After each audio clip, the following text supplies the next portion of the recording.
sorry I couldn't be there live today, but don't worry, I practiced this on my dog multiple times. I can tell you how many. And I'm really excited to kick off the day and introduce your MC. My name is Liz Beechinor, and I am the founder of Coefficient Marketing. I have had the distinct pleasure of curating the speakers and topics on the virtual stage today. I've worked in marketing for startups for 11 years. My first job after graduating from Texas A&M with a finance degree in 2010 was with a construction tech startup as their first marketing employee. 9 years later, I was still there, and I had grown with the company to manage a team of marketers, event planners, and graphic designers. After sale and acquisition of our flagship product, I went to work for Capital Factory, the amazing startup accelerator and VC firm behind Austin Startup Week. There, I got to lead their marketing and events teams across Texas and put on really cool events like this one that's happening this week. Now I work for myself as a marketing strategy consultant, and I work with pre-revenue and early stage startups, and I help them figure out the marketing strategy, budget, and most importantly, the marketing team they need to get started. But then I also help them figure out how to scale those things in a healthy way as they grow. I'm really passionate about marketing, but I'm even more passionate about marketing teams. You should also know that I'm recording this from Oceanside, California. I'm a military spouse who left Austin 18 months ago and have moved 3 times since, literally coast to coast. And I just want to say thank you to the Austin Startup Week organizers, Marianne and Jacqueline, who asked me to program this track despite being remote. I know I speak for all military spouses when I say that we are so grateful for opportunities to participate and pursue our careers remotely, no matter where we're living around the world. Enough about me. Let's talk about you. You are likely a marketer, you're leading marketers, or you're a founder trying to figure out marketing all on your own. Or maybe you work for a big company and you're here to learn how your company can think more like a startup and be more adaptive in your marketing. Regardless of why you're here, you're going to walk away with inspiration and actionable tips that are going to help you get started, but most importantly, keep going. One of the most exhausting and exhilarating things about marketing is that there are conversations happening everywhere all the time among your clients, your prospects, your partners, your employees, and our job is to keep a pulse on that and figure out when the brand should engage and how. That's a lot. Not to mention all of the solutions, platforms, and features we have to keep up with in order to execute. God forbid another social media platform get launched anytime soon. God forbid Facebook or Instagram go down for more than half a day. I'm here to tell you the good and the bad news. Working for a startup, you're never gonna feel caught up. But honestly, that's the beautiful thing about what we do. You're gonna learn more in a week than most people do in a month elsewhere. And if you learn to embrace the chaos, you're also going to understand how dynamic every day can be and how much you can love and appreciate that. And today will definitely be dynamic. We have founders, marketers, consultants from all industries, multiple states, and they're here to share with you their stories and what's worked for them and give you actionable advice. Like you, they're accomplished and successful, but they're also still in the grind every day because that's what it means to be a marketer. I hope that you take advantage of the networking opportunities in between sessions in Hopin, the virtual platform. I hope you attend the happy hour this afternoon at Central Machine Works in East Austin if you're in the Austin area. I hope you take lots of notes and that you get really great ideas for upcoming efforts and campaigns. But ultimately, and this is going to sound really cheesy, I hope that today reminds you that your work matters and that it's impactful, because I've found that's one of the hardest things to remember when you're working at startup pace. All right, I'm going to turn the mic over to your MC for the day. Sorry, I just got a phone call and I don't want to record this again, so we're going to keep going. All right, Justin Foster, your MC, my savior for hosting the day since I can't be there. Justin Foster believes that when you show someone their soul, you set them free. As the co-founder of the Intrinsic Branding firm Root and River, Justin is also a speaker, writer, poet, and mentor. along a journey that started on a cattle ranch in Eastern Oregon to all 50 states and 6 countries. Justin has coached leaders of every sector and industry to go inward, embrace the mystery, and show the world who they truly are. I hope you all have an awesome day. Thank you so much for being here.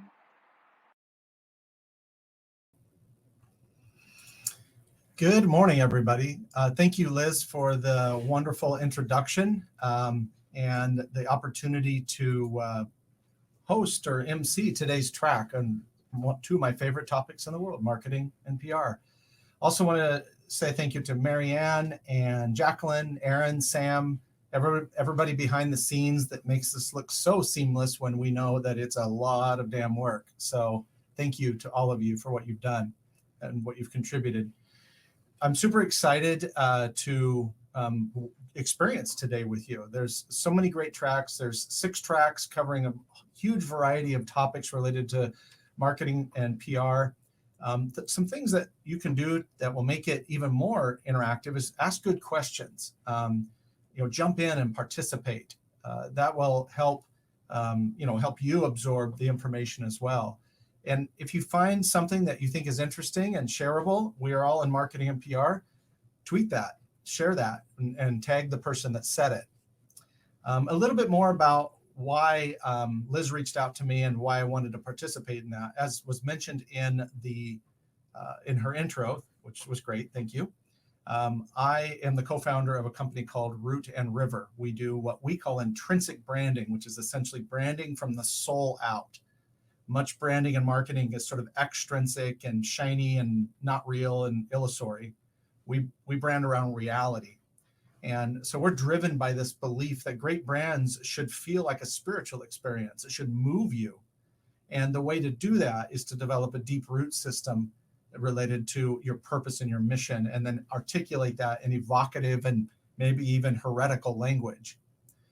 And we work primarily with what we call defiers. These are mission-oriented leaders of all sectors that want to use their brand to change the world.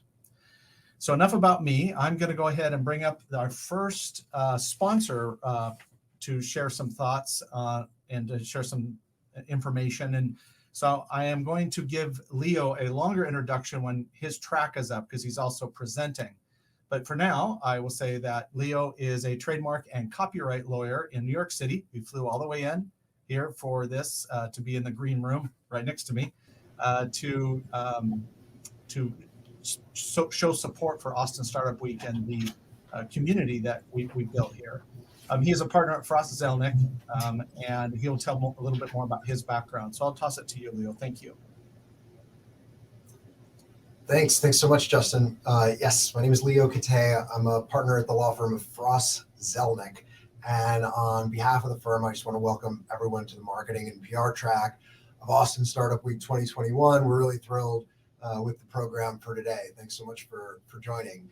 I'm just going to take a couple of minutes, say a few words about Fross Zelnick and why we were so interested in supporting Austin Startup Week. Our firm focuses exclusively on protecting brands and content.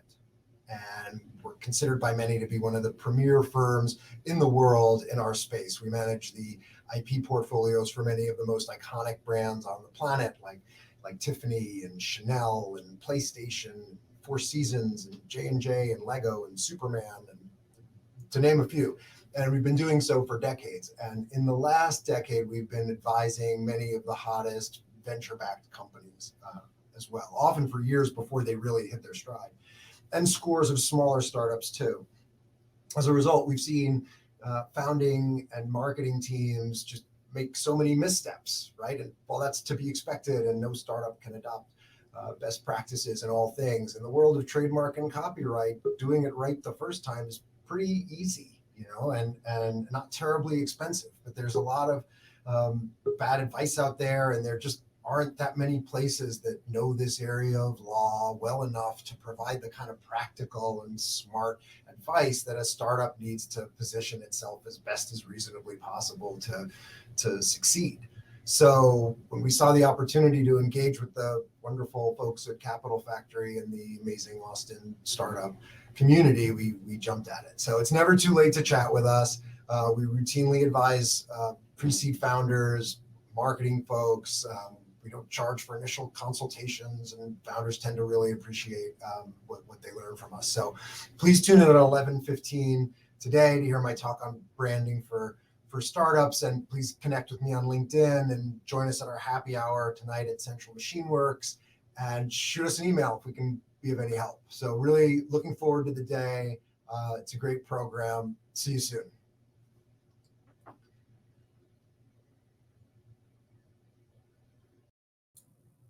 Oops, sorry, technical thing of human error, me. I was just saying we're going to be getting started with our first track in 4 minutes. Just as a sneak preview, it's going to be a panel moderated by Heather Hildebrand from Accenture on managing a 360 customer view as a startup, with awesome panelists John Lyons and George Jankovic, and they will share their insights. So stay tuned. We'll be back on at 9:15 Central. Thank you. Let's go ahead and kick things off with our first panel. Let me tell you a little bit about it. The topic is managing a customer view as a startup. So customer data is the key to understanding customer behavior and preferences, the latter of which is essential to building resilient and innovative business models and creating meaningful customer experiences. And to create any kind of personalized experience, brands must have a customer data strategy. Large companies have the benefit of resources to acquire and manage and orchestrate vast amounts of customer data.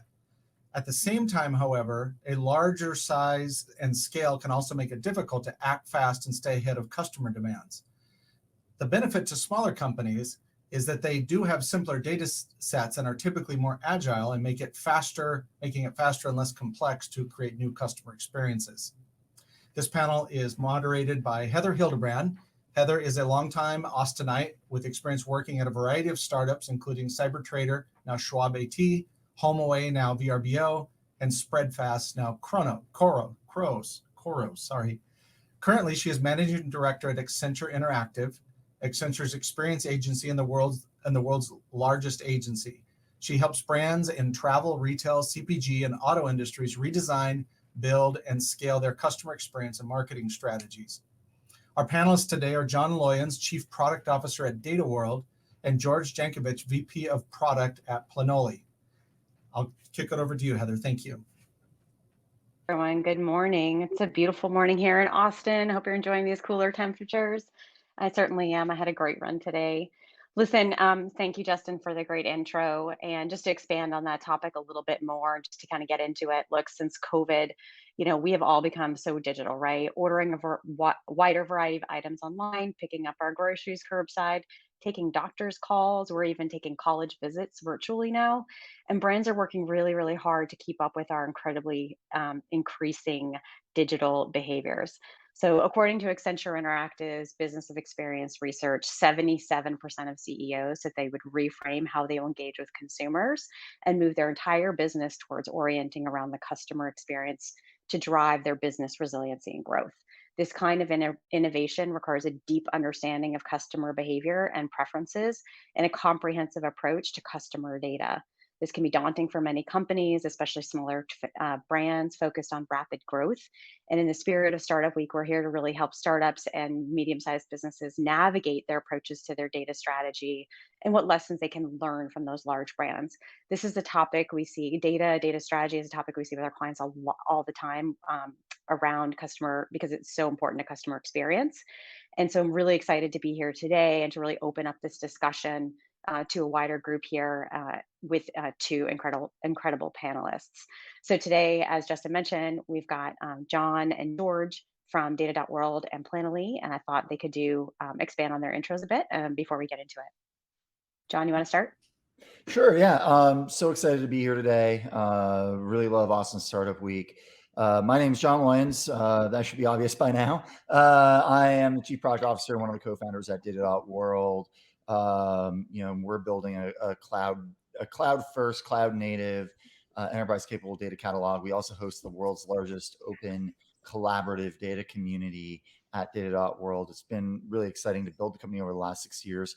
Prior to getting to Data.World, I worked at both HomeAway.com and then also Bizarre Voice. And I think one of the more interesting things I've tackled at nearly every one of my career stops was how to make a company a little bit more data driven, how to build better views of what people are doing with a product using data, and being able to work on that and expand that and see the entire domain explode with so many great tools and so many great options to do this, but also see things like the regulatory environment increase, and then help guide startups through how to appropriately use data. It's really been one of the more important defining things of my career, both as an engineering leader and as a product leader, and happy to shed some light on this today for everybody. Awesome. George? Awesome. My name is George. I'm a VP of product at Planoly currently. I've been building digital products for a little over 10 years now, both B2B and B2C products. I've worked with web and mobile platforms, and at Planoly most recently, we have a product that's targeting solopreneurs and small businesses, help with social media planning. And our business model is a freemium model, which means we do have a lot of data, a lot of users that sign up for our service, and a percentage of them converts to a paying account. So I'm hoping to bring a perspective here today about a startup and how we manage data and what the mistakes we made, and hopefully help you guys avoid some of the things maybe we've done good and some of the things we haven't done as well. So I've been in Austin for about 5 years. I love it here. It's the best place. And hoping to connect with some of you after this. So That's awesome. I'm sure we'll benefit from some of the practical advice as well. So listen, so we'll start with the Q&A with the panelists here, and then we'll open up to the questions. So send in your questions, and then we'll get to some of them at the end. So look, let's get into it. So John, you had mentioned regulations. Let's talk about that. That's a pretty hot topic, right? There's a lot of discussions in tracking customers. We know tracking customers is essential for, understanding your messaging, your content. Is that effective? Is it relevant to consumers in each stage of their journey? And if the budget is well spent. But there's been a lot of noise in this area and news, really around cookies going away, that deadline getting extended. And then I know, John, George, you have some comments about IDFA. What's happening there? John, can you just help summarize what's happening at a high level? And then we can talk about strategies for small businesses. Yeah, I mean, obviously out there in the world right now, a lot gets made, a lot of news out there around increasing data and privacy regulations. A lot of this is really, really good. Obviously, GDPR hit last year, and we have CCPA in California as well. I think you're going to see more and more of a regulatory stance around how we use and how we process data. Now, a lot of this really impacts the big players in the advertising space most directly, but you still have a lot of considerations around how do you, what can you track, what should you track, what is your overall philosophy to collecting customer data, user data, even as you do it from, like, let's take advertising completely out of the equation, even as you consider that for how you use that tracking to just do, general product analytics. So, as it relates to startups, a lot of startups, especially if you're not necessarily doing business in California or in Europe initially, you don't necessarily have to, there is a limit to where you actually have to start doing these things. But it's really important, I think, that even if you haven't hit that limit yet, if you're not at the scale where the right to be forgotten or something like that kicks in for you, you should still have a plan to address that, because hopefully you're going to hit that scale. And there are so many great products out there to help with that right now that you can kick off with, and that you can use as a startup to help you manage that risk profile, that there's almost no reason not to at least be considerate of it as you start your journey here. No, that's great. Can you talk about some of the strategies and just how do you balance investment? I know, the cookies deadline was pushed out 2 years. Is that, something we need to start building towards? I know, George, you've had some experience with IDFA and how you want to tackle that. How should these customers think about, how should this audience think about, balancing the investment, balancing their time on these strategies?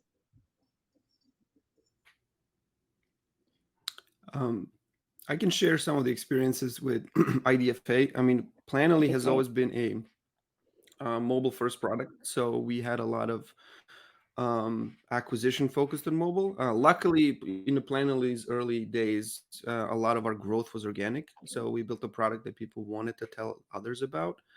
And we managed to build that with a freemium strategy. Now, in the past 2 years, we started shifting more towards some paid advertising and trying to acquire users via paid mobile acquisition channel. Now, obviously, with IDFA going away, we had to rethink how we go about that attribution for mobile.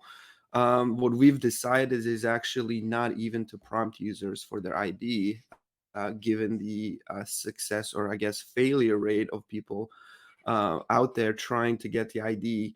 And just getting like something in small percentages, single digits from users to be able to track them across platforms. So we've actually implemented the strategy to focus on web as an acquisition channel more than mobile these days. And this new challenge that Apple introduced just made it more clear, like we need to just really focus on channels that we think can be we can better track ROI. Now, when it comes to data strategies, obviously cookieless coming soon, and I can tell you from a SaaS perspective, it goes without saying, a freemium or a free trial model becomes even more important, because you can understand from that first party data from the users themselves what kind of behaviors drive conversions, and you have to rely more on your own data to understand users better. And freemium or free trial models are perfect for that, because you are getting people to try your product. You can collect data that way. In e-commerce, similar first party data. I can give an example of one of the biggest ones that done really well with data is Stitch Fix. Getting users to declare data, right? It's another way. Can you provide some benefit for users to provide data, and in turn you give them some value? And Stitch Fix, with their model of users provide data in a very easy way, what kind of styles they like, and then on the back end they have a lot of ways to actually recommend the right things. So to me, it's obvious, like in Planoly's case and other companies, that first party data will become more important. How can you understand your users better who are visiting your site or signing up for your service, doubling down on that, and taking advantage of understanding the users they're already coming to you.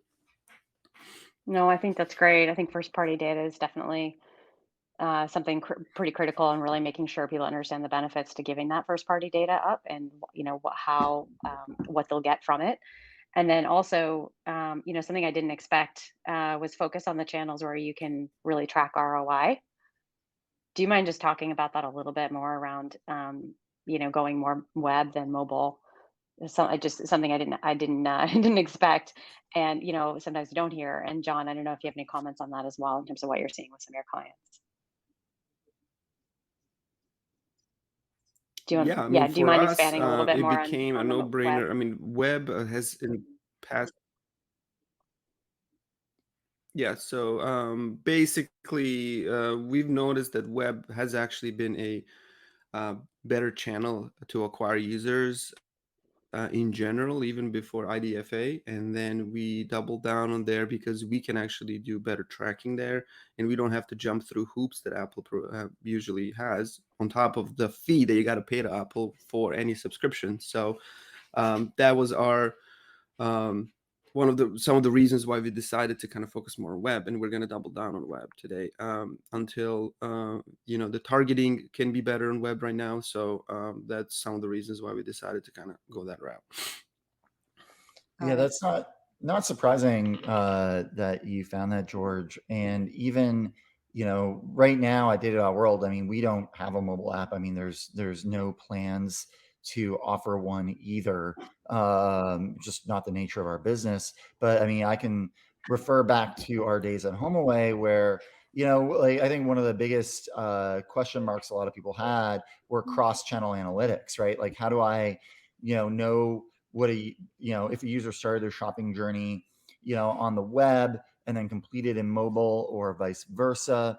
How do we do that? And honestly, those are sort of things where it can be really tempting, I think, for a startup to go down that route and start to stress about those sorts of things. But until you get really good data like George has around where, to focus your analytic capabilities, those are big company problems, not startup problems, frankly, until you have the traffic to justify that kind of thing.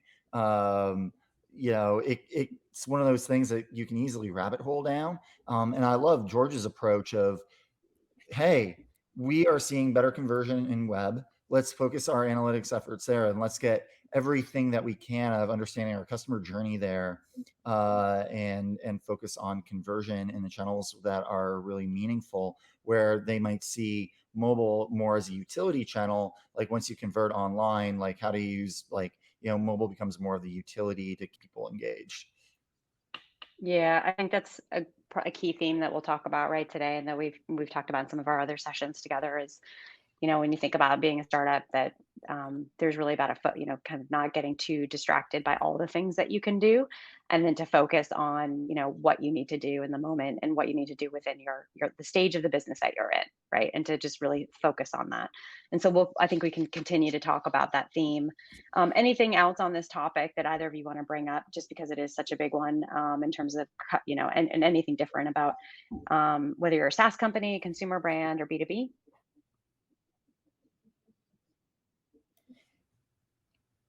I think some of this really does matter, right? Like if you're a consumer brand or B2C, or trying to offer even a freemium type service the way George does, things like advertising and being able to tie those ideas together do matter more, right? Like you have more options when you are a SaaS company, where building user data is less about targeting and it's more about what value are people getting out of the product as it stands. So I think knowing the space that you're in also helps you navigate these considerations better. Great. Okay, that leads us to our next topic, was Martech, right? So another big discussion around marketing technology. Look, it continues to change at a rapid pace.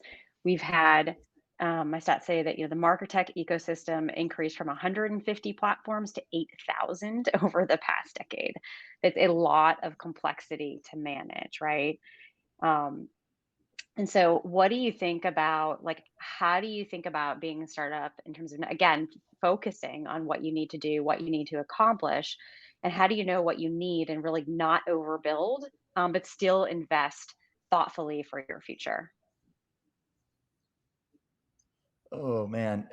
So yeah, That's a big one. I can start there. There's so much to Could spend all unpack day. in that.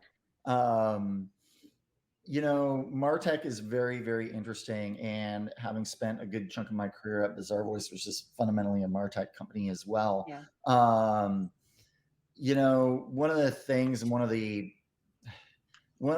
the trends in Martech is give us all your data, right? Like, hey, for my email targeting to work, I want you to pump every single user event and everything into our platform. No, give it to me. Like I'm your advertising platform. I want to be the company that holds all your data. And it's really tempting because of the way they sell, right? They're like, oh, drop this one line of JavaScript in, add these tags, and it'll all just work. And before you know it, you're distributing all your data about your users and your company to like a dozen different companies as you try to experiment with these different platforms to increase conversion or whatnot. I think one of the most important things and one of the best things you can do from an engineering standpoint, honestly, before you go down this path, and one of the things I actually truly recommend even to startups, is before you start any of that, like start with a good, customer data platform. I've gotten so much mileage in my career out of early, deploying something like segment.com early. There's also RudderStack. I'm a big Segment fan, proponent, and champion, but RudderStack essentially is Segment compatible. I know they're making a lot of waves in the market, but what these platforms will allow you to do is essentially decide, like they become the front door for all of your customer data. The really good ones have really incredible ability to govern the data as well, to comply with, right to forget, with GDPR and CCPA compliance right at that front end. And they also enable you to do things like replay data feeds into the various downstream marketing tech systems that you want. This really gives you a great ability to create a dashboard and decide what data goes where into what platforms, and gives you kind of a one-stop shop. So that's, I think, before you even consider any deeper marketing tech, right? Get a CDP on the front end, and then also be considerate about like deciding what data elements that you're passing to the other marketing tech platforms that you're deciding to deploy. And a lot will go better in the future for you. No, that's great. I know everyone talks about CDA and CDP, so I'm glad we talked about that and covered that. So that's a pretty critical step, point in the Martech decision process. George, did you have comments? I know you've had, a lot of good luck with Mhm. and good success with one particular vendor that seems to be very accommodating to, the journey that a startup goes on in terms of how they manage their tech stack and not adding too much complexity too early Mhm. on. Do you want to talk a little bit more about that? Yeah, definitely. I can share a little bit about what our setup is, and we currently are a HubSpot, BigQuery, and Data Studio shop with a little Firebase sprinkled in, just because of mobile that we have. And we use a tool called Flagship for A/B testing. And these days I know that Mixpanel and HubSpot and Amplitude and numerous tools out there offer free starter plans. So as a startup, it's really never been easier to get started. Back in the day, I remember, like, to get analytics tool, you had to go through 3 levels of sales calls and do all jump through hoops and very difficult implementation. Right now, it's become easier than ever, really, to start with a tool. And a lot of these analytics tools are offering free plans because obviously they want to get you on early, because they know you will gladly pay as you grow over time. So what we found out is that there isn't a single tool that works for everyone. In our case, HubSpot is a great web tool, but it's not that good for mobile. So we had to supplement that with a tool called Airship. And you know, the reality is there's 8,000 tools out there, but you'll still have to mix and match what you're based on what your needs are. There's some tools that do more, some tools do less. We've actually done we used Segment before, and what we found with Segment was that even with something like that that's trying to standardize data in a data warehouse, it can break down when you're sending data to other platforms. It's just because there is no single standard for data, right? It's that there's no USB-C standard for it. So you will hit challenges and hurdles if you're trying to normalize that across different tools that you might export that data to. And my last point would be around too much data. There is such a thing to overdoing it.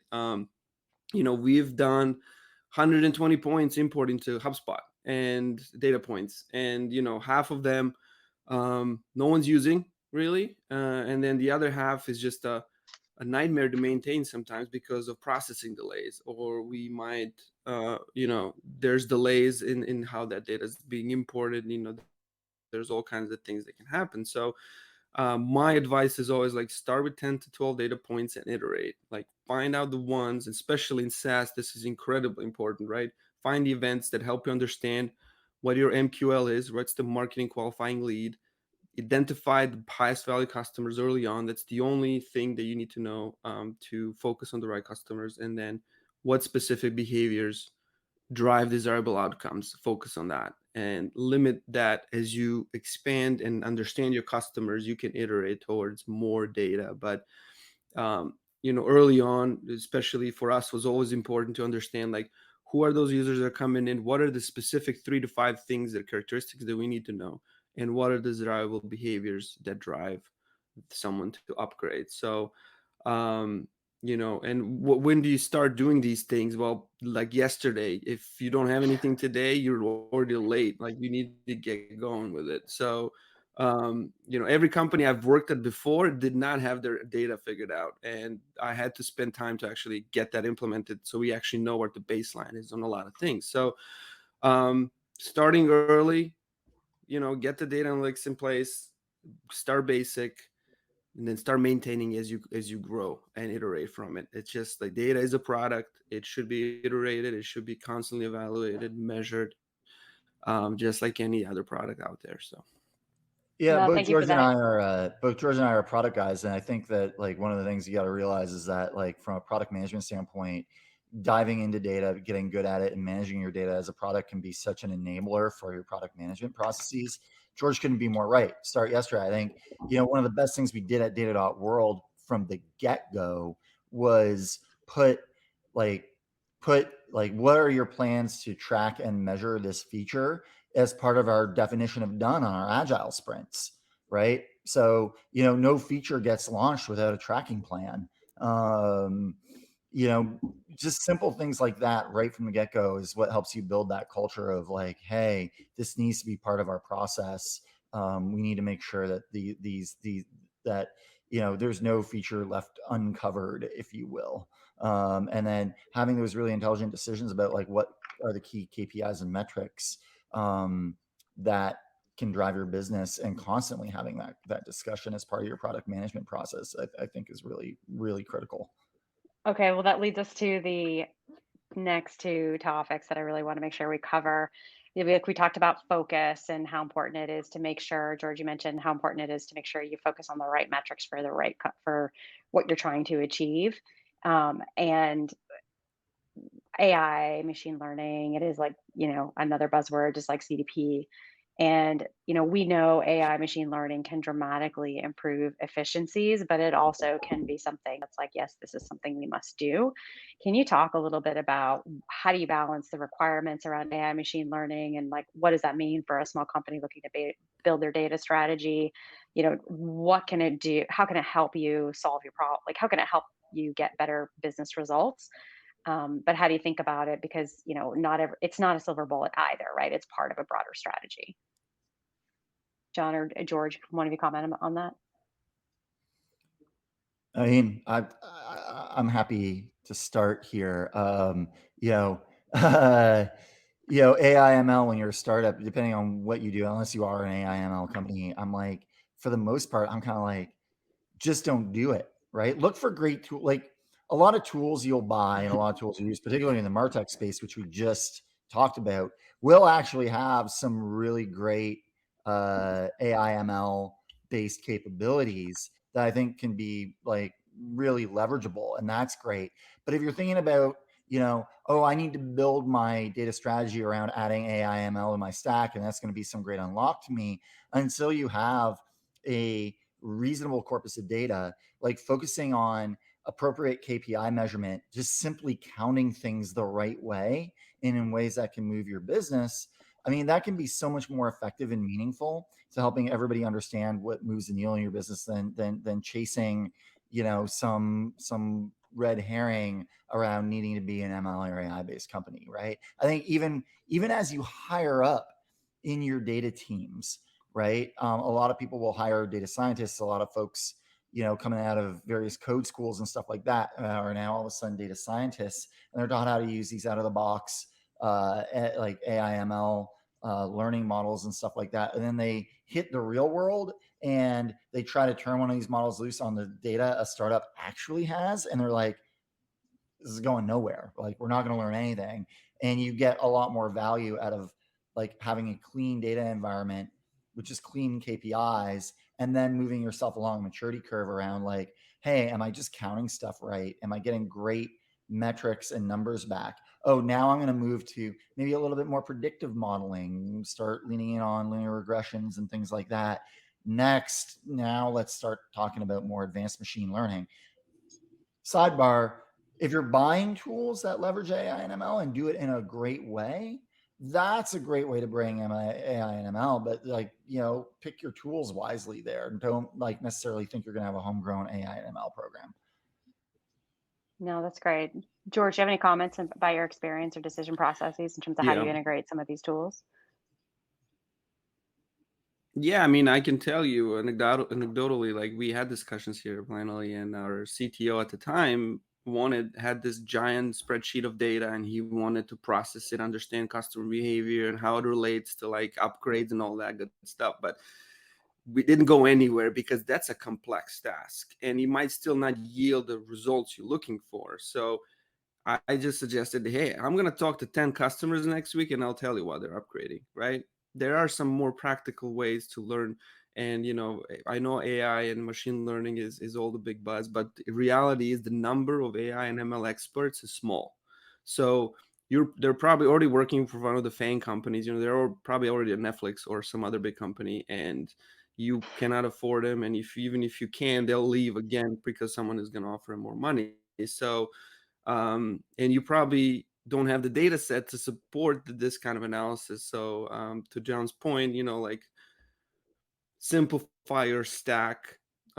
We had a data scientist that built some custom pipelines for us, and then he left. So we were stuck with no one has the skill set to actually work on this. So, um, you know, starting simple, don't create tools or integrate tools that are complex and that you're going to be then stuck maintaining, or, start simple, help everyone understand the basics around the company, what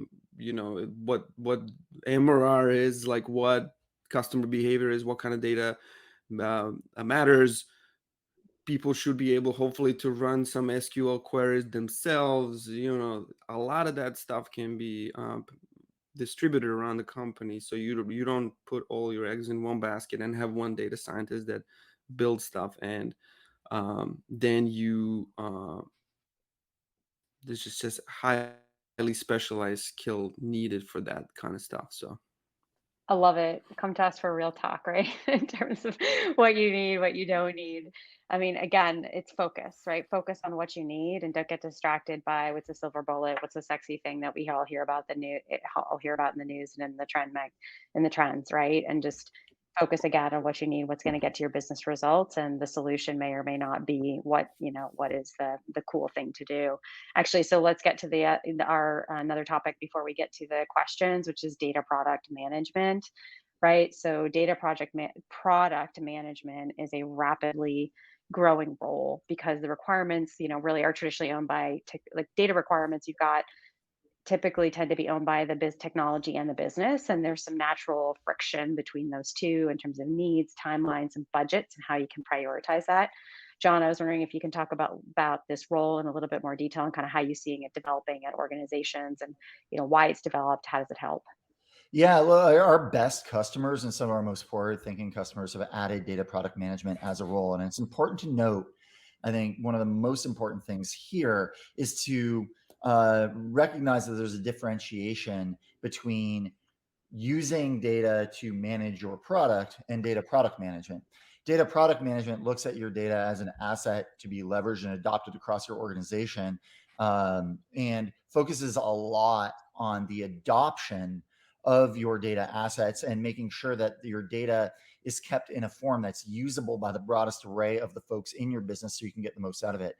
I haven't seen like a role that has helped change the culture of businesses towards being more data driven than data product management. And like I said, I think the best and most forward thinking of the folks in our customer base, including local standout, the Zebra here in Austin. I mean, they do an incredible job of it. They actually have a VP of product in charge of data, and she's incredible. She's just a phenomenal person, wicked smart, but really focused on that. How do we arrange our data? How do we present it as a product? How do we get adoption of it? Like we were paying attention to the adoption of our product across the organization so we get real use out of it.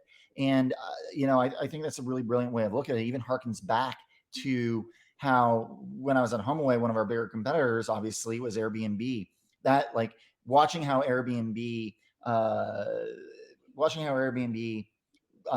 manage their data and became more data-driven as a culture really actually inspired myself and our CTO and our two other co-founders, Brett Hurt and Matt Lessig, to start Data.World. And it is one of those things where, you know, if you can build that culture and you can if you treat your data and measure the particularly, you got to measure data about your data. I think that's one of the keys to data product management is, are the data assets that you're creating actually getting used? Just like, is the product you're creating actually getting used? Who are the stakeholders? Who needs to get something out of this? And taking that product management mentality there, even adding dedicated roles as you grow to that. Like, I can't say enough good things about that. Just seeing that, it's one of the most exciting trends I'm seeing out there in our customer base. No, it's exciting. I mean, I think if we have more time too, I'd love to talk about the culture of data and how do you think about skilling your teams on data and how do you really advocate for data across the organization. But we'll take some questions in a minute. I know, George, you had a comment about data product management and how you've balanced, there's, when you think about the stages of maturity you're in, it's do you need to have a full-time data product manager, or do you balance that function within somebody else's role? Do you mind commenting on that before we flip to questions?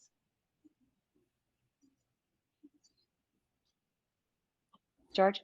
Yeah, I mean, the way we do it at Planoly is basically it's a product management function. So it obviously, as the company and the teams evolve, it makes sense to have maybe a dedicated team for data that's led by a product manager. But today we integrate that as part of our product management process and development. So a lot of stuff that we need to get done for either dashboard tracking or for event tracking on the product level is managed by product management. So yes, to me, it makes sense because in our case, data is a product and it's an integral and very important part of how we understand our customers, which is critical for product management. So I like to have product management stay close to it. And maybe as we evolve, there's more dedicated team for it. But for now, I think for us, it makes sense to live there, especially because product management is the one that interacts a lot with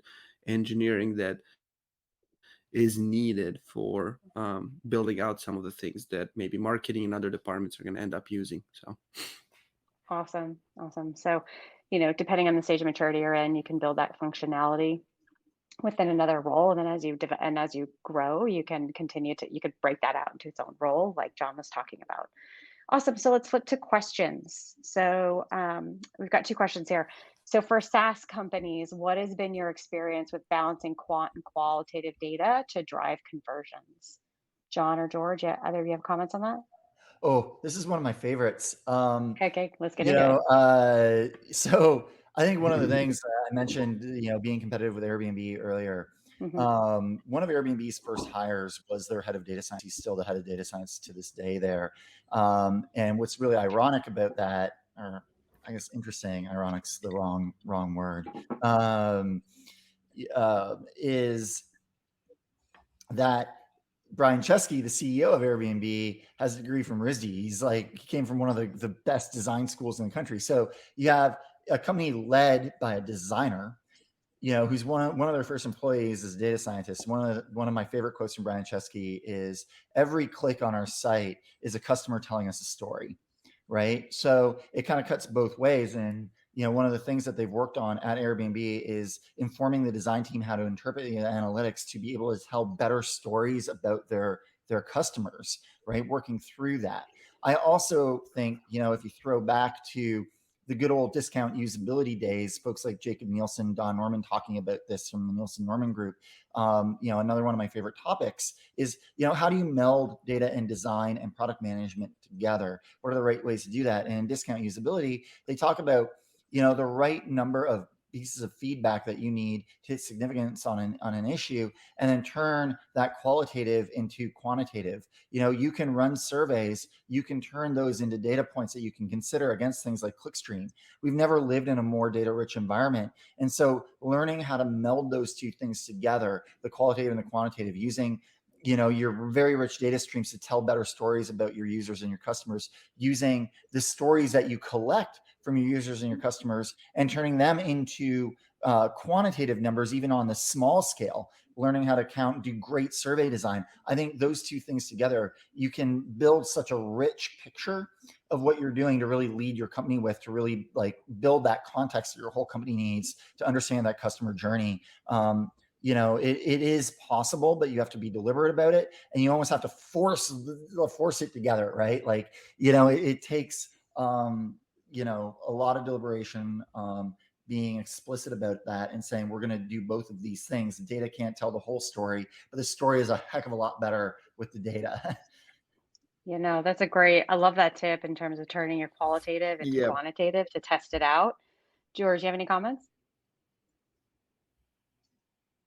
Yeah. So we actually do the reverse at Planoly. So we use data a lot to identify who to talk to and understand the whys behind the behaviors. So for example, like data is obviously really good at telling you what's happening, but it doesn't tell you the reasons and the causes of things. So that's where qualitative comes into play. And simply talking to 5 customers who are doing a specific activity can yield a lot more information than you would ever be able to glance from just looking at data.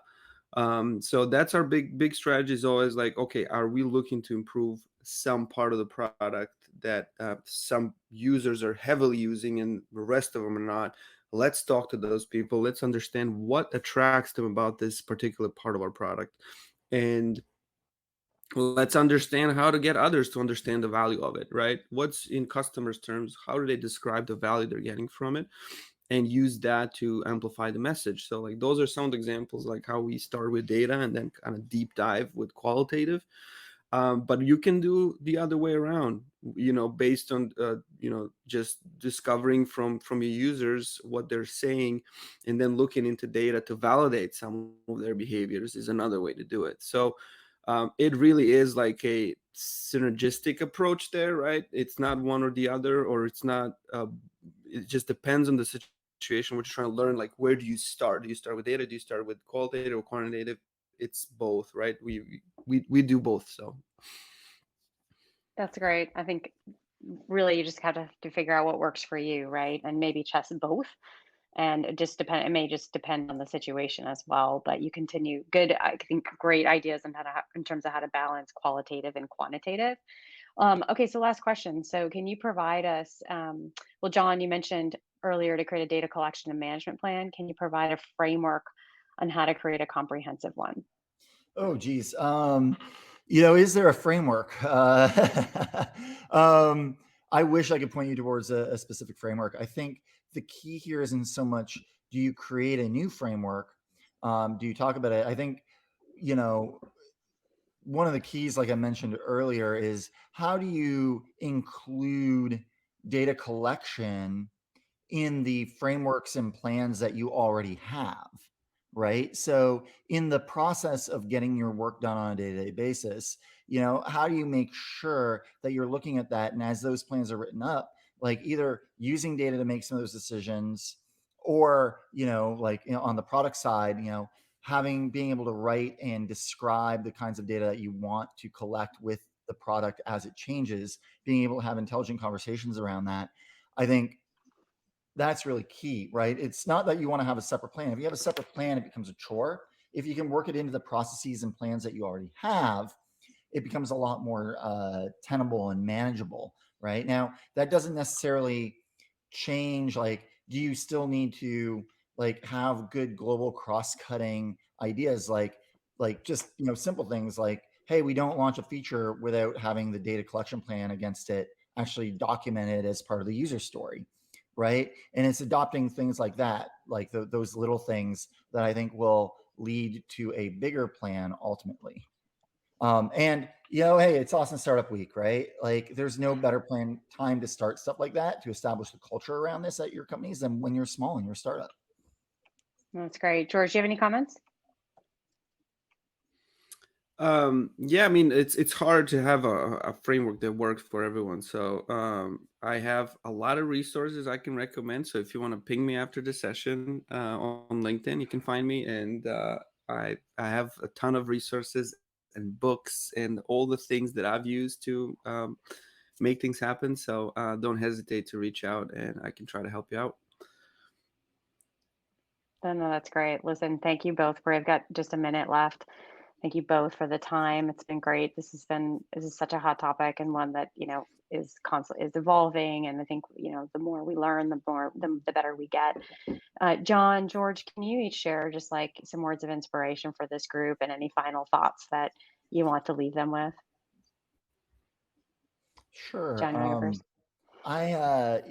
To your point, Heather, my gosh, there's so many great tools and ideas available to better manage our data, to learn more about our customers, to learn more about our users. There's really no excuse not to start building a data-driven culture from the get-go at your companies. And I can tell you, even from Data.World, having that culture from the get-go, being able to align around this, just makes for such a much more satisfying experience and a work experience and a decision-making experience, right? It makes for so much more collegial environment where we can talk about data and, just, I could not live without it. I think that's a lot of the reasons why I brought data to bear at the prior jobs I had before starting Data.World. We're really inspired at Data.World to make the world more data-driven, because I think the world is better if we can have reasonable and intelligent discourse around what's actually happening in the world. We can, that leads to even cooler conversations about things like bias, and truly eliminating bias and making the world really a better place. And so, start now and have these conversations. No, that's great. What's actually happening and using Yeah, and data to describe that. Go ahead, George.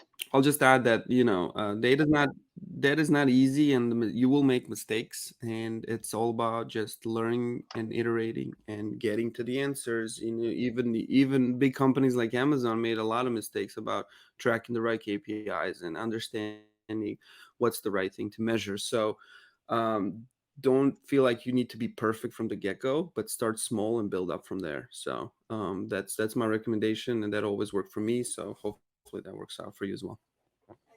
Sounds great. Well, thank you both for the time today. Thanks to the audience for making time to hear from us and to participate in this discussion. Thank you to those of you who submitted questions. You can connect with all of us on LinkedIn and continue to answer your questions and continue the dialogue there. Justin, you want to close us out? Oh, Justin, you're on mute. There you go. Thank you, Heather and John, George. That was fascinating. I'm listening today as to each of you with the ears of a CMO, and there were two things that really popped out for me. One was, George, you said find 10 to 12 data points and iterate from there. I think that's very wise, very useful for any stage of business, actually. And then, John, I love what you said about measure your data about your data. It's a very Zen statement, but true. So I love that. What we're going to do now is move into some networking time using Hopin. There's just some instructions here. You just simply press on the networking icon on the left-hand side of your screen, and then you'll be randomly paired with another attendee, and you can then chat with each other for about 5 minutes, and then you'll go to the next one if there's time. And if you want to continue your conversation, this is a very cool feature of Hopin. Click the connect button, and you'll both get an email from Hopin that will help you contact each other. Coming up after the networking, which will commence here in just a second, at 10:15 Central Time, we're going to have our next session, which is called From the Ground Up, Foundational Strategies for Building a Community Around Your Startup. So enjoy your networking. And follow back up with, wanted to set up, before I introduce the moderator for the next panel, set up a little bit about what this panel is about. As I said, it's called From the Ground Up, Foundational Strategies for Building a Community Around Your Startup. And so the focus of this is the idea of building community, just as Capital Factory has done for years. But now the shift is happening more to virtual and global and a lot of other factors that weren't around a few years ago. So I'd like to bring up our moderator, Christina Garnett. And Christina is a community builder and strategist who uses audience intelligence and social listening, I love that term, to learn more about audiences to determine needs, behaviors, community needs, and more. Her work serves to help brands better connect with their current customers, potential customers, and their fans. Christina is featured in HubSpot Academy's social media certification course, as well as their separate course on social listening. And she was a finalist for Sprout's Community Builder Award in 2020 and has been a speaker for national events like Inbound 19, an Adapted Digital Media Summit, and local events for the Virginia SBDC. You can also find her featured in various ebooks by HubSpot, Social Insider, and Talkwalker, as well as articles by The Next Web, Adweek, and Meltwater. Very impressive. Our panelists today are Christopher Cantu, Social Media Manager of South by Southwest, Marjorie Anderson, founder of Community by Association, and Tom Weingarten, Head of Social Media at Overtime. Christina, I'll turn it over to you. Thank you so much for having me, and thank you to our esteemed panelists for joining me on this discussion. I'm really excited to get this started. So we'll take a couple minutes for each panelist to just give a little bit more information about themselves so you can get a deeper insight into what they're going to be able to provide for you. Then we're going to have some questions and really kind of deep dive into what does community for startups look like. Chris, if you want to share a couple words about yourself. Sure. First of all, thanks for having me. My name is Chris Cantu, and I'm the social media manager at South by Southwest. I work a lot on our marketing, obviously social media, and various kinds of odds and ends around the company. And I've been with South by since 2015, I believe is when I came on. Love that. Marjorie, do you want to say a couple words about yourself? Sure. Hello, everyone. I'm Marjorie Anderson. I'm the founder of Community by Association, whose mission is to provide support and education to those building community and associations and nonprofits. I am also the product manager for community at Project Management Institute. I'm responsible for the strategy development and maturation of the community there. So I'm happy to be with you all today. Wonderful. Tom, do you want to share some stuff about yourself?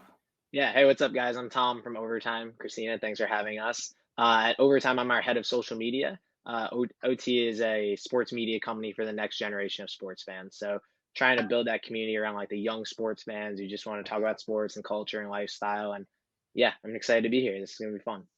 Love it. And once again, I'm Christina Garnett. I'm the Senior Marketing Manager for HubSpot, specifically focused on offline community and advocacy. So as we get started, I would love to have an answer from each of the panelists on this because I think it's incredibly intrinsic to why we're here today for this panel, is how is building a community for a startup different? And how is it similar to building a community for any other type of company? Yeah, I can jump in there. I think it's a really interesting question. I've only been at a startup, right? So Overtime to start from about 2016. And I think, honestly, I think there's a lot of benefits to it being from a startup because you can kind of start with the community and that's kind of how you're going to get people to know what you're doing because you have talked to like your fans and the different people who are going to be interested in your company. So with a startup, like you can really build the community from the ground up. I think like with an established company, sometimes you're kind of having to reteach people or having to explain like, it's coming off authentic can be tougher because it's like, oh, we already have this and now we're going back to our audience to try to build a community. So I think there's pros and cons to both sides. I think the ultimate thing, the same thing is you ultimately want to build a community of the people who are going to care about what you're working on and have the same values and the same interests. So when that comes into play, it's like, okay, you're building a community around all of these different things. And, ultimately it's all going to start with being real and getting and talking to who you want that community to be and building it around that. Love that. Chris, Marjorie? So one thing I would say, just in terms of how things are the same for a startup and, maybe like a more legacy brand type of situation is that, people join communities, particularly like these online communities and things like that, because they're getting some sort of value out of it. And so I think that's something for everyone who's engaged in this like community building work to really, really think about and kind of like center as they're doing this stuff. Just think about why somebody would engage with you, where they're doing it even, and what it is they're getting out of it and how you can kind of like help provide value and opportunities for them through engaging with you. Yeah, and I think the only thing that I would add to that is that from a similar standpoint, the questions that you ask when it comes to building community are the same, right? Why does community exist? Who are we going to serve through this community? And then how are we going to do it? So those whole questions around the strategy that you build for that community are the same. I think the difference is that, and I've heard this mentioned, both Tom and Chris mentioned it a little bit, is that with startups, you have a fresh palette, right? You can start building that into your normal operations, and you can start talking to people very early on, having that conversation around community as you're building your startup. Where with organizations who are sometimes, especially I can see this in associations as well, organizations who are well settled or kind of been around for a long time, just because you've got repeat customers does not mean that you have a community, right? That means that you have people who are doing business with you. So sometimes I think these organizations can be a little jaded in the fact that it's going to be easy for us to build community because we've already got people who are our fans. That doesn't necessarily mean that they feel that there's a sense of community there and that there's a community for them with your organization. So I think that they can sometimes be a little farsighted when it comes to that. That's not something that they necessarily capture right up front. Whereas with startups, those conversations and that buy-in, both from maybe even an investor standpoint and a community member standpoint, can start right up front. I think that leads really well to our next question. We have the idiom of move fast, break things, especially for the startup world.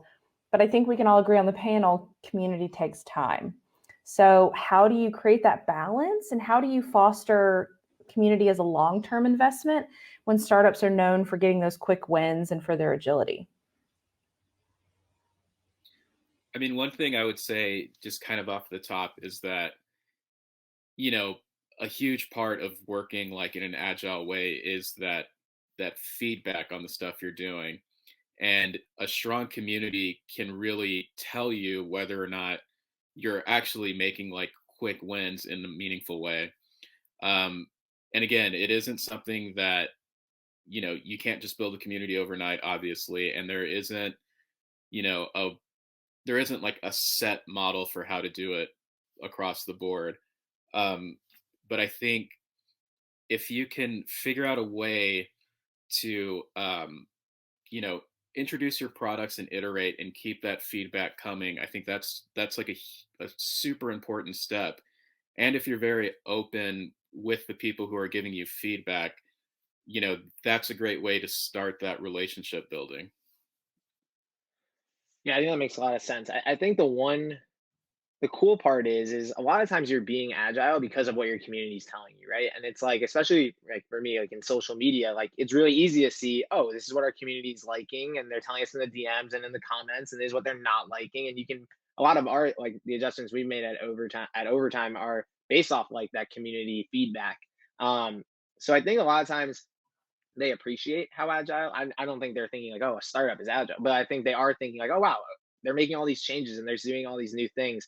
And I think with community, like the big thing is communication and being able to like show those different things that are happening. And like I mentioned, like you can do that now with social media on the DMs and the comments and what you're posting, and they see all that. I actually think they appreciate it because they can. It's amazing when someone gives you feedback and then like you make those adjustments, and then they're like, oh shit, like wow, this company like really cared and about what I was saying. I think that's when you get like a really strong community, when they start feeling like, oh, this isn't just like I'm their customer, or I'm just like some like one of their like pawns in a scheme. Like it's more like, oh, like we're in this together kind of. I think that's when you have a really strong community, when they feel like your success is like important to them. Yeah, and I think I would just add that it's really important to remember that community is not something that you set and forget, right? You can't launch a community and then go about the business of building out your product and making that better without also making your community better. At the same time, you have to make sure that the needs are being met of your community members. So having an agile mindset is perfect for community building, because you have to continually evolve that experience for members as you're also evolving what that product or whatever it is that you're building is for your startup. So, and then what those quick wins look like is really going to be defined by the purpose of your community and the purpose of your startup, and those strategies kind of coming together and marrying really nicely. So that could mean that people are getting their questions answered efficiently. That could mean product conversion. So I think that in order to really kind of define what quick wins are, you have to know what that needs to look like as both the startup and the community evolve. So those things need to be considered in the same sort of context as you're building them both out. The minute that one is out of line with the other, you're going to start to see it kind of fall apart a little bit. That's a really great discussion on that. I absolutely love those. When we look at the startup world, and we look at the business world in general, we know what a minimum viable product is, but there might be founders on here who don't know what a minimum viable community looks like. So if you're about to open the floodgates and hope that there's tons of people in there, what are the ingredients? What are the things that you would expect to see in a minimum viable community for a startup? So that's a super interesting question. And again, it's one of those things like I wish I had a very satisfying answer to, but I think it just, depending on your business, it's going to look so different what it is. I think the bottom line I would say is if you have a group of people who are giving you meaningful feedback and that you can actually fulfill on some of that, I think that's pretty close to it. But again, it looks so different for every business case you can think of. Like, South by Southwest, the entire event is extremely community driven, but we have, a community that's, in the tens of thousands, which, is necessary to put on an event like ours. But I would say it's kind of like an unreasonable thing if you're, like a B2B company or something like that. It's just tough. But one thing that when I initially read this question really jumped out to me was it was an interview that Brian Chesky, the Airbnb co-founder, did. I think he was on a podcast, I can't remember, but he talked about how one of their lead investors had told them initially to kind of like, I think they were in New York and they had maybe 8 users in California, and he just told them to just like open up shop over there, get out of there, and just go talk to those people. So I think, even if you have a software product and you have a handful of users and you can actually engage with them, that's super key. And that maybe that's how it starts, and you just go from there.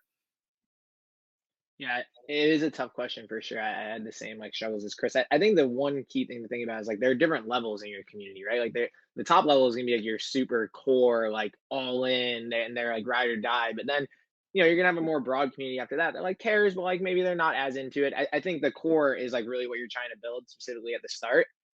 And yeah, I think it depends on your company. But once you have some of those people who are like really into it and really want to like help and be able to be like those people who are reacting and responding to different questions you have and different changes you're making, I think that's when that's how you start to build it, right? And that's like, you have a community right off the jump with like the 10 people. And I think like, especially at a startup, your ground floor of who starts the company, like you're making that community, because I think most startups, you start with 4 or 5 people or a couple people at the top, a couple of founders, and the way that you're kind of treating each other and working together, like you're already kind of fostering and facilitating what that community is going to feel.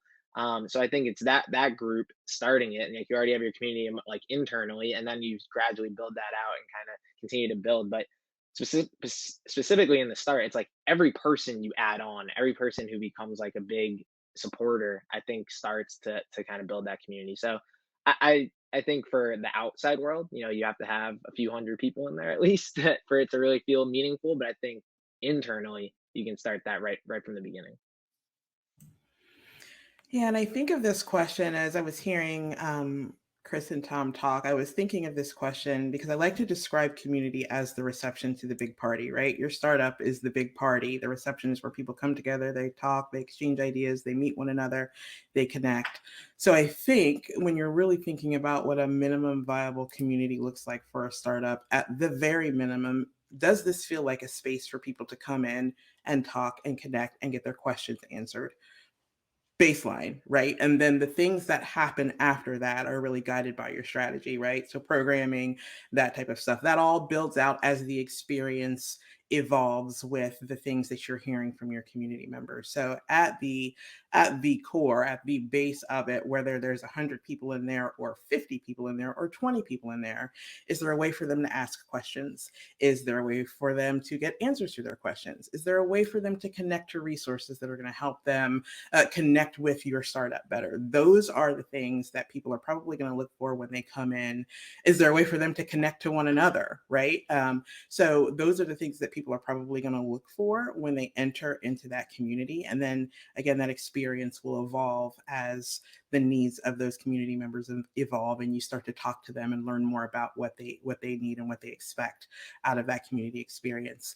But I'm also curious, Christina, what have you seen be something that you would consider a minimum viable community for a startup? You know, you've got an extensive amount of experience. I'd love to see what that has looked like for you over your years of practicing in community.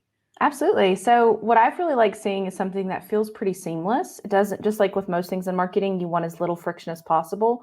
I think Public has done a really great job of this, where the community is a part of the app itself, and it was launched with the app. So it never felt ad hoc. And I find that community, there's this temptation to just ad hoc and just Lego it together. And then it's just like, it was always there, but it's not. And the people who were there from the very beginning know the difference. And so I love when there is an opportunity to be able to know that the community is always a part of that. And also understanding what I can understand from there. Like you said, can I get my questions answered? One of the really cool things that the community does there is it's like a news feed for the majority of the time. So not only do I get to go in the app, but I don't have to worry about having to leave that experience to do other things. I can find out about the latest news. I can see how people feel about that, if they're worried about their stock on specific options because of the latest headline or anything like that. So being able to really have it be a seamless environment where I can see what other people are thinking and what they're doing. And so when I think about that, what I like is, I know you said it's like a party. I really think of it like a house party. As soon as I go in, I want to know, where can I put my stuff? Where's everybody hanging out? Where's the food? Is everybody in the backyard hanging out? Like, where are the restrooms? Where do I put my coat? Like, I go in and I immediately want to know, like, for all of my needs, what would I need to do? And as soon as I realize that they can take care of everything that I need, or my base level things, then I immediately feel more comfortable.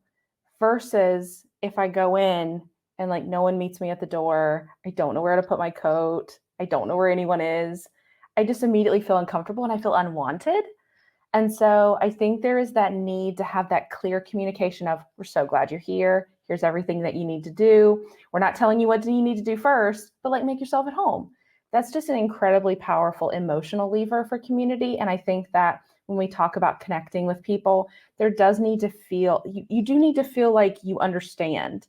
I also think that's why a lot of communities are on Slack versus other platforms.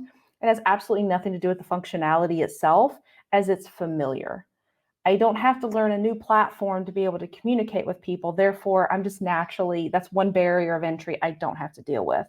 And so for me, and in my work as in advocacy, I'm constantly trying to figure out, how does this play make these people feel? Does it make them feel special? Does it make them feel anxious? Does it make them feel welcome?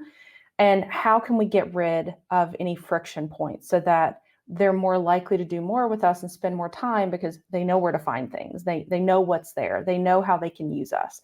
And so that's, for me, it really comes down to, what does that experience feel like? And do people understand what they need to do next? Because a lot of people leave. If I don't know what to do, I'm not going to say like, hey, I'm stupid, can you like help me? A lot of people won't do that. They'll just bail. And so we really need to think about that when we're talking about what does a minimum viable community look like. Yeah, and I think that's really important that you said that, because I think that when startups or organizations, whoever is building out their community experience, that onboarding process is incredibly important. And a lot of times onboarding processes are approached as, hey, thanks for being here. Now please go fill out your profile. Now that you've filled out your profile, go connect with 10 people. Now that you've connected with 10 people, go ask a question, versus, hey, you're here. We love that you're here. Here are the things that are going to help make this a great experience for you. And then that other stuff can come later. Let that come later. But I think what you said there was really important, because that then changes the way we think about onboarding people into the community experience.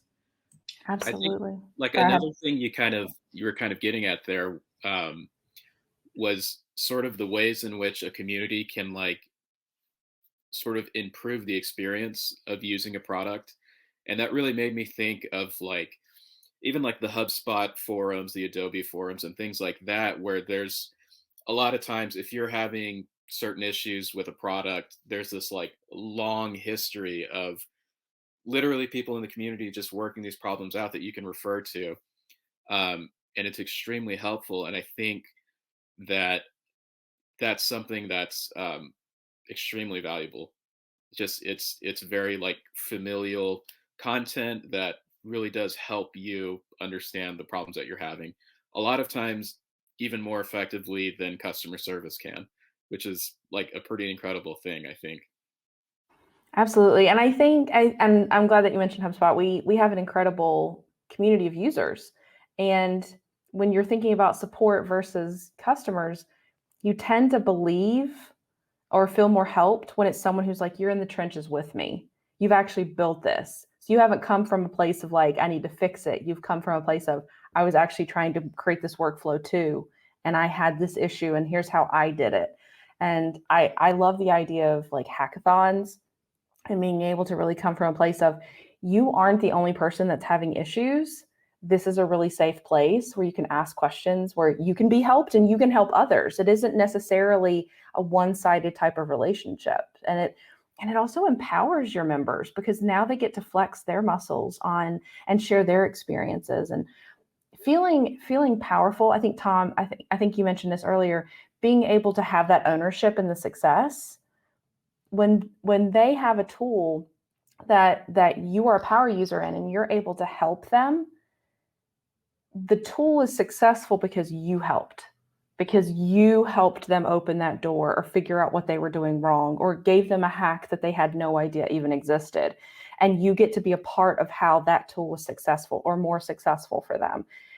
That just makes you have just this deeper identification with the brand itself and with the product. And then you're just more encouraged to help. We have champions in the community that are constantly helping people and really coming from a place of, we love this product, but we want you to be successful at it. And that's not going to happen in a vacuum. You're going to need people who've been there, who've done certain tasks to be able to guide you through that process. So absolutely love that. And we do have a speaker, a question from the audience. When building a community, did you start by building out personas of people to target? And if so, how did you build personas when you're at a minimum viable community level? Yeah, I think we went out trying to build our community around like young sports fans at Overtime, and it was the reason being we had gotten feedback from the NFL, the NBA, different pro sports leagues that they were having a really hard time reaching that audience, and that their fan and their community was an older audience. So we went out with a really specific target there, and instead of we knew what our audience, our community, what we wanted it to be, but we weren't necessarily sure what our product would be to like get those people involved. So we actually tried a bunch of different things. And for us, what worked was like our audience, we ended up showing them themselves basically. And so for us, it's sports media. Like we covered athletes who were of the age of the community that we were trying to build and target, and showing them people that they could relate to. And those different types of things really worked for us. So when we were building it, I think we definitely had that target. Like, hey, this we want to get to. Now, how, like, what are we going to make to get them? So that was how we went about it. But I think it can go both ways. I think, you definitely want to have an idea of who this target audience is. But I think depending on what you're doing, like you can adjust and be super flexible based on what you're finding, who you're finding gravitate towards what you're doing. Yeah, I think one of the things that I looked at for community by association was I knew the niche. Like, it is a completely niche part of the industry, and I wanted to really understand what that community needed to be for the people that I would like to engage there. So I reached out to those people, and the first thing that I did was user research, and I asked questions. What are you experiencing out there? What's missing? What are your pain points? And I did a bunch of user interviews, and then I built personas based off of those interviews and gave them real names, real pain points, those types of things, and started to build the experience from there. If anyone is ever interested in how that process looks, Carrie Melissa Jones has an amazing framework for building out community personas and doing community research in order to get to that point. So look her up. She's got really great information out there about how to go about the process of doing your user experience research and then building personas based off of that research to ensure that you get that community experience for your community members right up front.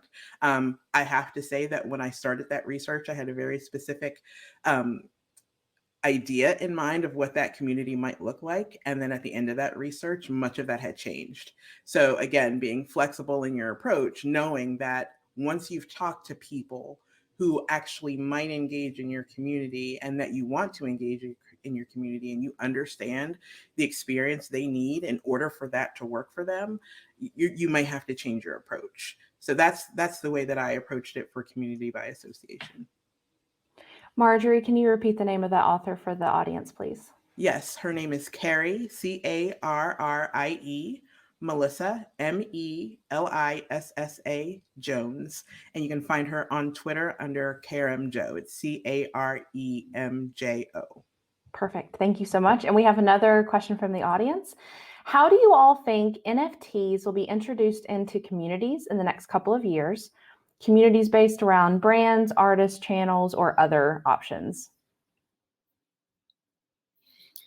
You know, it's obviously still like a very, very new area, but I can see NFTs kind of folding into the way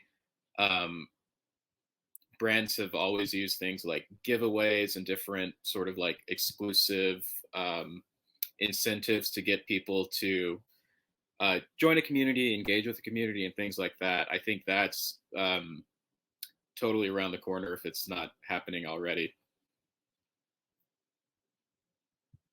Yeah, I think it can go both ways. At like an established community, I think it's a cool add-on, right, for like a smaller sector of it, like at overtime, right? Like we have a lot of followers, but not all of them are going to be interested in NFT. So I think it's a cool opportunity for us to have like a little breakaway group and to have like a smaller sector be interested in what we're doing in that space. So I think it's a cool add-on, for something that's established. I think you'll definitely see it, and I think you're already seeing it. Like and I know Clubhouses kind of came and went, but I think when Clubhouse was like kind of popping in the beginning of COVID, and you saw like, oh, this community, and a lot of it was around NFTs and talking about that. It was kind of around the same time that those kind of blew up. So I definitely think there's still that sector of people who are gonna love it and really want to dive in and talk about it. I think what will be cool to see is if it's able to get into like that middle tier, like that group of people. It's like, I'm kind of interested, but I'm not like an expert. I think right now it's kind of scary if you're a non-expert to kind of jump in, and it's like, will that common fan, the way you get in like sports and music and different things, like you can be a casual fan and still be part of a community. Can NFTs like get that casual fan? I know for me that's been my like hardest thing. It's like, I'm like a casual fan, I'm like kind of interested. Am I going to put my full heart into it and dive in and start to understand it? I think to build a community out of it, I'll be interested to see if they can get that casual fan. I love that. I think for me, I see NFTs in that same kind of way. But I also think that it creates a cool opportunity for self-identification. So you're not only like, yes, you can be a part of this community, but just as in you go to a football game and you wear the jersey, that's how you self-identify as a fan. That's how you signal that fanhood to others. You have these people who own the NFTs, they're changing them into their avatars on social. And so that becomes their new digital identity as attached to these specific communities. So I think it's really interesting. I think what's going to have to shift is that right now the NFT conversations, and why I think the casual fan is really kind of off put by it, is that it's heavily focused on monetary gain. And so everyone's trying to hack to the next level. They're trying to essentially like buy something and be able to swap it and sell it and be able to get more money for it. And so a lot of the conversations when you were looking at the Bored Ape Yacht Club, when you were looking at that before, it was very community focused. And then when it kind of went viral and more people started talking about it, then it became conversations about monetary gain. And I feel like that's really hurt that community narrative pretty extensively. I think what's going to wind up happening as more NFTs are available to the market, there's saturation now. So unless you're using like scarcity levers, you really need to decide, do you want this to be a money play or do you want this to be a community play? Because if you want it to be a community play, you're going to have to do more giveaways. You're going to have a lower entry point. You're going to have to make it so it's accessible to those casual fans who don't want to drop 50 grand for a digital asset. Like either they can and they don't want to, or they just simply can't afford that kind of investment. And so I think that the NFT community is going to have to decide what narrative they want to really lean into, because you can't really say like we're a community, but you have to be a millionaire to be a part of it. It's really exclusionary. All right, we have yeah, go ahead, sorry. Oh no, I was just gonna say what you mentioned about the logo thing. It has been wild to see, like to see so many people changing their avatars to NFTs. Like that is a community in itself, and it's a lot bigger, I think, than what people probably think. It just been wild like that. I think when you get that, like those like little secret, like, oh, I'm part of this group, like that is probably when you start that to build that ground floor and that core community. So it is cool to see, and that is why I think it probably has it will probably continue to build and be really big. Absolutely. I think even in the NFT conversation, there's like something interesting to think about, again, from the community perspective. It's that, you know, the people who are into NFTs right now are this like niche group. And a lot of times, a lot of the most active and engaged communities online are these like niche interested groups. So again, if you're looking at community building and you're trying to incorporate NFTs, that could be a strategy to like position yourself to this particular group that already exists. Love that. And we have another question from the audience. I'm looking to work with founders who are making products more accessible. Where can I find these future thinkers?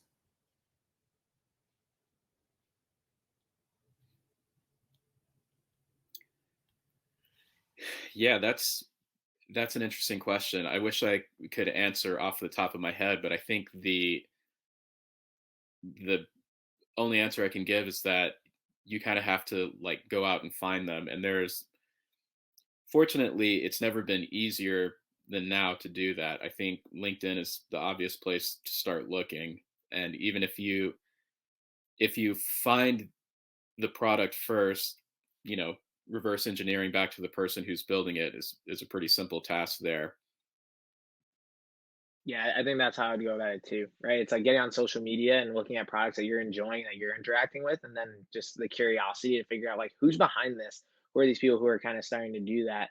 I think that's probably the way I would go about it, like just being in the social world and just like, oh, like how can I go through this rabbit hole, find things that I'm interested in, and then trace my way back. I think other cool things though are just like just being able to have conversations with people who are in the type of world that you want to get in, right? So if it's like tech startups, like getting into that world and just starting to talk to different people and hear things that they're talking about and thinking about, I think one way or another you find yourselves like, oh wow, there's this. I just got introduced to someone who like started this new like seltzer business or whatever, and I was like, I would have never thought about this if it didn't come through a friend, through like a connection and a DM. So I think it's going through that rabbit hole of figuring out who's behind all these different things that are starting. And I would also say, look at startup communities. Like there are communities out there of people who are they're just starting out. They are founders who are looking for sometimes the same things you're looking for. So some of them are free, some of them you have to pay for. But look to those startup communities where people are having those preliminary conversations and they're looking for maybe co-founders or what have you, and really kind of immerse yourself in those conversations. That's a great way to really start connecting with people in that way. I mean, if you're looking to help build community or a product for your startup, look to community. So it's never gonna let you down. Yeah, one last thing I'll say is just ask questions on your social media feeds. Just take that question and post it. And, you would be very surprised at how far and wide those things can go from time to time, and how engaged a lot of people will be just from just a simple question. So we have 10 minutes left. Would love to hear, what is the one piece of advice that you would give to a founder if they were starting a community for their startup?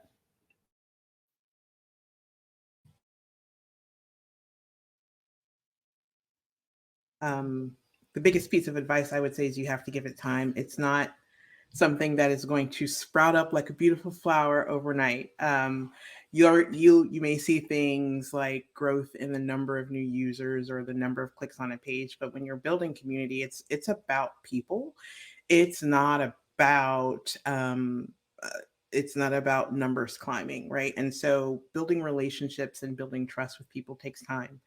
And you may not see, but it compounds, right? It compounds over time. If you give them the opportunity to let you know what's working, what's not working, let you know whether or not that relationship is coming into fruition, you're going to see that ROI compound over time.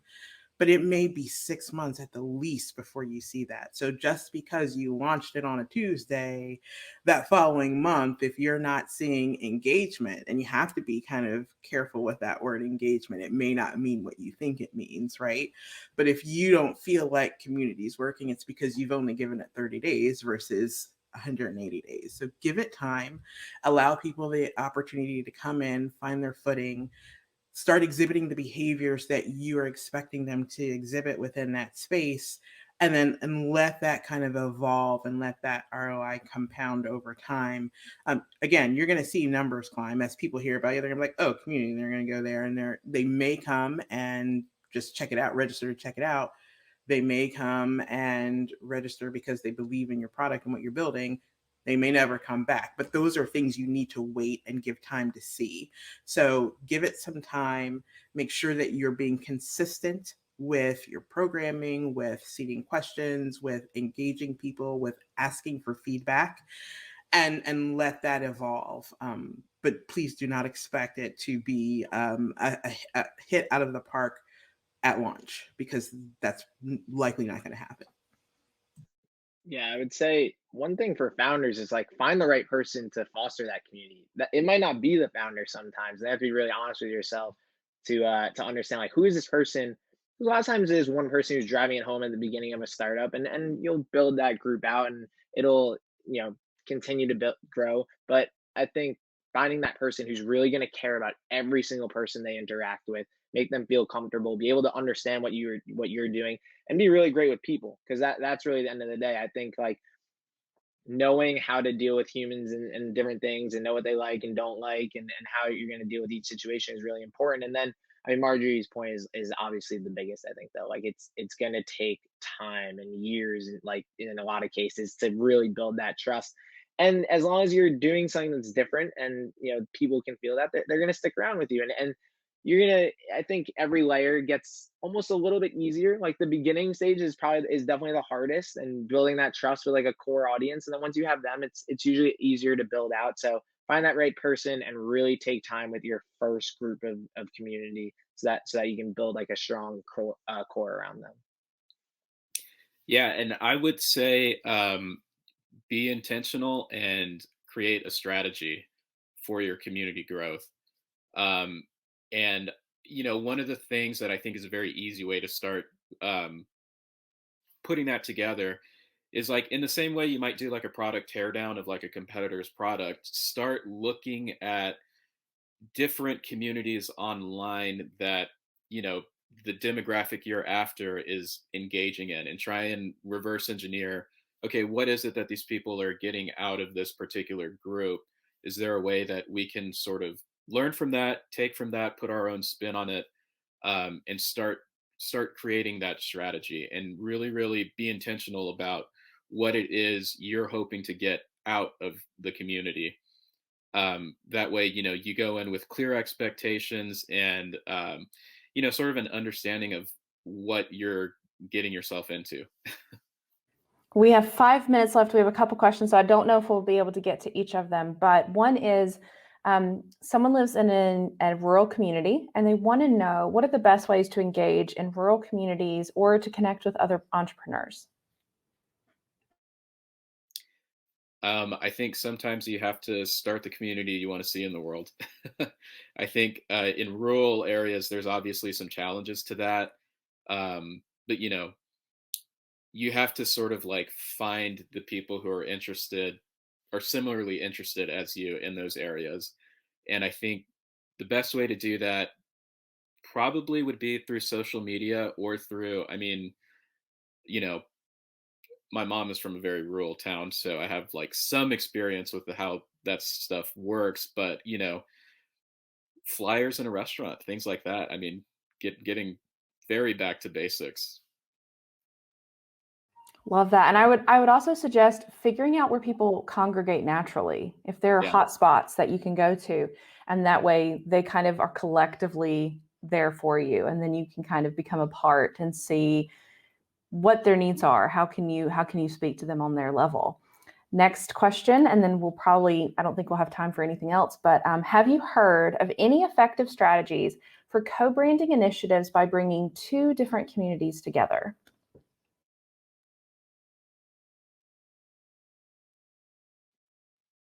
I think co-branding is always cool, to try to bring communities together. A lot of times, I think the best ones are ones that like live in the same world. So at Overtime, for instance, like we're very heavily into sports, and another kind of type of branding or community that's close to ours is like lifestyle, like sneakers and style and different things like that. So we do a lot of those things where it's connecting those two communities that kind of already overlap a lot. And I think those are really effective because you see that there's a lot of cross love there. And I think that can build it out.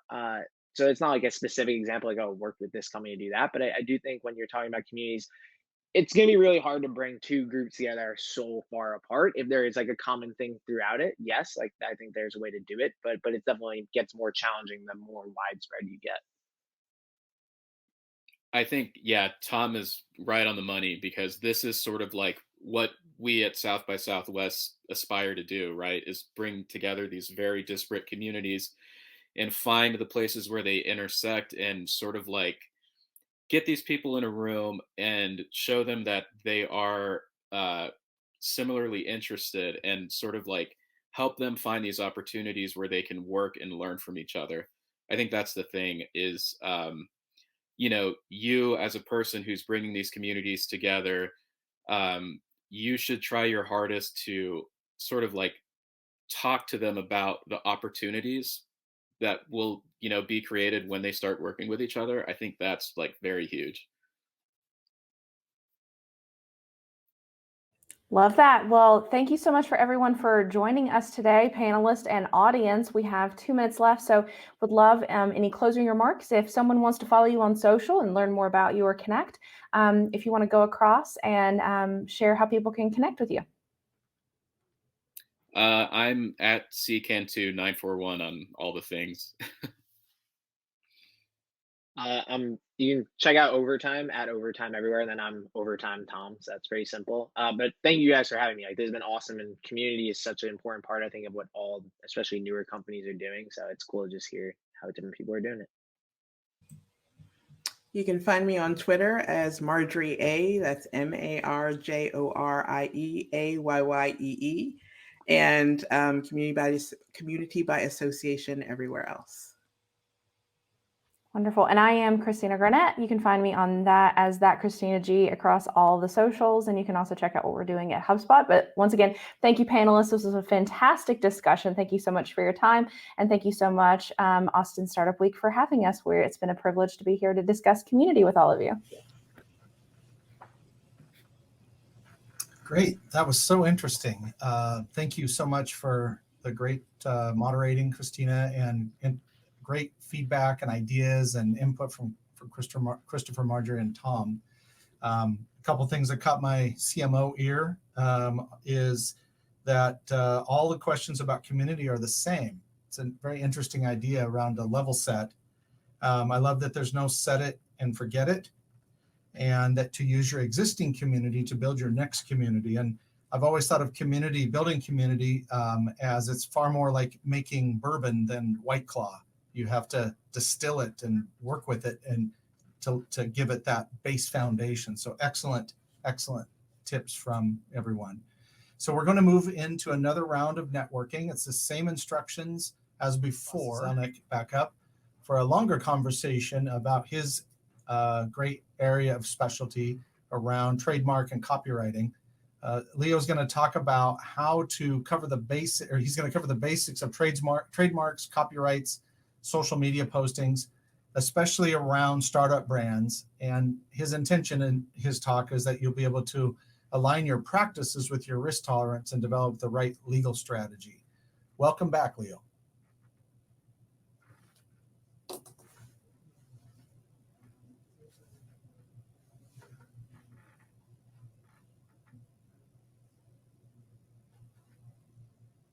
Session of the marketing and PR track.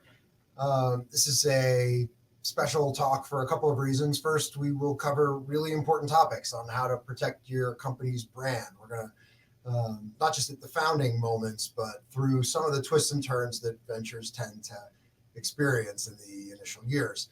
I hope all of you know some of what we're going to talk about today already, but I think that all of you will learn something here about branding law. And if I'm wrong, please call me on it. Please come and find me at the happy hour today. We're throwing at Central Machine Works. I will personally buy you a beer and or a sparkling whatever, and give you some free legal tips. The second reason that this is a really special talk is that it's brought to you by the folks that have sponsored this track today, our firm Fross Zelnick, and you may have heard that name, our trademark, bandied about a bit today, but you might not know who we are. So let's get started there. So we are the largest law firm in the country that focuses exclusively on trademark and copyright law. That's who we are. We manage and litigate national and international trademark and copyright portfolios. More importantly, our clients and peers tend to believe that we are one of, if not the premier branding firm in the country. We've been doing this for 50 years. We have about 50 lawyers working in this little niche. And we do this work for companies in every industry and at every stage, from the most iconic brands in the world to some of the most exciting ventures that are going on now. We're incredibly proud to have clients including Tiffany and Chanel and PlayStation and Peloton and Oreos and Johnson & Johnson and Colgate and Cartier and Lego and Four Seasons and TED Talks and Sega, just to name a few. It's never too soon to chat with us. We routinely advise pre-seed founders. We don't charge for initial consultations, and founders tend to really appreciate what they learn even from those just initial chats. So don't hesitate to reach out if you think we could be helpful. Connect with me, please, on LinkedIn, and let's keep the conversation going. IP often comes down to spending money early, and especially when there are big ambitions at play. And we understand that startups have every bit of that ambition, but don't have the money to spend early. And so that's really where you need the help, kind of threading the needle. How much of those precious early dollars do I really need to spend, and what can I put off until the next raise? So these are the areas that we practice: trademark, copyright, right-of publicity, false advertising, design patent work, and so a lot of domain name and social media work as well. We do not do utility patents. If you want a real patent lawyer, that's something different. So we're going to focus today on mostly on trademark law. We can get to copyright and some of the other stuff maybe in the Q&A at the end. But so we're going to do an introduction, which done. We already did that. Basics of branding law, that's going to be most of what we're talking about. And then at the end, we're going to kind of leverage that into thinking about how to create and manage brands as things go on. And then I'm going to try to save some time for Q&A. So put some questions in the chat.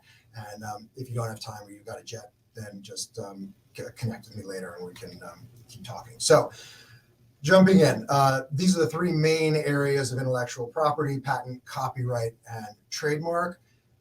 Patent covers inventions, copyright covers so inventions, devices, that sort of thing. We're not going to talk about that. Copyright covers creative authorship, which is really important with some companies and generally tends to be a part of branding with a lot of companies. So there's plenty to talk about there, but we're not going to focus on that today. Maybe we get some time at the end. And then trademark, which is the brand, right? When you think about these concepts, the one thing that's really fun about doing this kind of law is that you have to think about the same concept from both sides, sort of offensively and defensively. We have to make sure that we're sufficiently respecting others' intellectual property, and then we want to also make sure that others are respecting ours. So what's good for the goose is good for the gander, kind of thing. And young companies tend to think defensively at first. Can I get this trademark? Right? Meaning, can I use it without infringing anyone else's rights? And the answer may be yes, you can, but it may be that trademark is going to mean that you're going to have a very hard time when it comes to playing offense, which is to say building goodwill in the brand and keeping others off it and not having to spend a lot of money on legal in order to do that and sort of pull resources away from core functions. So let's dive in, and I think this will all become a little clearer. So what's a trademark, right? I mean, if we were in person, we could have some fun with that, but it's like that brandy thing, right? So what is a trademark really? What is it? It's a source identifier. That's all it does. It's not some amazing piece of authorship. It's not some brilliant invention. It's just a flag, a sign that says who made this product. That's it. When you see that picture of an apple on a computer or on a phone, and you know that it came from those folks in Cupertino, right? And if you want another one like it, one that's just as good as it, the same quality, you have to look for that apple. That's what a trademark is. Trademark law protects two groups, really. It mostly protects consumers from being confused. I thought it was an apple, and it's not an apple. And it also protects the brand owner, right, from investing all this money in the goodwill of this brand. You don't want someone else to come and take it, right, intentionally or not intentionally. So what could a trademark be? Lots of things. Here are most of them. All kinds of things, and we've some of these are rarer than others, but we as a firm have been on the front lines, sort of cutting edge of this stuff for a long time, and we've protected the color of Tiffany's blue, and we've got the sound of Tarzan's yell, right? These things can be trademarks, but primarily it's that top one, the word or words that is the main brand, your main company brand. So we're going to focus on that today. And I really encourage all of you out there who are young companies to focus on that. The logos, the slogans, the packaging, the other stuff, that's great and that's important. And there's plenty to do on that front, but focus on, put the resources early on into the main trademark and leave it at that, right? So what is it to own a trademark? What does that really mean? You don't own that term for everything, right? You only own that term for the goods and services that you are offering, right? That's how people with identical trademarks can exist out in the marketplace, right? Delta Airlines can own Delta for airlines, and Delta Faucets can own Delta for faucets. How can that be, right? How can there be someone with the same trademark? Well, it's because we just kind of know that those guys aren't related to each other, right? We know people who make faucets don't also run airlines. You don't see someone saying, wow, that's a beautiful faucet, forget JetBlue, I'm going with Delta from now on, right? That's not, we know that commerce doesn't work that way. And that's sort of a silly example, but as goods and services start to creep closer and closer together, you actually find yourself in a gray area to trying to decide, is that related? Will consumers think that's related or not? So we live a lot in that gray area and litigate over it and all that sort of thing. But this is how trademarks work. You own your trademark for a particular set of goods and services. So how do you own a trademark? I mean, how do you own it, right? You file a trademark application with the United States Patent and Trademark Office, right? Is that how you own it? No, that is not how you get rights in a trademark, right? That is not, it's not the right answer. So let's try again. How do you own a trademark? Okay, so you obtain a trademark registration from the United States Patent and Trademark Office. You file your application, and then after a bunch of months, they give you the registration, and then that's how you own your trademark registration, right? No, that's also not how you own your trademark registration. So that's kind of weird, right? That's not maybe what you thought. This is how you own a trademark, come to own a trademark. You become the first person to use a mark. It says a protectable mark. We're going to talk about that. To use a mark for a certain set of goods and services. If you're the first person to go to market with a mark for a particular set of goods and services, you start building rights in the trademark. You own the trademark. That's how it works in the United States. Okay, we're going to talk about other countries later, but in the United States, your rights come from your use, and you own those rights in the geographical regions that you sell in. So you got to keep that in mind, right? If you're opening a local pizza shop, you only get the rights in that town or maybe set of towns, right? But if you're going to launch an app on the App Store or put a website up to sell your product, right? You're selling it to California, you're selling it in New York, in Chicago, and Austin, over in Florida. Yeah, you got national rights. You're developing national rights just based on use before you even talk to the Patent and Trademark Office. So why file a trademark registration? You're saying I don't get rights from it. So why does everyone file there? Why do I have to spend money on it? Like, what's the deal? You get a bunch of benefits from filing a U.S. trademark application and getting a registration from it. You should definitely do it, or you should likely do it. People do it all the time. Big brands do it. Small brands do it. It's a good idea to do. It gives you a whole string of benefits, but it doesn't give you the rights. Okay, so that's the distinction. And it's important early on because you might think you don't own something that you actually own. So here are some of the things that you get. You get a presumption of national rights, which is great, especially if maybe you're a regional, more of a regional entity. So you can get that added benefit there. It gives notice to junior users, to later comers who might not know that you don't need a registration in order to have rights. They tend to look at the Patent and Trademark Office to look to see if other people have it, and there you are. So great, they'll know you're there, and they have to pick another trademark. Right, so that's great. Also, the USPTO will help you in clearing out other people because they'll see you there, and if a new guy comes in and actually applies, if it's the same mark and the same goods are pretty close, they'll bounce that application, and you won't have to bother with it. So they'll do some of the work for you. You can record it with customs, which is helpful for infringing goods coming in across the borders. You can get benefits for international trademark filings, which we'll talk about in a minute.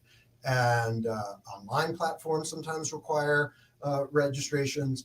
So there are lots of benefits, but it's not the source of your rights. So well, trademarks first come, first serve, right? So if you're first, you get the rights, okay? But I can't get the rights until I launch. So you're saying I have to go all the way to launch before I can sort of plant my flag in and say, this is my trademark, I want it. I'm already, producing packaging and products and all kinds of things. I'm invested in this mark. I don't want someone else to come in and swoop in and get it at the last minute. So there is a way to file a trademark application, even if you haven't started using the mark. And some of you may have done this already, right? You can either file a trademark application. The typical one is to say, I'm using the trademark. Please give me a trademark registration, right? The second kind of trademark application is what's called an intent to use application, which says, I swear under penalty of perjury that I have a bona fide intent to use this trademark in commerce, please give, and I'm filing this trademark application as a result. Okay, so this trademark application, once you launch, the date that you filed that trademark application becomes your priority date. So you can in fact claim, you can sort of, your priority dates back to the filing once you launch. The application doesn't give you any rights. It only kicks in once you launch. But that's a huge benefit So your trademark's priority date will be your launch date, the time you go to market, typically, unless you filed an intent to use application first, and then you have the prior deadline. Okay. Next piece of advice, pick a good trademark. What does that mean, right? If I were to ask all of you, marketing and founders out there, marketing pros, like what's a good trademark, you'd come up with all kinds of good ideas, right? It really captures the energy of my company. It helps communicate what it is we're selling. It's the domain name was available. It's good for SEO, right? There are all kinds of reasons a trademark is good. There are a couple of reasons that a trademark lawyer would say that a trademark is good, and you should really understand those before you pick your trademark or invest heavily in it, or at least your next trademark. Okay, so what's a good trademark? Pretty simple sounding. It has to be protectable and it has to be available. And these are key terms actually to think about later when we get to the offensive part and we want other people to stop using our trademark. These same principles kick in, but we'll get to that in a little bit. So protectable and available. Let's take those one at a time. What's protectable? Well, there are terms the trademark law simply will not let you protect. They won't play with you on those. And so let's talk about that first. Let's find out whether your trademark is protectable. So think of your trademark, either the one you got now or the one you're going to do next. It could be a sub brand or it could be your main brand, right? And ask yourself these questions: does my trademark identify my product? Does it identify it, or does it describe it, or some feature of it? Does it instead not do those, but suggest something about my product? Or rather, does it have nothing to do with my product? Or is it a coined term altogether, just some made up term? So think about that. Think about a trademark or two and figure out which one's yours. And this is how if you come in and say, this is my trademark, this is how we're going to think about it. Okay. And then here's the sort of the cheat sheet here. Okay, this is the spectrum. We look at all trademarks this way. And you want to pick something on the green side, on the right. Okay, so if you come to us and say, I have an amazing recipe, I'm going to start a company around this product, the pretzels are incredible, and it's a pretzel company, and the name I want to go with is pretzel.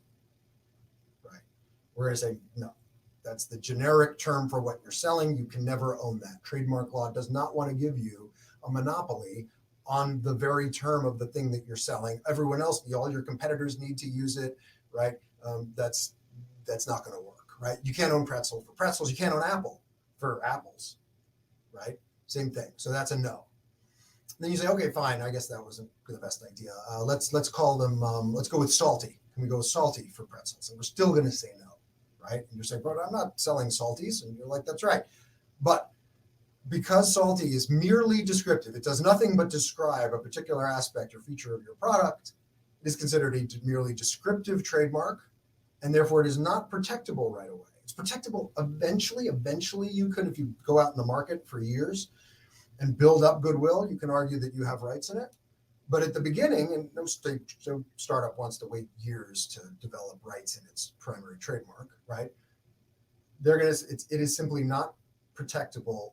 Your competitors need to call their pretzels salty, and no one wants to give you, the law will not give you a monopoly on that term for that product. Same for apple juice, right? Can't own that. Windows, for example, is a merely descriptive trademark for computing, but it eventually developed trademark rights, but it wouldn't have had trademark rights right away because it's just describing some aspect of the user interface, right? So if you come to us with a generic or a merely descriptive mark, we're going to say, no, don't.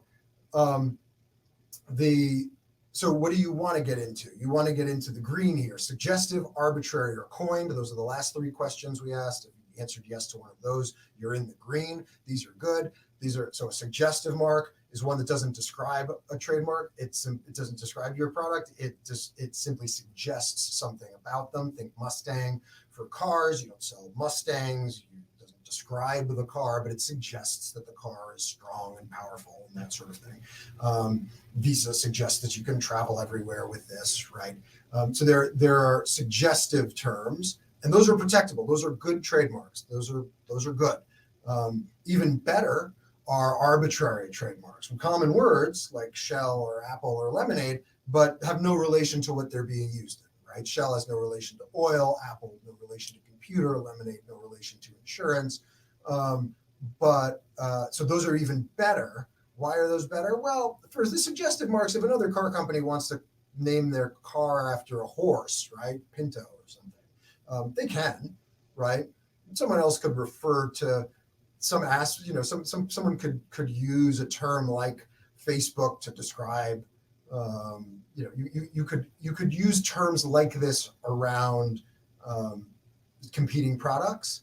You have to be careful, but you maybe you could get kind of close to it, something about a visa or something like that, right? Because these have inherent meanings that are related to something in the field. So the courts tend to give the scope of rights to the trademark owner of a suggestive mark are narrower. Courts say, okay, you can keep people from using your mark, but they can come a little bit close to some aspects of your trademark. But when you pick an arbitrary term, there's no reason for a competitor to use any term, anything like that, right? And especially if you jump into the best category of coined terms, there's really no reason that anybody should come anywhere near the term Xerox. Talk about copying equipment, right? That's just a totally made up term. So it's the other end of the spectrum from the generic or descriptive term. So the further to the right you go, the better you are. So that's a protectable term. You need that first. Then the other thing was available. You need to be available. So what does that mean? Well, you got to be first, right? If someone else is there first, then you don't get to use it. They get to use it, right? So how do we know? Is my trademark available? Well, here are things to do, right? You've probably done these. You go onto the USPTO database and you type in your trademark and see if anything comes up, right? You Google it. You look through some of the Google pages to see if anything comes up. You get the domain name, right? That's important. Maybe if it's an app, you're going to check the app stores. Maybe you're going to look at state records, even if you're getting fancy, right? So you've done all those things and looks clear to you, you're good to go, right? That's a lot of things. It's not quite enough, right? Why? Well, that USPTO search you did, if you just type in the name, that search function isn't very good. It's not dependable. And it doesn't search variants on the term, something with an added letter or a subtracted letter or a missing vowel or two terms put together. And all those things could be blocks to your trademark and you won't know them. It'll look clear to you. And as far as Googling it, sure, but how deep do you go into Google, right? Domain names, well, you might have the .com, but there are other, cheaper GTLDs out there and other variants of the trademark, different spellings and other sort of formats with it, right? Check your state records. I mean, are you going to check every state records? So plus, what if you did bump into something in that search? How do you know whether it's close enough or it's close or too close? We've seen founders think that obvious blocks, things that are obviously going to block them, are not issues at all, right? We've seen founders incorrectly think that they have to change a mark to avoid a prior user when that prior user wasn't a concern at all. So understanding what you're finding there is a problem. So what do? You have to do a trademark search. You need a trademark lawyer to do a trademark search. I was looking for some image of me jumping up and down. I can put in that white space, but this is sort of the big takeaway here. You have to do a trademark search and you have to have a lawyer do it. And what do? We hire a vendor. The vendor does this big search of the trademark registry and the marketplace, right? Because you can't just check the trademark registry because that's not where the rights come from.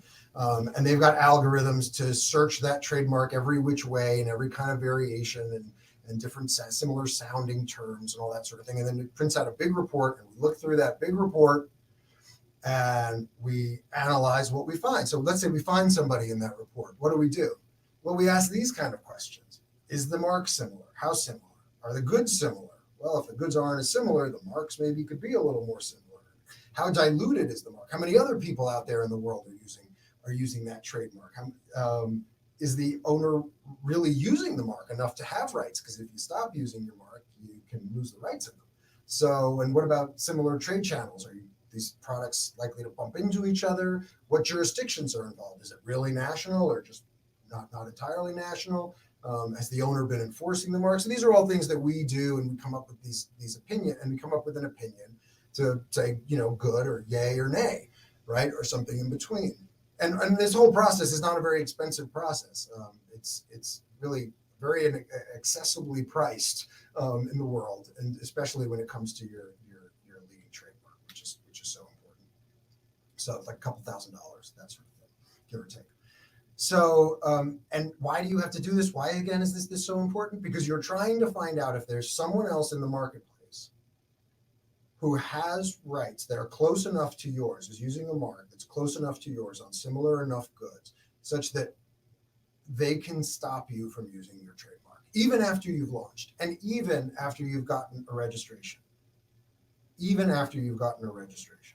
So, and this happens all the time. Right? Someone launches, they're up for 6 months, a year and a half, and then they get a letter saying, "Wait, we just bumped into you. We were here first." And the startup will say, "But I have my trademark registration," and the answer is, it doesn't matter. Their use trumps that. That's why it's so important to do the search. Okay, so big takeaway number 1 so far: if you did not do a full U.S. search of your mark, you cannot be confident that your mark was available at the time you started using it. Look, if you've been out in the market for years and years and you haven't got anything, great. Congratulations, you did it. But it's a risk, and it's best to do it this way. Big takeaway number 2: if you're planning to launch a new mark, clear the mark. That's that search I just talked about, and file an intent to use application right away. Right? You've just found out that no one else is using it. Jump in, get your filing, and then if anyone else comes in, your filing, assuming you go and launch, will predate them and you'll win, right? So that's huge. A good trademark, remember, good, protectable, and available, is more likely to be available for use. It's more likely to be cheaper and easier to use and enforce as you go forward. So less of your legal spend is going to say trademark next to it. Okay. You don't have to wait to file a trademark application or wait for a registration to issue before using your mark, right? You don't need that in the US. You can go to market and clean things up later. And clearing a trademark may be even more important sometimes than filing a trademark application, because you want to know you're first. And if you're about to launch the next day, then maybe your trademark rights will kick in right away. And then you can push the filing until the next raise, maybe. Something to think about. So spend the money on the search. Okay, so now let's think offensively. That was sort of the defensive part. Now let's think offensively. Now, you as a brand owner have a duty to police and enforce your mark. Police means look, right? Look around for what's out there, and enforce means then take action where it's appropriate. So if you see something, as the New York City subways say, if you see something, say something. But say it to a trademark lawyer first. Don't assert trademark rights against anyone else without first consulting a trademark lawyer. Why? What do you mean? What's the big deal? If I see somebody using an infringing mark, why can't I tell them to stop? Right? So think of this story. You're at a trade show, right? And you see across the way, you see another company selling products like yours, similar, and you see their trademark, right? Let's say it's the word mark or the logo, and it looks just like yours. It's a little different, but I mean, it looks just like it, right? And you're mad. So you walk over there in a huff and you say, "Excuse me, is this your company?" And he says, "Yes." And you say, "Your trademark looks so much like mine, people are going to think that we're connected or that you work for me." You take this trademark down, you change your trademark right away, or you're going to be hearing from our lawyer. Right? Feels good. And the other person's smart. This is what he or she is going to say. They're going to say, "Oh, that's terrible. When did you start using your trademark?" Right? And you say, "Well, I started using my trademark in 2019. Been using it for almost 2 years now." And the other guy says, "Okay. We started using in 2017.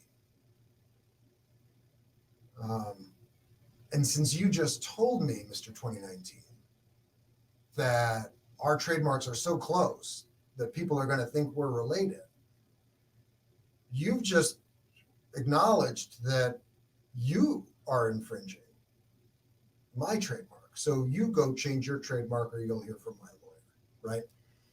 So you don't want to, you need to vet these claims before you assert them. It's really important. That has happened before. It's bad. It's preventable. So generally, how are enforcement and policing going to happen? Generally, it's going to happen organically. The marketing team is going to find out things. Customers are going to tell you about things. You'll bump into things.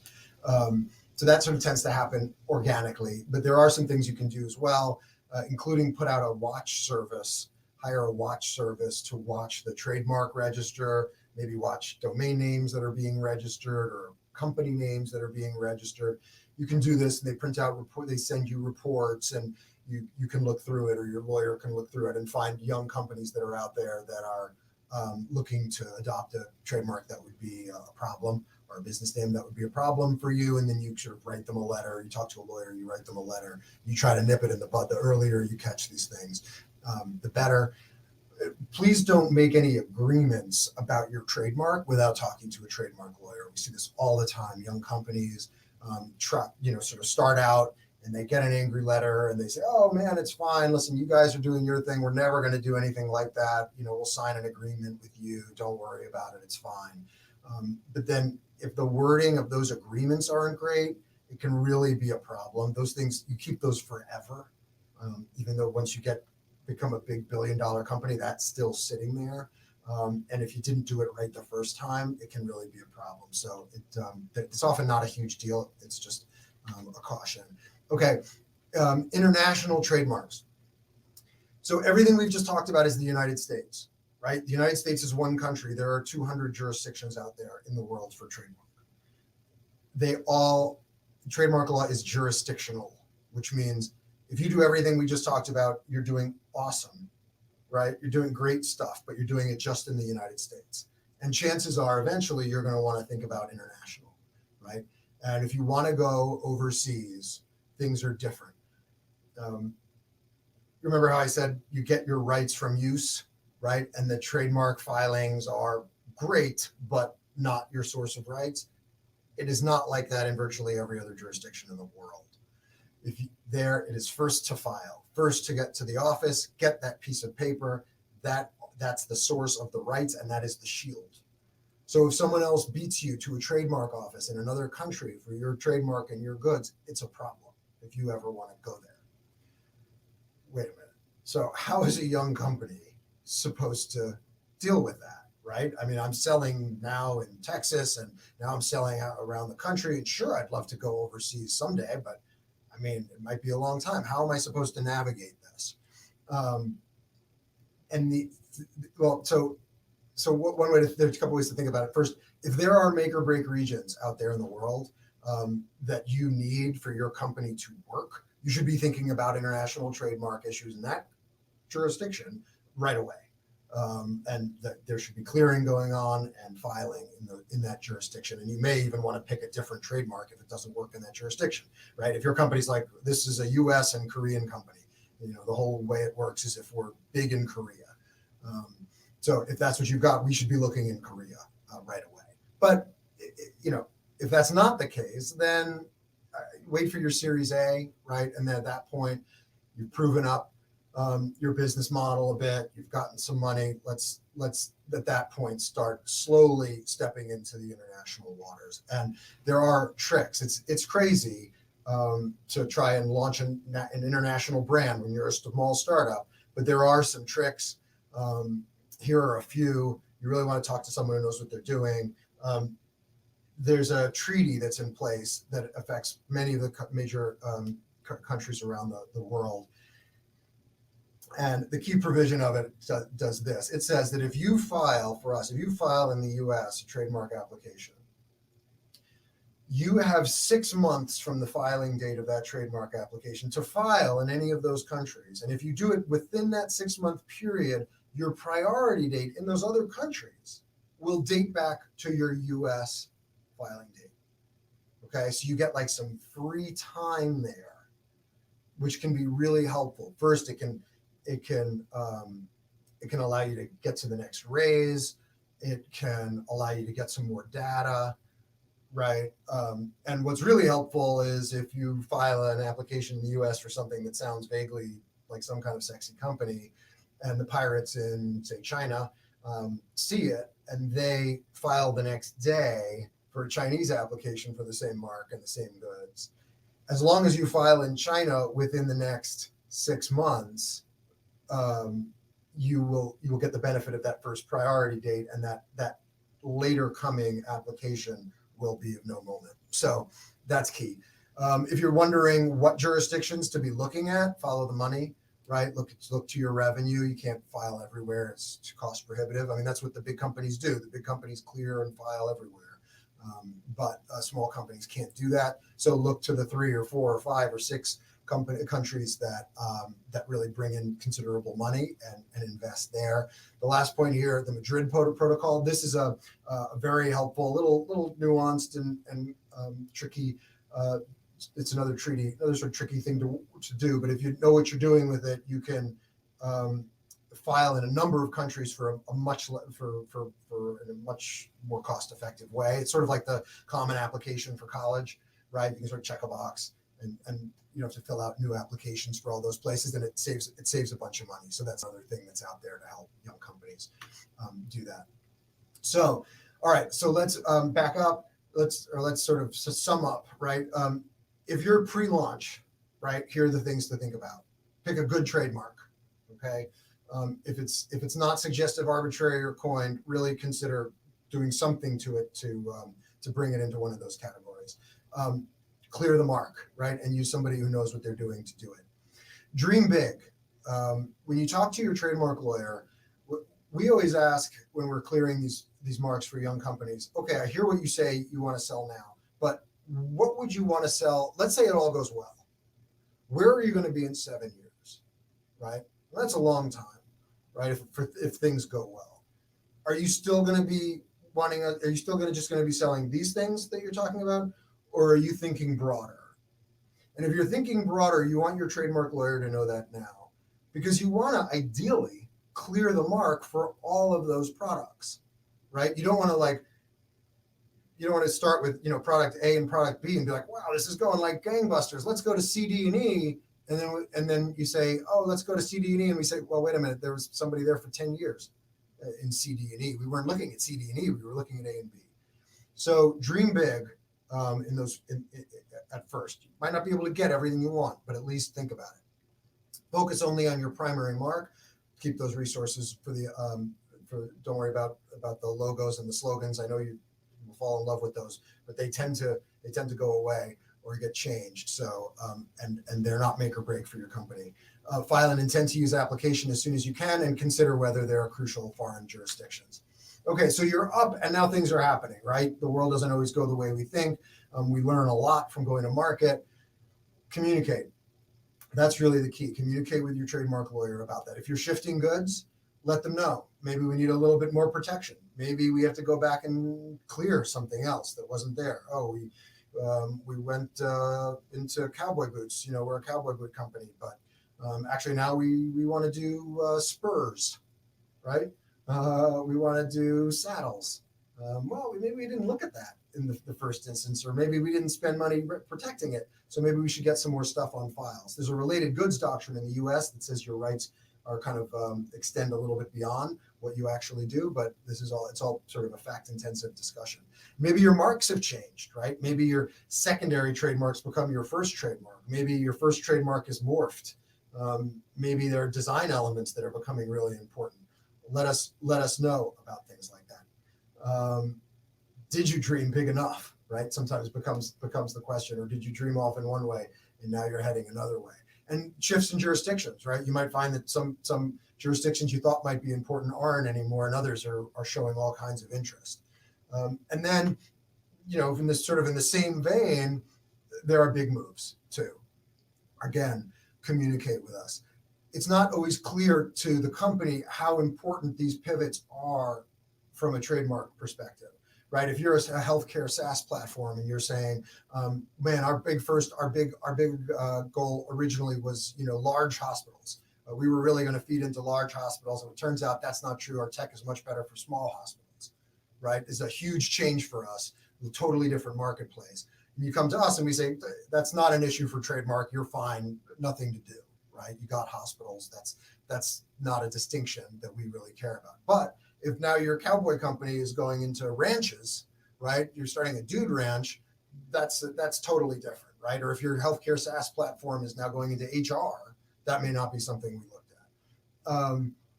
So, and again, marks can change, jurisdictions can change. And then we should also take a look and see what filings you have on file now and determine if they're worth keeping up and investing in, or whether they can be sort of jettisoned.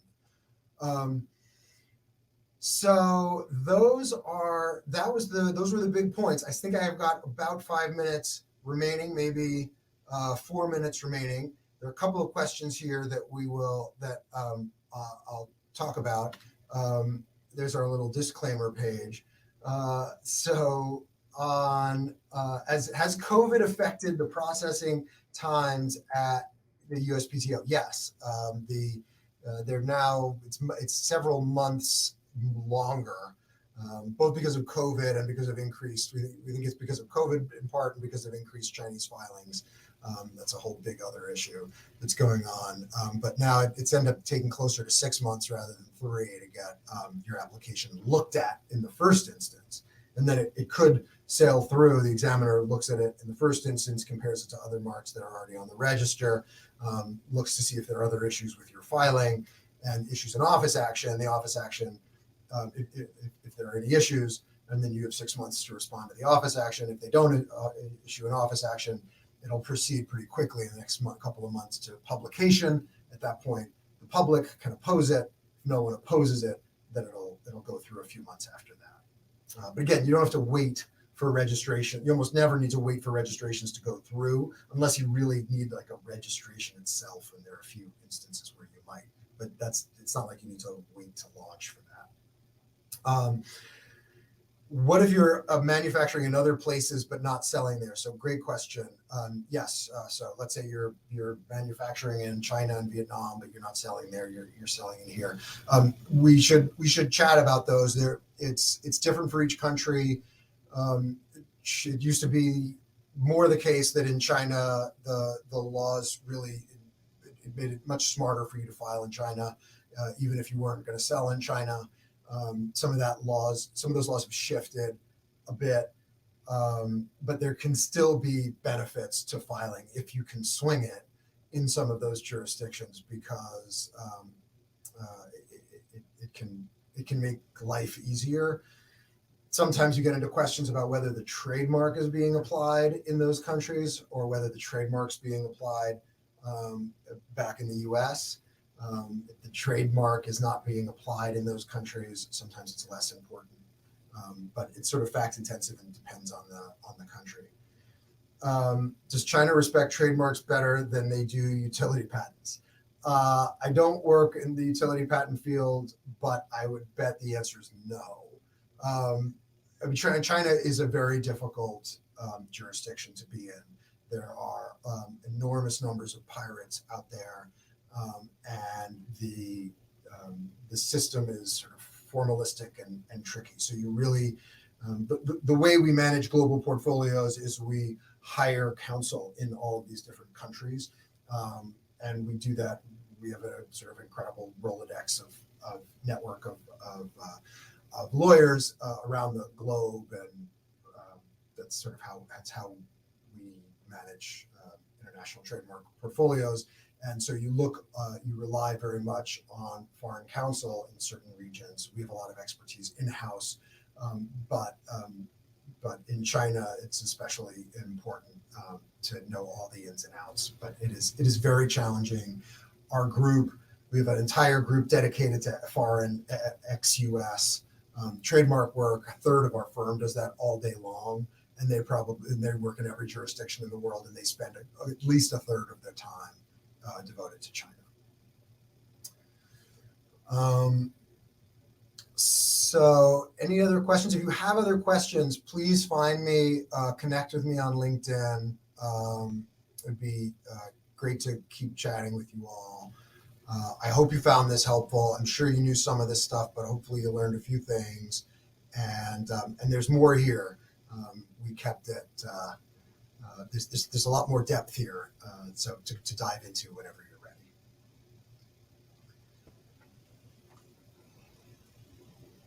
ready. Great, Leo. That was so interesting. You took such a complex, maybe intimidating for a lot of startup founders topic and broke it down. I really like the how to own a trademark and how you debunk some mythologies about what that is. You saved a lot of people probably a lot of money in realizing that the way you described that. And I really love the spectrum. That is awesome IP on your part to that people can use to kind of judge where they're at in the process. So thank you very much. This one is about scaling your PR and marketing efforts. And your speaker, Kathleen Lucente, is the founder and president of Redfan Communications. And she's going to take you through when to train, contract, or hire someone, and how to overcome the tendency to hire a jack of all trades marketer, and struggling with how to hire or outsource from there. And she's also going to describe how to scale your marketing and PR efforts as you grow and evolve and secure your funding. She has decades of experience in corporate and agency communication roles, which gives her a perspective to share with startups about growth and considering an agency partner and training marketing rock stars internally. So with that, I'll hand it over to Kathleen. Welcome. Thank you so much for the lovely introduction, and welcome everybody to today's session. Appreciate you taking the time out midday, and hopefully you're eating some lunch at your desks and able to take this in. I'm Kathleen Lucente, and a little bit more about kind of why I'm excited about this presentation. As we mentioned, I'm currently the president and founder of Redfan Communications, which is an integrated marketing and communications company here in Austin, Texas, with reach across the country. And we tend to focus primarily on high growth B2B tech brands. But I didn't start this business without a lot of background. So I started as a tech journalist and a microprocessor nerd, writing about microprocessors quite a bit. And a PR agency hired me in my early 20s and taught me the ground rules of PR. A lot of times, if you're a journalist and you jump to the PR side, they call it jumping to the dark side. But I have found it to be incredibly enlightening and to be able to help companies and to be able to look at things from different perspectives. I also ran PR at IBM Research, where I helped to launch nanotechnology, quantum computing, Moore's Law.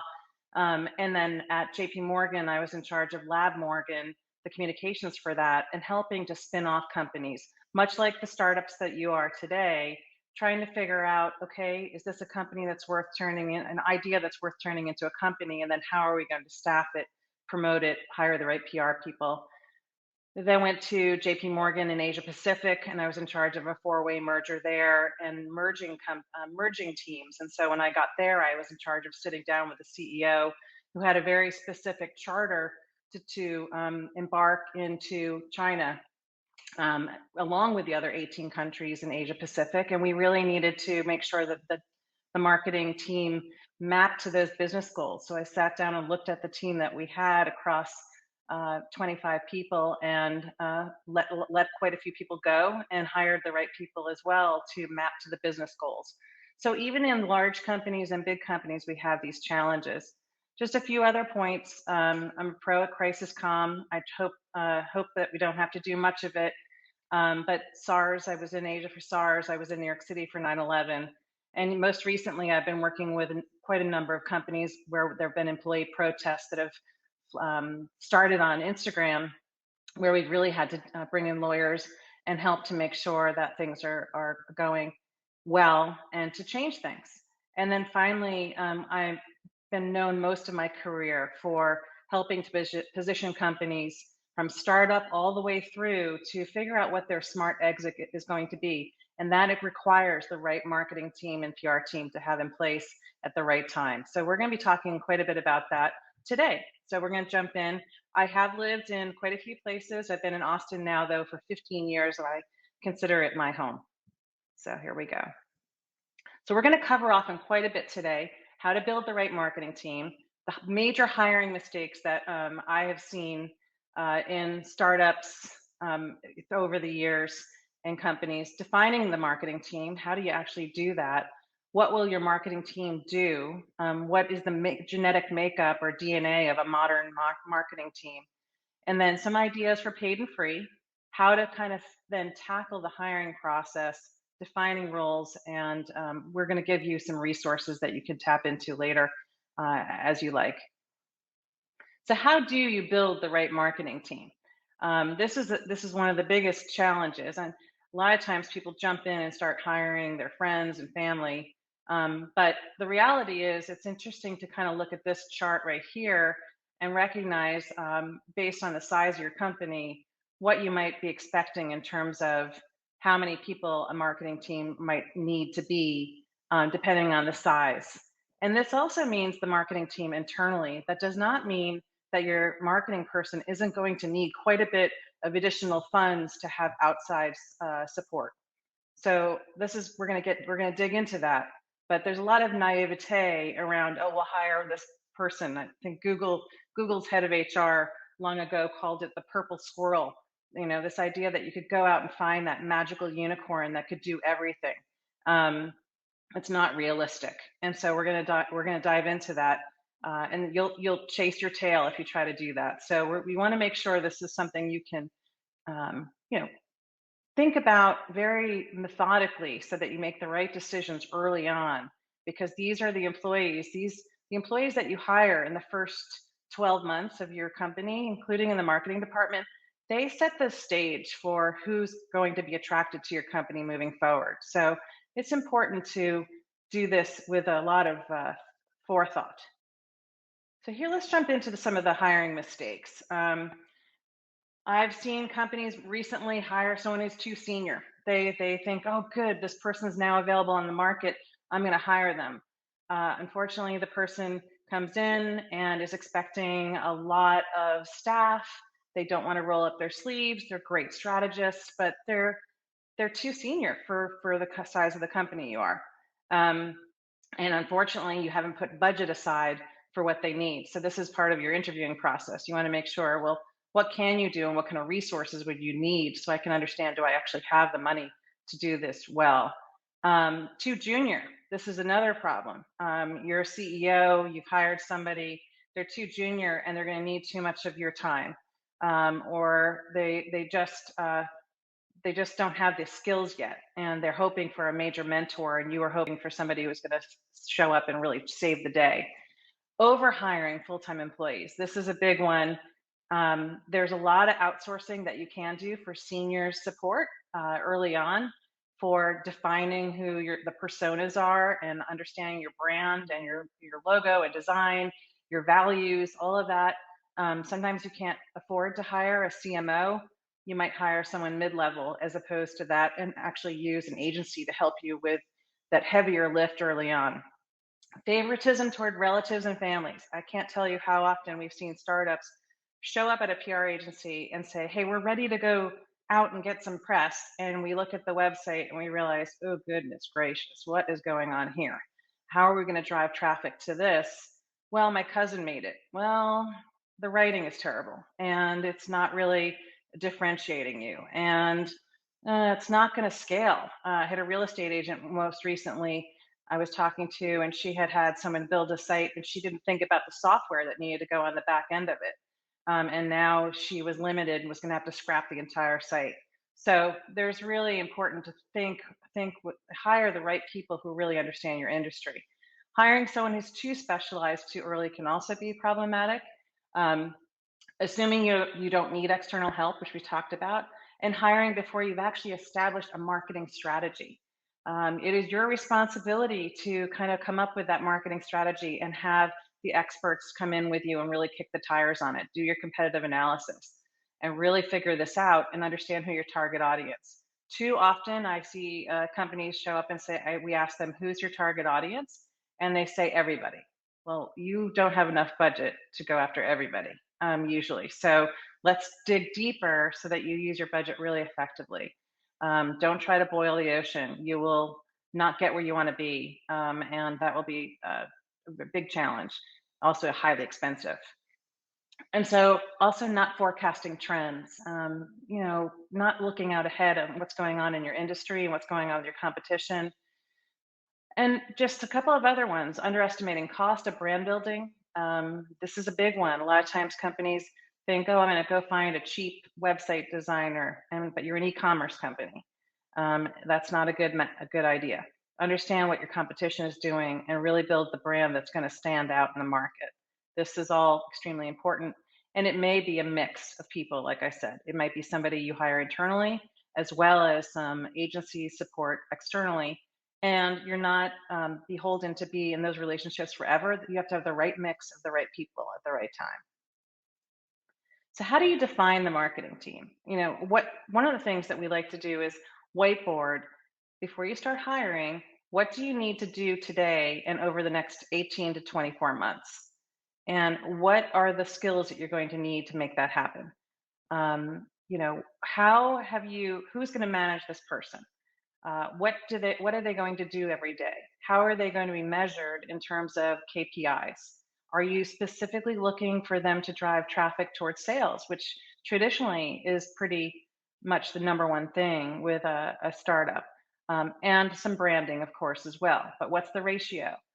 If you're too short-sighted, you're going to hire and then realize you put the wrong structure in place. So don't jump into channel marketing until you've assessed and really dove into what you're trying to achieve, who your target audience is, and what channels they're actually interested in, and where they're going to be. I've also seen agencies and come in and try to sell too many marketing channels without actually understanding the target audience. Never get into that situation. You want to know where your audience is, and you want that marked up, and you want to be reminding everyone at the company where your target audience resides. What do they do? What do they read? What conferences do they go to? What other brands are they connecting with? These are the questions you want to be thinking about. And you want to spend the money upfront to do that, the persona work of your target audience. I would definitely recommend that. You spend money willy-nilly if you don't understand that. And that is extremely important exercise. It is not something normally that a person you hire will come in and do. It might be something that you do with another agency around your branding. So who are you trying to reach? Have you qualified that audience with research where you can really back it up? Your board members and investors are going to want to see that. How are you spending your marketing dollars if it's not backed up? And do that deep dive to understand and prioritize the personas. There's some key questions that you need to ask yourself as you go through this process before you get into hiring. As a founder and as a executive group, you want, and even if you're the marketing person who's trying to figure out how do I get my boss to give me the budget to scale this, you need to actually understand what's the positioning of your company. Are you defining a new market category? Are you going after multiple verticals? What's your value proposition? You need to go a layer deeper into your positioning. How would you define what will be the most attractive selling points in a sales or marketing conversation? And then when it comes to segmentation, if you're going after a number of verticals, instead of boiling the ocean, you definitely want to think about how to use your budget really, really wisely. Where is going to be the low-hanging fruit? How are you going to draw that audience into the sales funnel? And therefore, what kind of marketing team are you going to need? What kind of content writers are you going to need? And these are the questions that you want to be asking yourself. And then you want to go to that go-to-market roadmap. Finally, what's your blueprint for success? What will be the skills that will be needed to execute on these tasks? This is an exercise that should be happening on a whiteboard. You should be sitting down. You should be sitting with your head of sales, your head of HR. If you don't have an HR person, it's probably you're the founder and your head of sales. It could just be two people that is going through this process. And then you might bring in some additional support to help you put pen to paper and really kick the tires on this before you start going off and hiring people. So the next thing you have to ask yourself is, what is this marketing team actually going to do? And so we've all seen the funnel. You've got your top, your middle, your bottom. And for any startup, you're trying to builds awareness. You're trying to get people through this funnel, right? It's one of the number one things, everyone talks about it, but what are you trying to do? So the top of the funnel, you need an incredible content writer. I just did a workshop with 30 female CEOs around the country with an incubator, a well-known incubator. And one of the things was, this was huge. They wanted to know, who should I hire first? And it depends. For example, if you're an e-commerce company, you are going to absolutely need to have a great writer, but you're also going to have someone who has SEO and front-end development and understands Shopify. Whereas if you're a company that doesn't update your website as often, you're not going to need to worry about that as much. So the mix is different, but a writer tends to be one of the most important hires that I have seen, even before a PR person internally. Knowing you have an incredible content writer who can talk about the pain points that your target audience struggles with and can tell the stories, that is essential. They can always manage a PR team early on as needed if you have a fundraise or you've got a product launch, but having a great writer is so, so important. I don't think you can really avoid it, and that's just important to recognize. The middle of the funnel is where you need to educate and intrigue audiences with product reviews, how-to videos, and expert interviews. So this is where you start to maybe need additional support. And this is just an important thing to keep in mind. And then if you think of the bottom of the funnel, that's that action space. This is where your audience members have already demonstrated, if you have HubSpot or some kind of indicator, they've already got 5 flags, like they're showing some love towards your brand. They're intrigued. You've really drawn them in, and now you want to kind of get down and dirty and talk about what's the pricing comparison, discount codes, maybe some like, hey, don't leave. There's some great reviews from some of our additional customers. And a webinar is also a great action item thing to do at this point, so that you can sort of engage with them more eye to eye. The modern marketing team today looks a lot like this. You might not have all of these things, but this is an important snapshot of what you need to be thinking about. So we talked about content marketing and how important that is, but the brand and strategy is the first part. And this is the part that a lot of companies, maybe they run out and they define the name of the company and they put up a website quick, but they have not built out that narrative, and they haven't often built out their target audience to the level that they should before they do all these other things. So this is where I highly recommend that you get that brand and strategy really rocking. It is so, so important. And then if you look at all of these elements, a great writer is important almost in all of these. So once again, don't underestimate that value. One of the things that you probably need to recognize is that a lot of times startups think, I need all of these things. Can I find them in one person? I compare that with like putting shampoo and conditioner in the same bottle. It's rare you're going to find a great hairdo after a wash of shampoo and conditioner in one bottle. It is usually a lovely marketing scheme, but it's not a great result. This is impossible. You find somebody who knows all of these things, they might join you. They're going to be extremely expensive, and they're going to require, in addition, support externally. So this is why we want to kind of narrow down on who those first hires are and how we scale both internally and externally. Some of the things that you do want to think about is there will be opportunity to do some automating of services. So having your person internally, there are some things that they might want to be using, and here's a number of the tools that can really help them. So if you're not having to do graphic design all the time, having someone who knows how to use Canva is important. Salesforce might be something that your head of sales wants, but it doesn't work with marketing as well. So in the early stage, so maybe you want to say, hey, wait a second, maybe we should start with something a little bit different. Make sure that in your company, you don't have everyone running and buying their own products and services that don't work together. So for example, at my company, we use HubSpot, but we also use PandaDoc. So if we're putting out a proposal, it's connected to HubSpot, and I can see, if people are opening it, I can make sure it can even get paid through HubSpot, so that there's a lot of automation that makes life a lot easier. for a company that's only 14 people. So that is really important to be thinking about. Content marketing, once again, some other great tools just to be aware of. Airtable, one of the things that we've seen is making sure if you're building a lot of content, but you can't keep track of it, so all just out on their blogs, but you need to be able to find your latest article on a pain point, or a series of articles that you want to turn into a drip campaign. Having something like Airtable that allows you to keep track of everything could be really, really valuable. Community and influencer management is a huge, huge job. Often can get outsourced. You look at a company like HubSpot, they are constantly doing lots in the community and influencer management. But also you have to think about, okay, what's our competition doing when it comes to this? And how are we really doing this? And how much content? We almost need a whole team writing all this. So, don't get out past your skis on things here. You want to make sure that you decide when you want to build this in.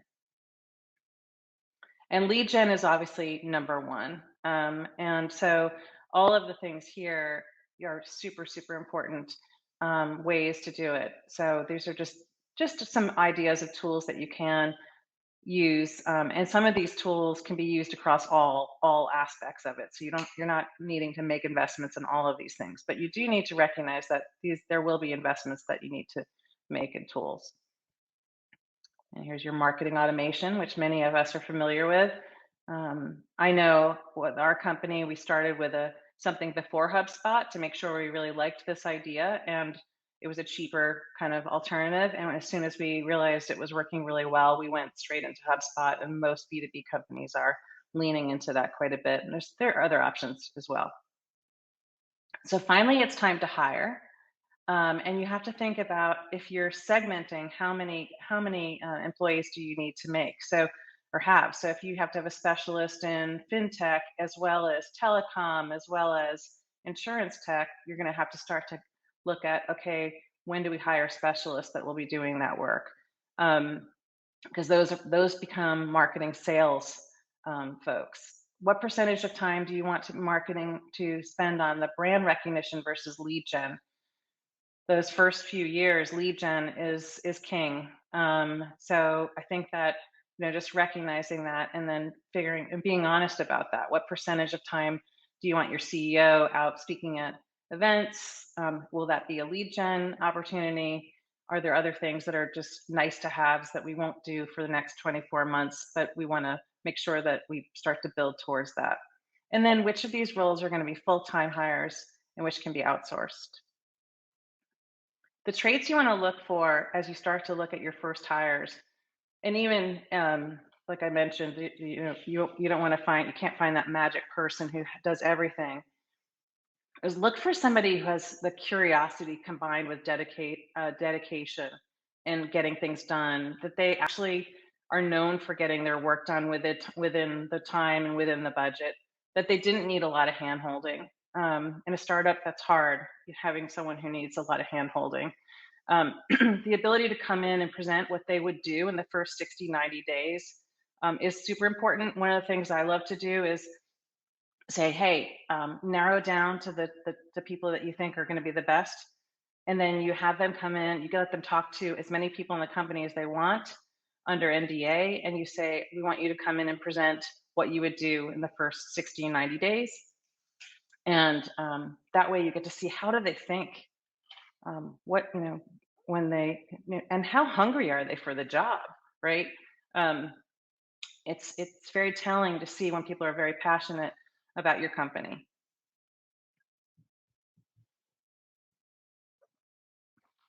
So let's talk about defining roles. This is, I think, one of the very valuable things to look at. You want your team to be lean, but you need to determine the following roles internally and externally. So there's the architect. That architect could be the VP of marketing, a marketing manager, a marketing strategist, or a growth marketer. They're handling the strategy. They are able to roll up their sleeves. They're also able to raise their hand and say, I need to do that. I need help externally to do this persona work and get all the data that's going to back up my strategy? Can I have this budget? So this person is going to roll up their sleeves, but they're also going to need additional support. The distributor, also very often known as the math person. This is because they are the ones who set up the funnels and optimize conversations and the spend on your advertising. This is a really important person to have on board. Keep in mind that they might not always be also the person who is doing the writing and the graphic design, but they are extremely, extremely important. The question is, are they internal or are they external? Do they have a partner internally that's helping with the creative? I call it the creatives. These are the ones who are handling the written content, design, and video. And then when it comes to thought leadership, subject matter experts are key. Every company should have them internally. So these are the people that PR agencies look for immediately within a company. Who's going to be your spokesperson? What is your CTO like? What is your founder like? These are the individuals that we want the archetype and the creatives to be interviewing to kind of pull out these long-term thought leadership strategies for getting you out there as a true differentiator, and with leaders that are doing things and saying things that are disruptive or challenging the market or getting people to think. And also they have to absolutely not be selling all the time. They need to be talking about what are the pain points that they see in the industry and why they're really passionate about solving them.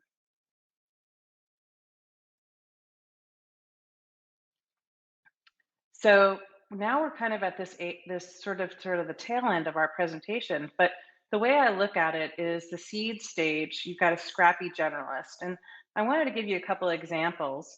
We have like in the seed stage, this is really where you're kind of in that early stage.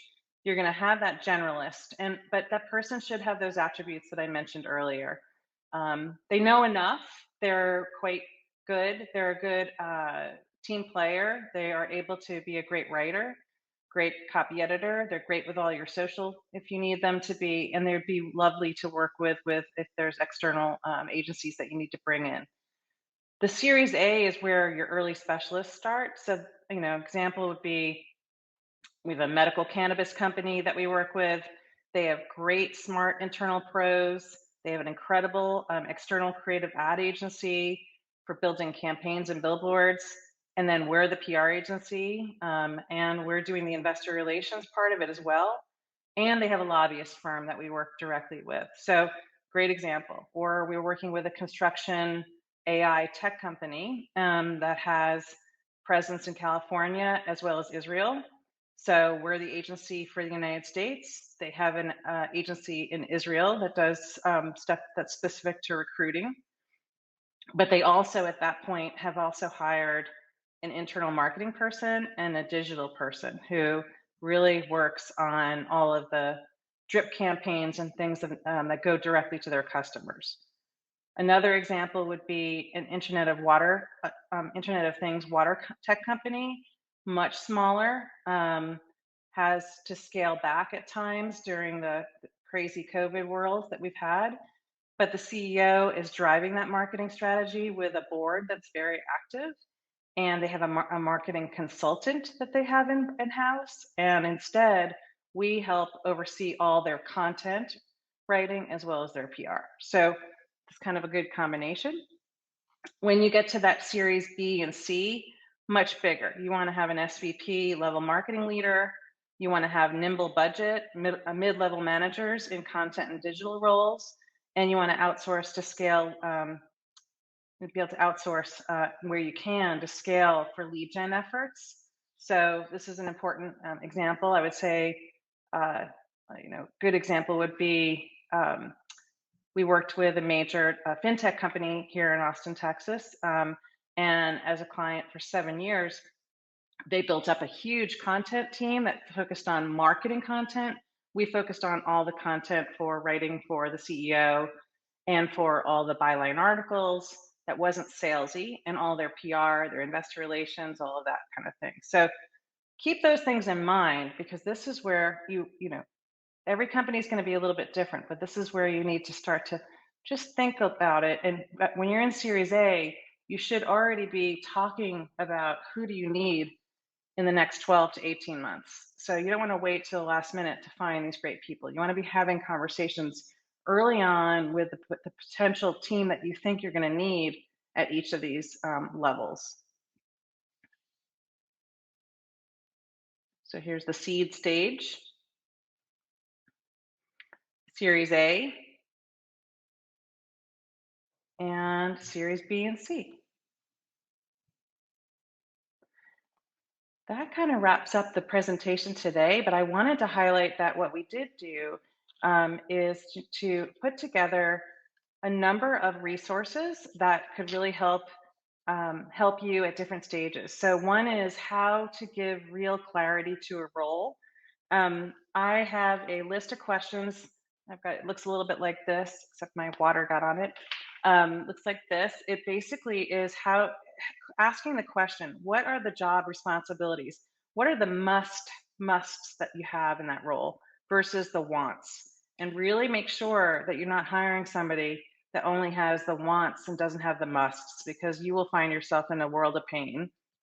Focus on what the position needs, not the person currently in the position. So as you start to scale and you start to map out what you're really going to need, don't worry so much about who you have in your midst.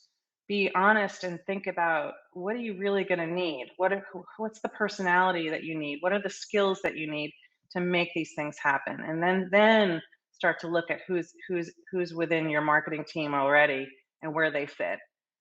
What are the personal characteristics that they have? There should only be 3 to 6. For example, an ability to appropriately identify what's needed to be accomplished, to take initiative. They have to have a passion to work for reasons that go beyond money and status, especially in a startup. And they have to have a real propensity to pursue goals with energy and persistence. And then 1 year from now, if they're really successful in what you've asked them to do, what's the next opportunity for them? So you can really keep people, because the person that you hire, a lot of times it takes a year for you to get them up to speed, and you're not getting the most out of them until like the 2nd year. So you really want to make sure you make those hires well, so you don't have high turnover. So the tips are going to be helpful. The power plays that we've put together help you think about how to drive sales, how to really think about that a little bit more effectively, when to prepare for when you get funding and how to handle the PR needs around that. And then, when to start thinking about analyst relations if you're a tech company, and how to do that and not get bamboozled into high cost situations. So there's a lot of things that can be helpful. And I hope this has been a good presentation, and I look forward to answering any questions.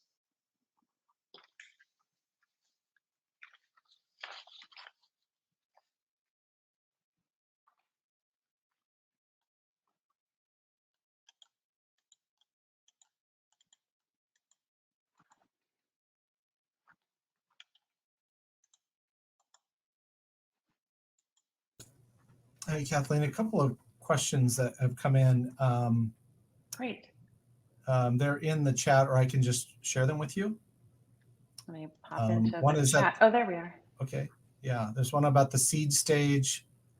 Recommend being the scrappy generalist yourself instead of hiring a generalist if you're the founder. And then a question about a startup under 1 year old, I think, has come in as well. Okay, so if you're the founder, one of the things I would say is there is a tendency for the founder to be early on that marketing person, but it is a lonely place to be the CEO and founder. Let's face it, you're by yourself. You know certain things, but it's also your baby, and so it's great to have, whether it's an outside counsel, it could be at a branding company, it could be at an agency that sits down and doesn't get you into a big retainer or something like that, but it actually helps you early on think through the questions that you need to be thinking about, and that is something that I do very often with startups, because one of the things that I have seen is I love to make sure that we help startups think and not make the mistakes early on. So, having an advisor that's even no cost early on that can sit down with you, that you build trust with, can be really, really important. And then eventually you will wind up, having a paid relationship at some point. But I think that's a good way to go. And then you'll get a sense of when you should make a hire. I'm looking at 1-year-old, architect, distributor, creative, subject matter. If not, at what stage do you start hiring for each one? It depends on the company, Caroline, that you are. So if you're a startup that's only 1 year, the architect you need off the bat, the question is that might not be someone you hire internally. It might be someone who's too expensive. So you might start with, if say you've just started a company, you've got a logo, you've been told, we've got to build out this website, the copy doesn't make sense, we haven't done a competitive analysis. I would probably look at hiring the writer, that really strong writer right off the bat. And then once again, hiring an agency externally to get that initial work done.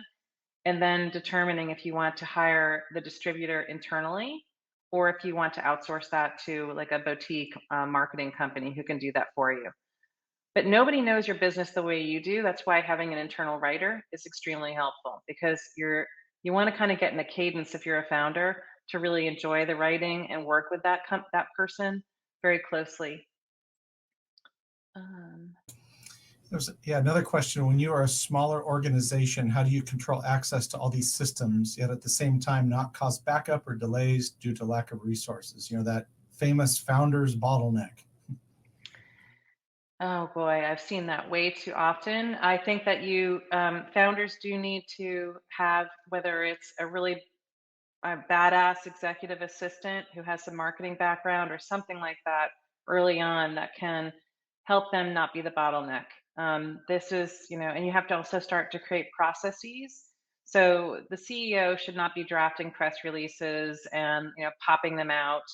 You start to also look kind of like you're trying to pump yourself up and look a certain way. And if you're the CEO putting your name on the press release and putting them out, you look desperate. Nobody wants to be hanging out with someone who's desperate, right? So you're building an aura around you, and there needs to be some level of that.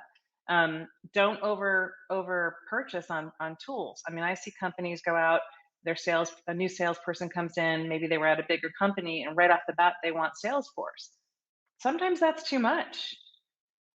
We had a company go public that had purchased HubSpot, and they only trained one person. That's also a huge mistake. That person left, and while the company was going public, there was nobody running the show on HubSpot, right? So missed opportunity. So these tools have to be assigned to specific people in the marketing team, and you never want only one person to know how to use it. So even if you have an intern for the summer, get somebody, or your assistant, get somebody to know how to use the tool, because if that one person disappears, you're in a world of pain. There are also ways to hire, though. So for example, when we were putting HubSpot in place, while I have incredible writers and incredible graphic designers on my team, there was a lot we didn't know. So we wanted some training wheels on for about 6 months. So we hired an outside firm to help us better understand. And now we just use them for, coding and things like that, where I don't need coding every day. I need it once a month, twice a month. So it doesn't make sense for me to have that person in-house. Great. This actually is a question from me, if you don't mind, Kathleen. Yeah. Because as I was listening, it's super helpful information. And but one of the questions I have for you, because you've got such a great scope of both time and expertise at various stages of a company. I'm curious what your thoughts are on what I call founder bias. So we have this, we live in the too much information age. So every founder is reading books and listening to podcasts, and they're story branding this and purple cowing that. They're going through and they're doing it all, which is creating a bias. So a bunch of biases. Which biases do you run into that really sort of reduce the effectiveness of good marketing and PR for an early stage company? A lot of times what I see is founders who hold off. They don't want to spend money on building their brand until they get their first funding. And one of the biggest mistakes there is then the people who gave you the funding own you. Like, you haven't actually established your brand. It's this thing where you are so much more valuable in building your own brand equity before you get funding. You're gonna be valued more by those investors if you have a sexy brand. If your brand is known. A great example was we have a company, I won't say by name, but we've done a lot of acquisitions for them, and they were acquiring a company out of Oklahoma, and Nebraska actually, and I called the two founders, and they had customers who loved them, absolutely loved them, right? And I get on the phone with these guys and I said, okay, do the press in your backyard know you? We're going to make sure this looks really good for you. And they said, we haven't talked to the press in probably 3 years. So even the reporters in their own backyard thought they did something different from 3 years ago. They hadn't stayed in touch with the channel of, so I would think that the price tag on that company would have been a lot higher when they were getting purchased. And in those interviews, when they were getting purchased, would have been a lot less awkward as well if they had built. So underestimating the importance of PR, of building a brand, of understanding that being a thought leader matters. Also underestimating the idea that this idea of boiling the ocean, telling people go do, CEO going off, go off and do everything.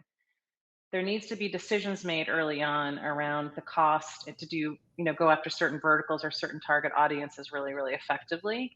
And CEOs need to understand that. It's not, or there's a understanding that social media is just an intern or somebody's cousin should run social media. I'm amazed at sort of the mess that you see there.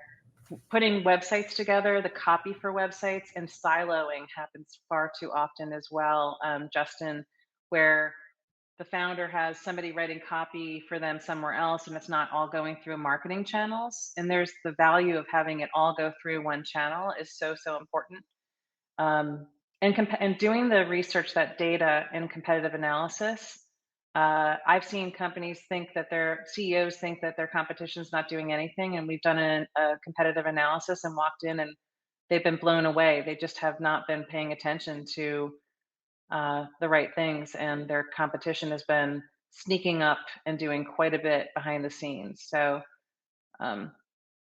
yeah, everyone thinks they're an expert. I think a crisis plan is also really important.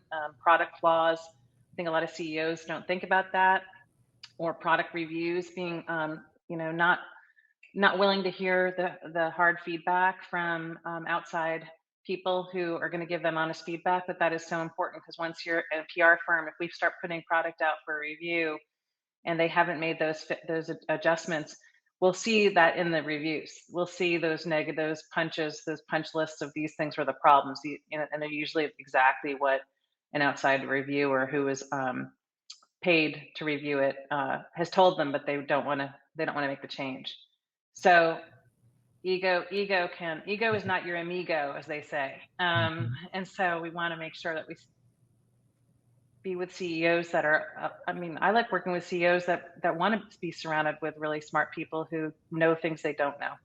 Great. I think we have time for one more question. It says, the question is, which products are worth the pro version if you're in your first year or so? Goodness gracious. That's Caroline, that's a good question. I think it depends on the company. If you only have like 100 followers, to me, I think having a good platform on the back end, like HubSpot, to me has been, even if you have 2,000 followers, it's well worth it. And if you're a startup, you can get a discount there. And I don't represent them or anything like that, but don't buy it if you don't have the right people to run it, because you're just going to have a really expensive, engine with nobody putting the content, and it takes a lot of work, and you need to have that content happening. I think the other thing is marketing needs to be working very closely with the sales team, or they're going to go off and buy something else, and you guys aren't going to be connected. And that's really, really important. So having a unified strategy there, sales should feel really positive about the marketing team, and early on, if you can establish that, they don't own you, you're in parallel, but there should be camaraderie there. So when you get a win, or a lead comes in and it turns into a sales, you both can celebrate it. because your fine work has established that. So that's important. I also think that it just depends on the tools, really. I mean, honestly, I would start trying out things for free first. And if you see it's starting to really grow, I think SEM Rush and Moz can be really, really helpful for writers. They're trying to see what is going on and what content is really valuable on your competition site and how they can write copy around those topics, those pain point topics. That kind of data scraping and insight can help you use your resources extremely well. So I think those are some smart choices. Great. Thank you so much, Kathleen. That was excellent. Thank you. I want to emphasize something coming from a sales background myself before becoming a brand strategist, is your emphasis on lead gen and sales. I mean, that is the whole point to all of this. If there's a hierarchy of importance or hierarchy of attention, that's at the top, but that begins at the very beginning of your startup, not when you're ready to start selling. Right. You have to have that happening early on, and later, when you're going public though, that, you've got 16 months. I have a whole different presentation on, you need 22-month runway. Ideally, I've brought companies public on a 4-month runway with a reverse merger. Holy gumdrops, that's a lot of work to try to squeeze in into a short period of time. So thought leadership does kick in, but if you have you've got that's why the percentages need to be right early on. That lead gen part needs to be really, really important. Excellent. Awesome. Thank you so much, Kathleen. Thank you. It's been a pleasure. Yes. So we are moving into another networking, 15 minutes of networking. And you probably are tired of me giving you the instructions, but just very briefly, click on the networking icon on the left-hand side of your screen, and then be sure to click on connect if you want to talk to the person you matched up with at a later date. When we come back, we'll go into session 5, and this is all about how to wake up your B2B content. Our speaker for this session, Liz Georgie, is a media entrepreneur and an Emmy Award winner. She is currently working as the co-founder and CEO of Suna, a revolutionary virtual Photoshop platform providing the fastest and most affordable way to create professional content online. I also like how it says it's the fast casual content experience. That's an interesting idea. Liz is a passionate advocate for women in business and created the Candor Clause to promote equity in business for women. A second-time founder, her first business, Mightior, was acquired by Standard.tv. And you can follow her on all of the socials, but listed Twitter at Liz Georgie. So Liz is going to come up and talk about, like I said, how to wake up your B2B content. And I'm super excited to hear what you have to say, Liz. Welcome. Thank you, Justin. I so appreciate the invitation to be here and the invitation to share with everyone today. Welcome to Austin Startup Week. And this would not be a session about waking up your content if we also didn't wake ourselves up. You are at your midpoint of the day. It's after lunch. We might all be dragging. Well, let me invite you to bring the energy, to bring some passion to yourself, and to just wake up your own inspiration as part of this conversation.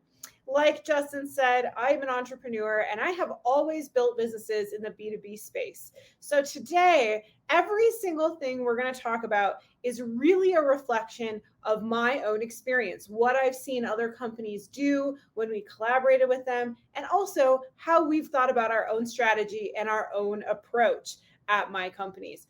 Of course, this is Startup Week. And so if you are looking to get smarter, if you are looking to get your questions answered, I want to encourage you to use the comment section throughout this presentation. And that way we'll have lots of questions at the end of the presentation that we can go through together. So if you have questions about your B2B brand, about your B2B message, about anything I'm presenting today, about how you can stand out from the crowd or how you can take risks in your B2B messages, you should leave those comments throughout this presentation. The more comments you leave throughout this presentation, the more great questions we'll get to answer at the end. So don't wait, get awake, be alive, be brave, bring your curiosity now so that we can do this together. All right, with that invitation to leave your questions as we go, or just leave your happy reflections or your plus ones or your thumbs ups if you like something I'm saying. Use that comment section throughout this conversation. With that, why don't we start sharing my presentation with everyone? And I want to start by just saying that, I started this company, Suna, 2.5 years ago with my co-founder, Haley Anderson. And it was really based on an idea of making professional photos and videos available to any brand at any stage, whatever they're doing. And right away at the beginning of all of our presentations, you're going to notice a couple things. Lots of color, lots of joy, lots of people, things that make us feel like we're connected to one another. But you'll also see a lot of consumer packaged goods, product companies. And so sometimes we tend to think of B2B being exclusively software, being exclusively financial services, being exclusively maybe other types of rendered professional services. But this isn't just what this is about. This is about anyone who sells to another business and is giving any kind of help, service, or transaction with another type of business to business. Am I right? Okay, so who am I? Why do I have any right at all to share with you about why I have so many opinions on waking up your B2B content? Well, I have these opinions because I spent most of my career working with B2B companies. We worked with brands like Facebook, Wells Fargo, Microsoft, Adobe, and I've worked on making ads for all of these companies, selling to other businesses, ads in their software services departments, ads in their professional services departments.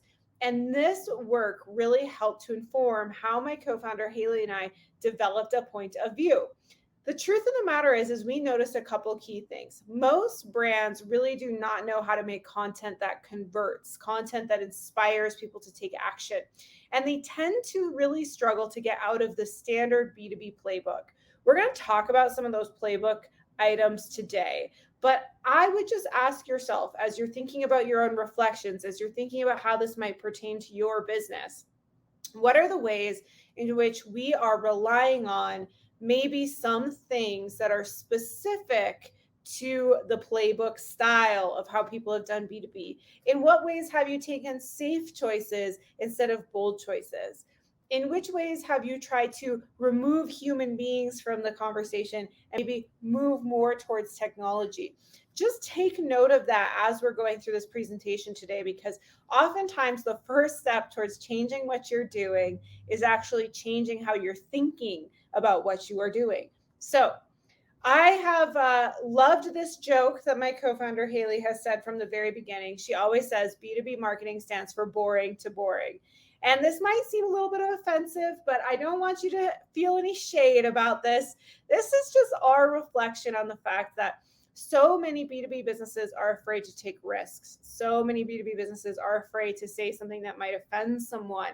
And so many B2B businesses copy each other instead of carving out something entirely new. So if the words boring to boring kind of cause your hackles to raise up and you're feeling a little bit bad about it, just notice that feeling. Notice that you're kind of coming into awareness of, hey, maybe we are doing the boring to boring thing. Because again, you can't change if you don't recognize what you're doing. So let's talk a little bit about what boring to boring looks like. Now, if this is your website, I am so sorry. I don't mean to offend. I don't mean to poke fun in a malicious way. I'm only poking fun in a way that is really here to benefit all of us and make all of us smarter about how we deliver our B2B marketing. So this is an example of a website that is using a lot of really what I would describe as boring to boring styles in order to communicate with their customers. The first thing that you'll see is that this abstract language of meeting the future of something, actually not putting any sort of real timeline on it, but just sort of saying in some abstract way what the future is.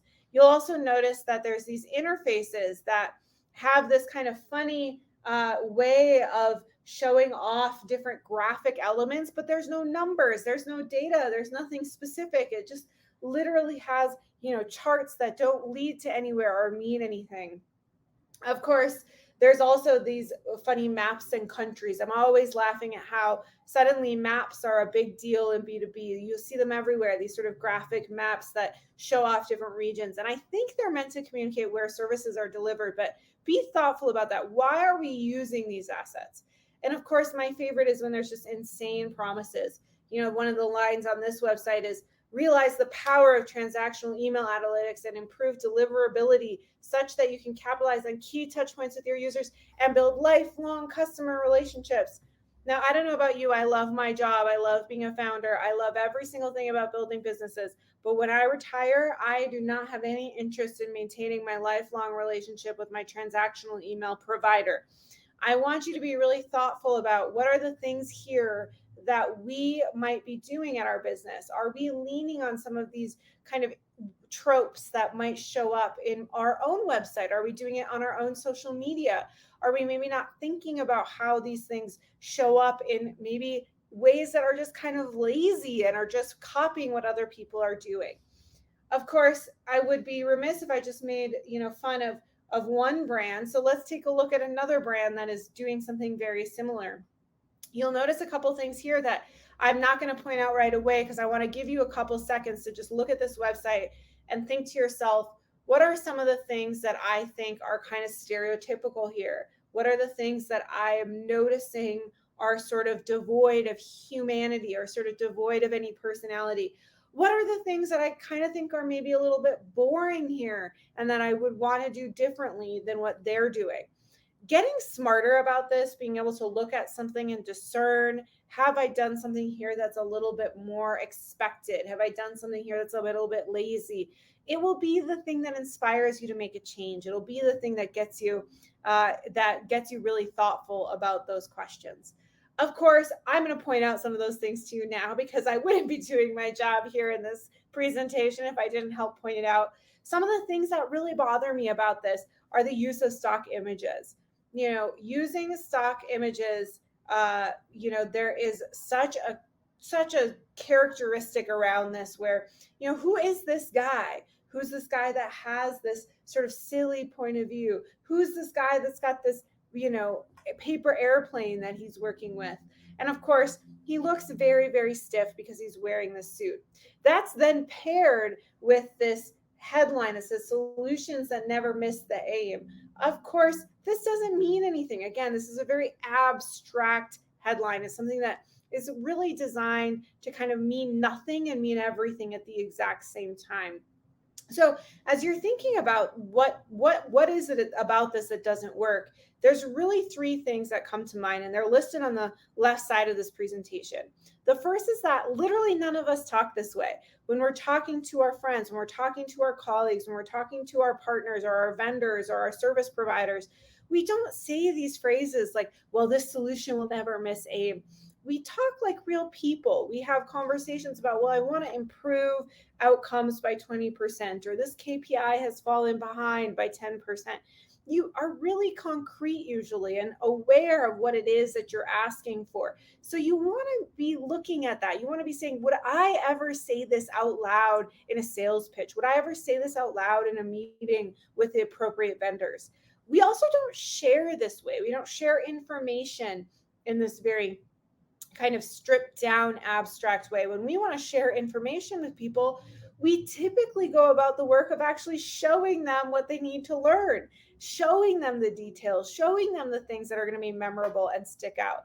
In fact, one of the things that we know about human psychology is that oftentimes the more specific something is, the more memorable it is. And so with your content here being so generic, it makes it very hard to be memorable. And of course, the third is that the world is simply more colorful than blue and green.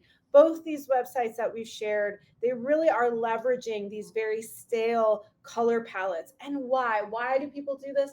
It's because it is the standard mode of how so many B2B businesses have built their brands. But just because this is how everybody has done it does not mean that you must continue to do it. And so let's just take a breath and acknowledge if you are doing any of these things, that is okay. It is going to be okay. Things will move on. There is nothing but blue skies ahead for you because all it means is that you've been following a playbook that the industry has said is the standard. But we want to move forward from here. We want to make improvements that will help your business be more fresh, be more memorable, and frankly, just be more human. So let's move into some of the things that you can be thinking about to do instead. I want to start with something that is just really an invitation for all of us at work, but especially those of us that work in B2B.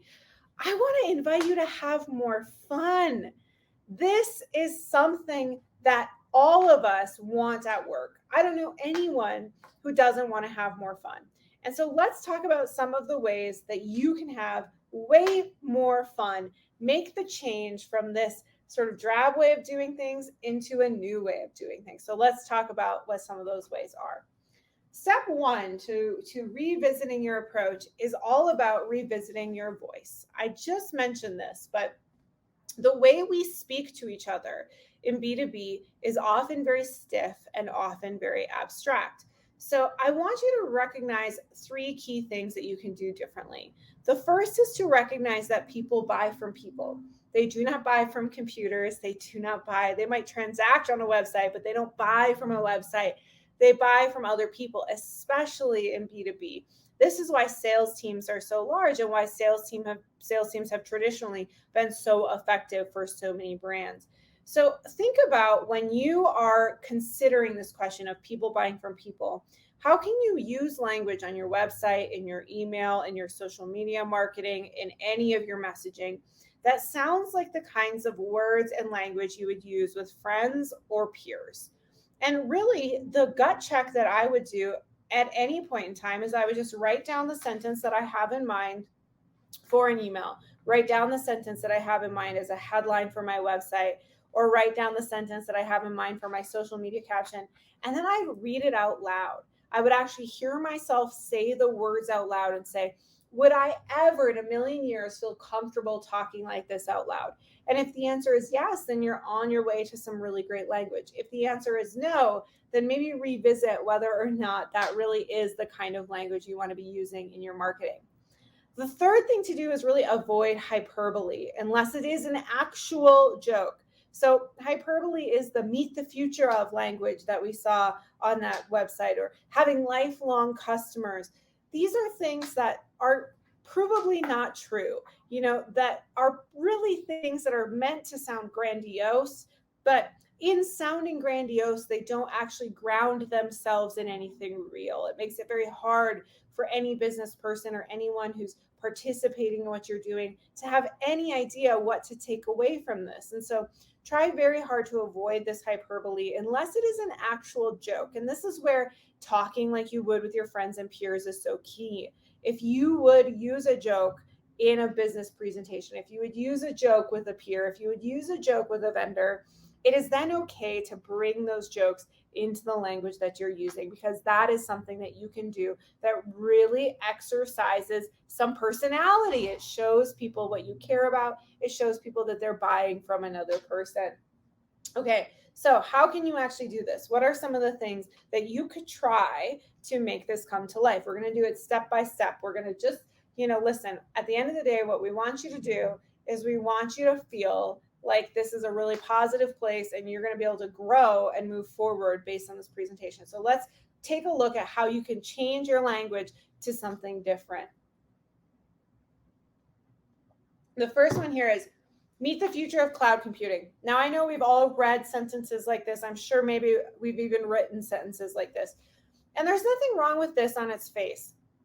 It's not meant to be negative. It's just that it doesn't really mean anything. The second sentence is another example that you might see. Stop wasting time on your cloud computing.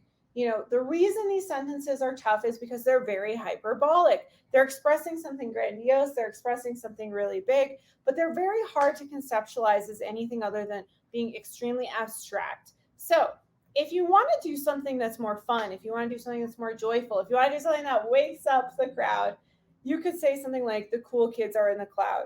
You can even add on to this with the coolest kids in cybersecurity are in the cloud, or the coolest kids in IT professional services are in the cloud, or Make it even more. The coolest kids in real estate development are in cloud. Whoever you service, you can add them to this language. Make it very, very clear who you're talking to. Make it very clear that you think they're cool, and it's more of a joke. It's not to say that they're going to be cool forever. It's just to say, hey, you're cool right now. We're cool. We want to be able to have a communication together.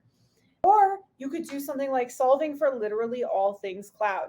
Why does this come across as more of a joke? Well, the word literally is kind of, it's sort of pointing out. You could even put literally in quotes, or you could put literally underlined, or you could put literally in italics, and make this seem even more reflective of kind of this idea of, listen, we're embracing what's silly about this. We're embracing how hyperbolic this industry is, but we actually can help you with a lot of things in your cloud. If you wanted to be even more abstract, you could say, we can probably solve a lot of your cloud problems. Just embracing the idea of how you would speak in a sales call, how you would speak in a presentation. Any of these things really do go a long way. All right. I want to talk about how to move forward now with step 2. And this comes across in a lot of different ways beyond just your language. Step 2 is all about centering hope and not problems. Something that we see time and time again in B2B communication is sort of this way of saying, hey, why am I, or are you having the worst day ever with this particular type of transaction, or making all your pain go away with email? We have a tendency to really focus in on the worst of the worst problem. And this makes a ton of sense, because if you think about a lot of traditional communication theory, folks will kind of point to give a problem solution framework to your communication, or give a problem solution explanation of your features. This is extremely popular for a reason. It's worked a really long time. But what we see so often now is that the world is moving more and more in a direction of wanting to be focused on things that are hopeful, focused on things that help them move the needle forward, and focused on things that reflect their values. I kind of describe it this way. When you were in high school and there was that person in your class who was a notorious gossip. They were always spreading the nastiest rumors. They were always saying the nastiest things. They were always, honing in on the most salacious details of people's lives. That person tended to attract certain types of other people. What were those other types of people? They were other gossips, other people who were very negative, other people who were attracted to very unkind statements or very salacious things. This is a proven strategy. Negativity attracts more negativity. Positivity attracts more positivity. So as you're thinking about, well, my God, I want my customers to feel a certain way. How do I want my customers to feel? If your answer is, I want my B2B customers to feel positive feelings about us. I want my B2B customers to feel connected to us. I want our B2B customers to feel loyal to us. Those feelings need to be projected to your customers in order for them to experience those feelings. Like attracts like. So if you find yourself with a headline like, is your fill in the blank broken? Like, is your software solutions team broken? Is your product management broken?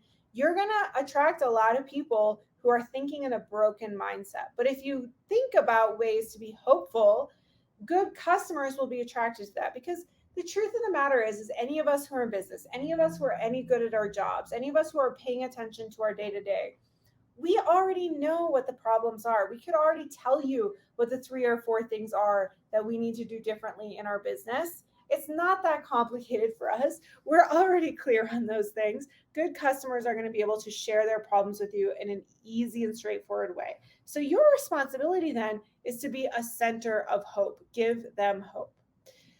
Step 3 is going to be all about investing in custom visuals. Now, I'm not just saying this because I love beautiful content. I'm saying this because there are far more options than you think. That stock content choice is definitely something that a lot of businesses go to, but would you believe that this B2B company that does short-term rentals for types of equipment came up with this wonderful image? That is an image that is custom to them, totally beautiful, totally unique, looks like nothing you're going to see online, and certainly nothing you're going to find on Shutterstock.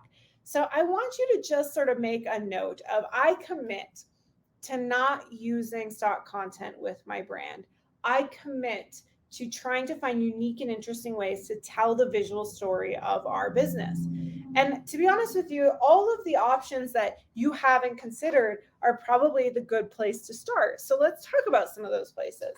I think your people are an exceptional place to start. Hire a photographer to come into your office and do a photo shoot for the day with the teams that are working together on your various products. Hire someone to meet with your clients and have your clients do beautiful photo case studies, maybe on site where you've done work for them, or maybe in their offices, or in a store where maybe you've deployed technology or software.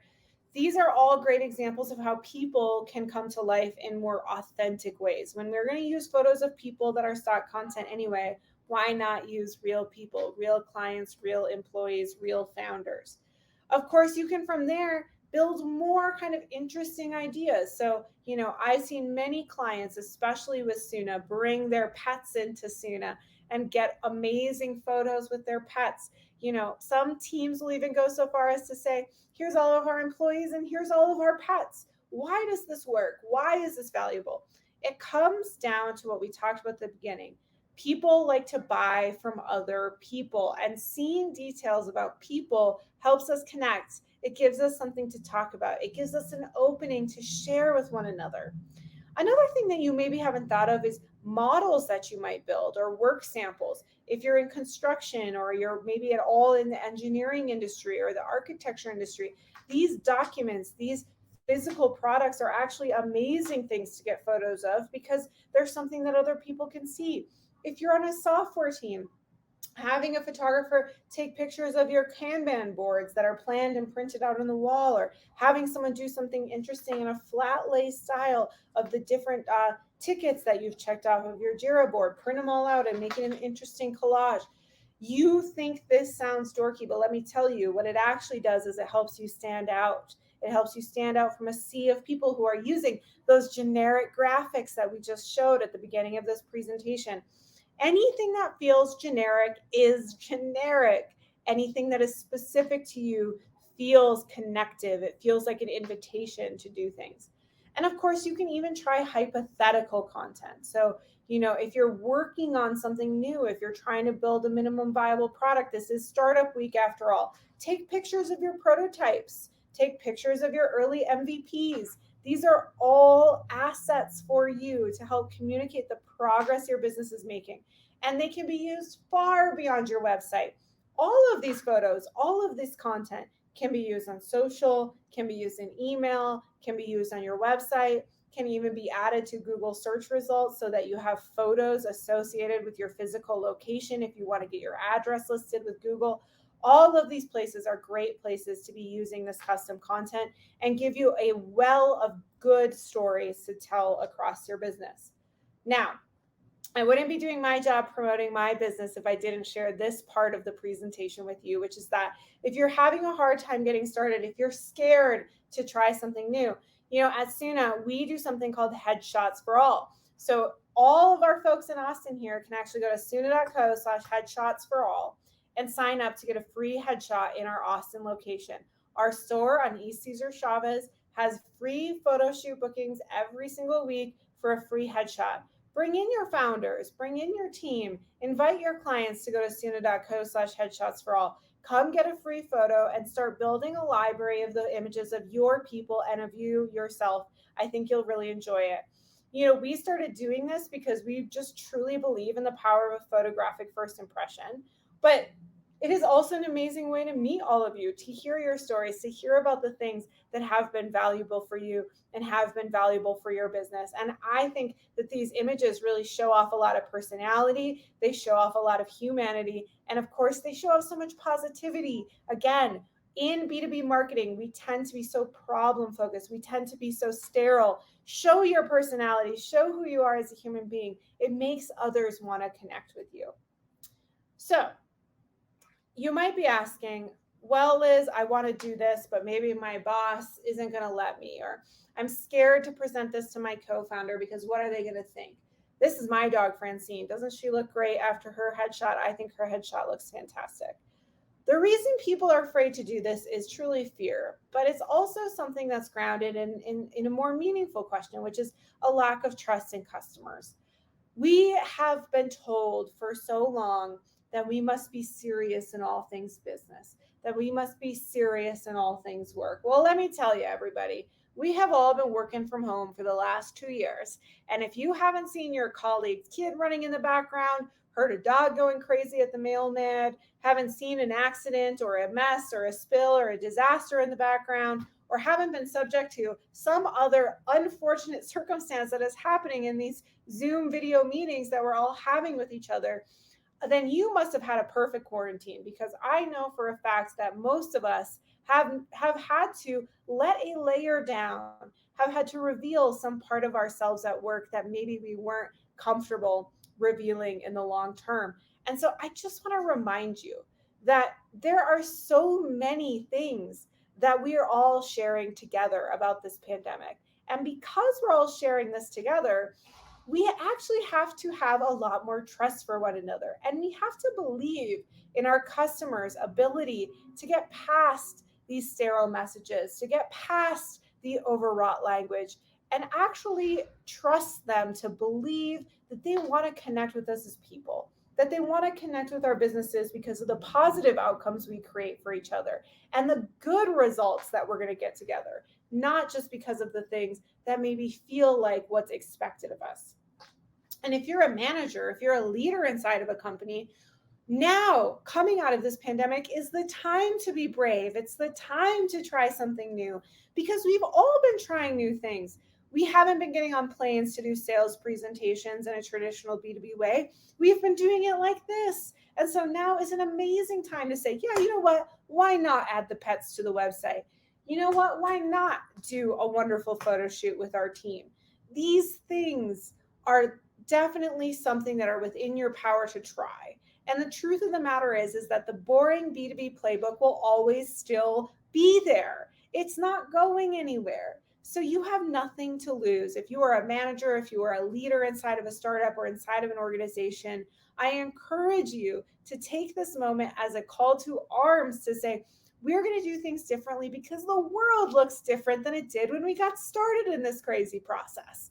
And so do it. Give your team the chance to show that it can work.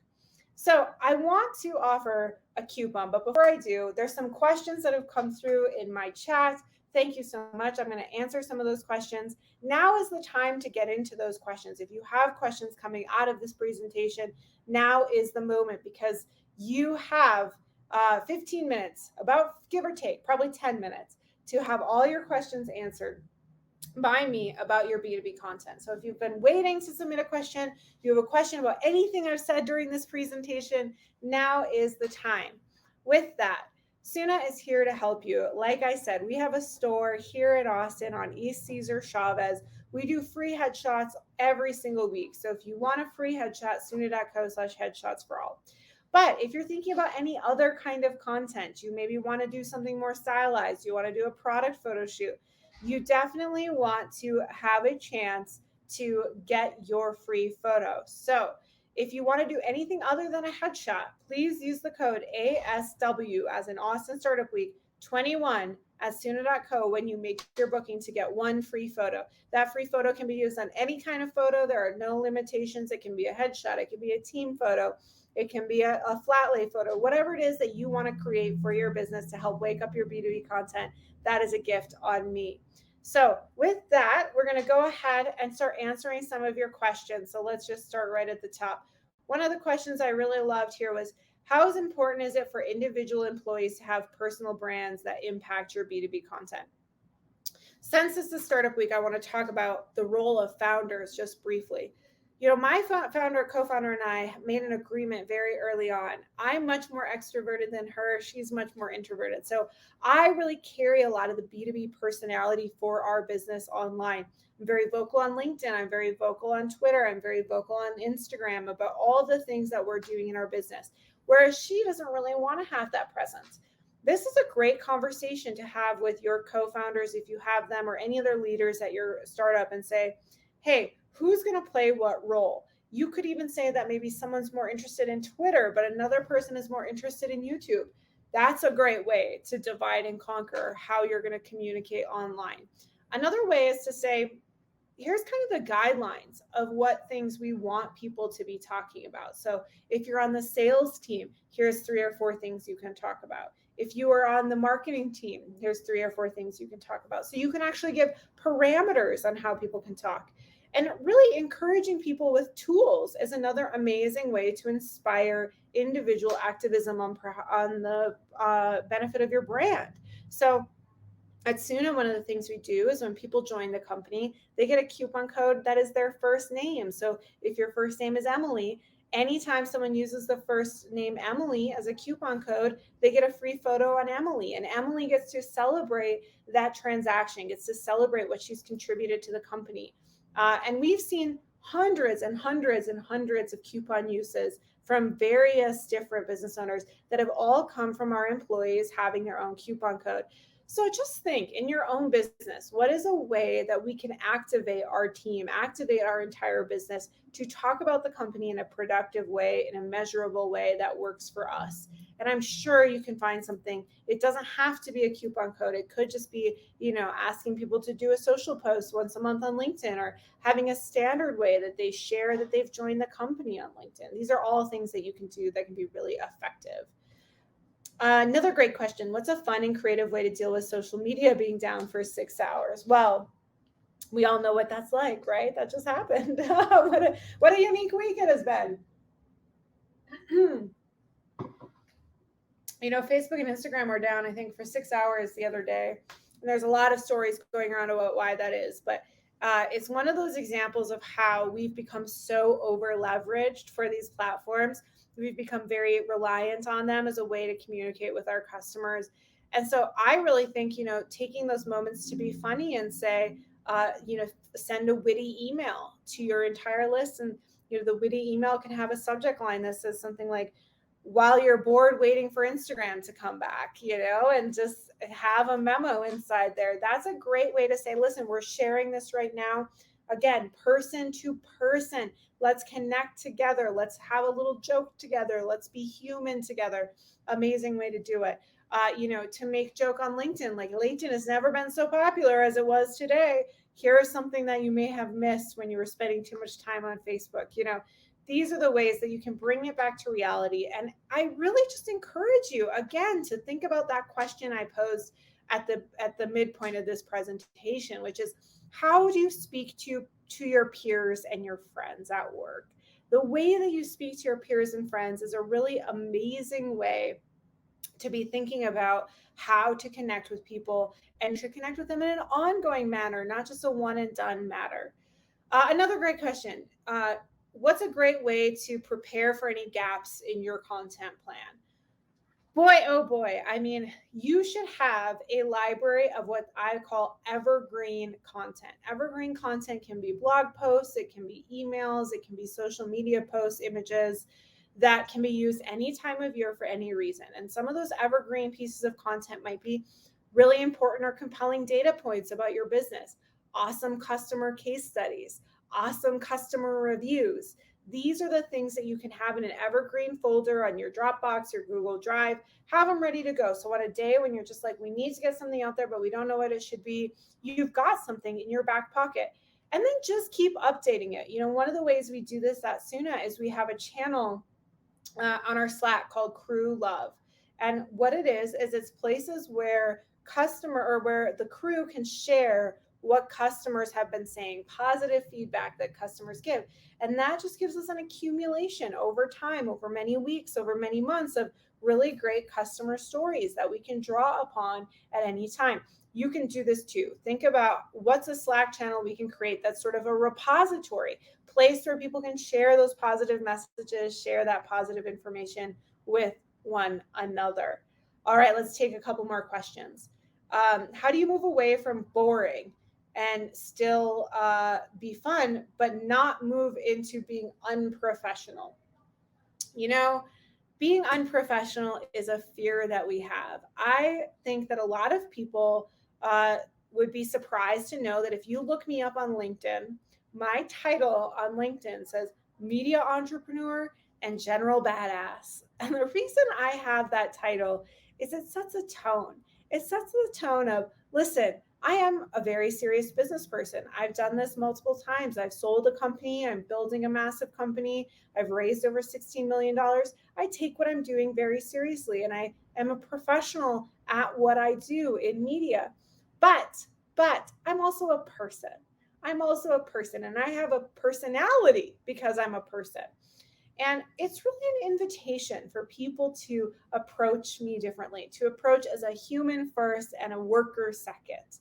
And I really think that the modern businesses, the next businesses that are coming in the next generation of startups, the startups that may be being built right now here at Austin Startup Week, these are companies that are defining a new way of working, who are more casual, who are more human. And so, of course, don't veer into dropping F-bombs in every single context, and have a great pitch deck and be prepared and have good case studies, have content that shows off your stories. Don't lie, have really good tangible stuff. All this is key. It's critical. It's sort of table stakes, if you will. But when it comes down to how you talk, how you share, how you do your pitch, how your website looks, how your social media looks, how you make people feel, do not be afraid to just be a little bit more yourself.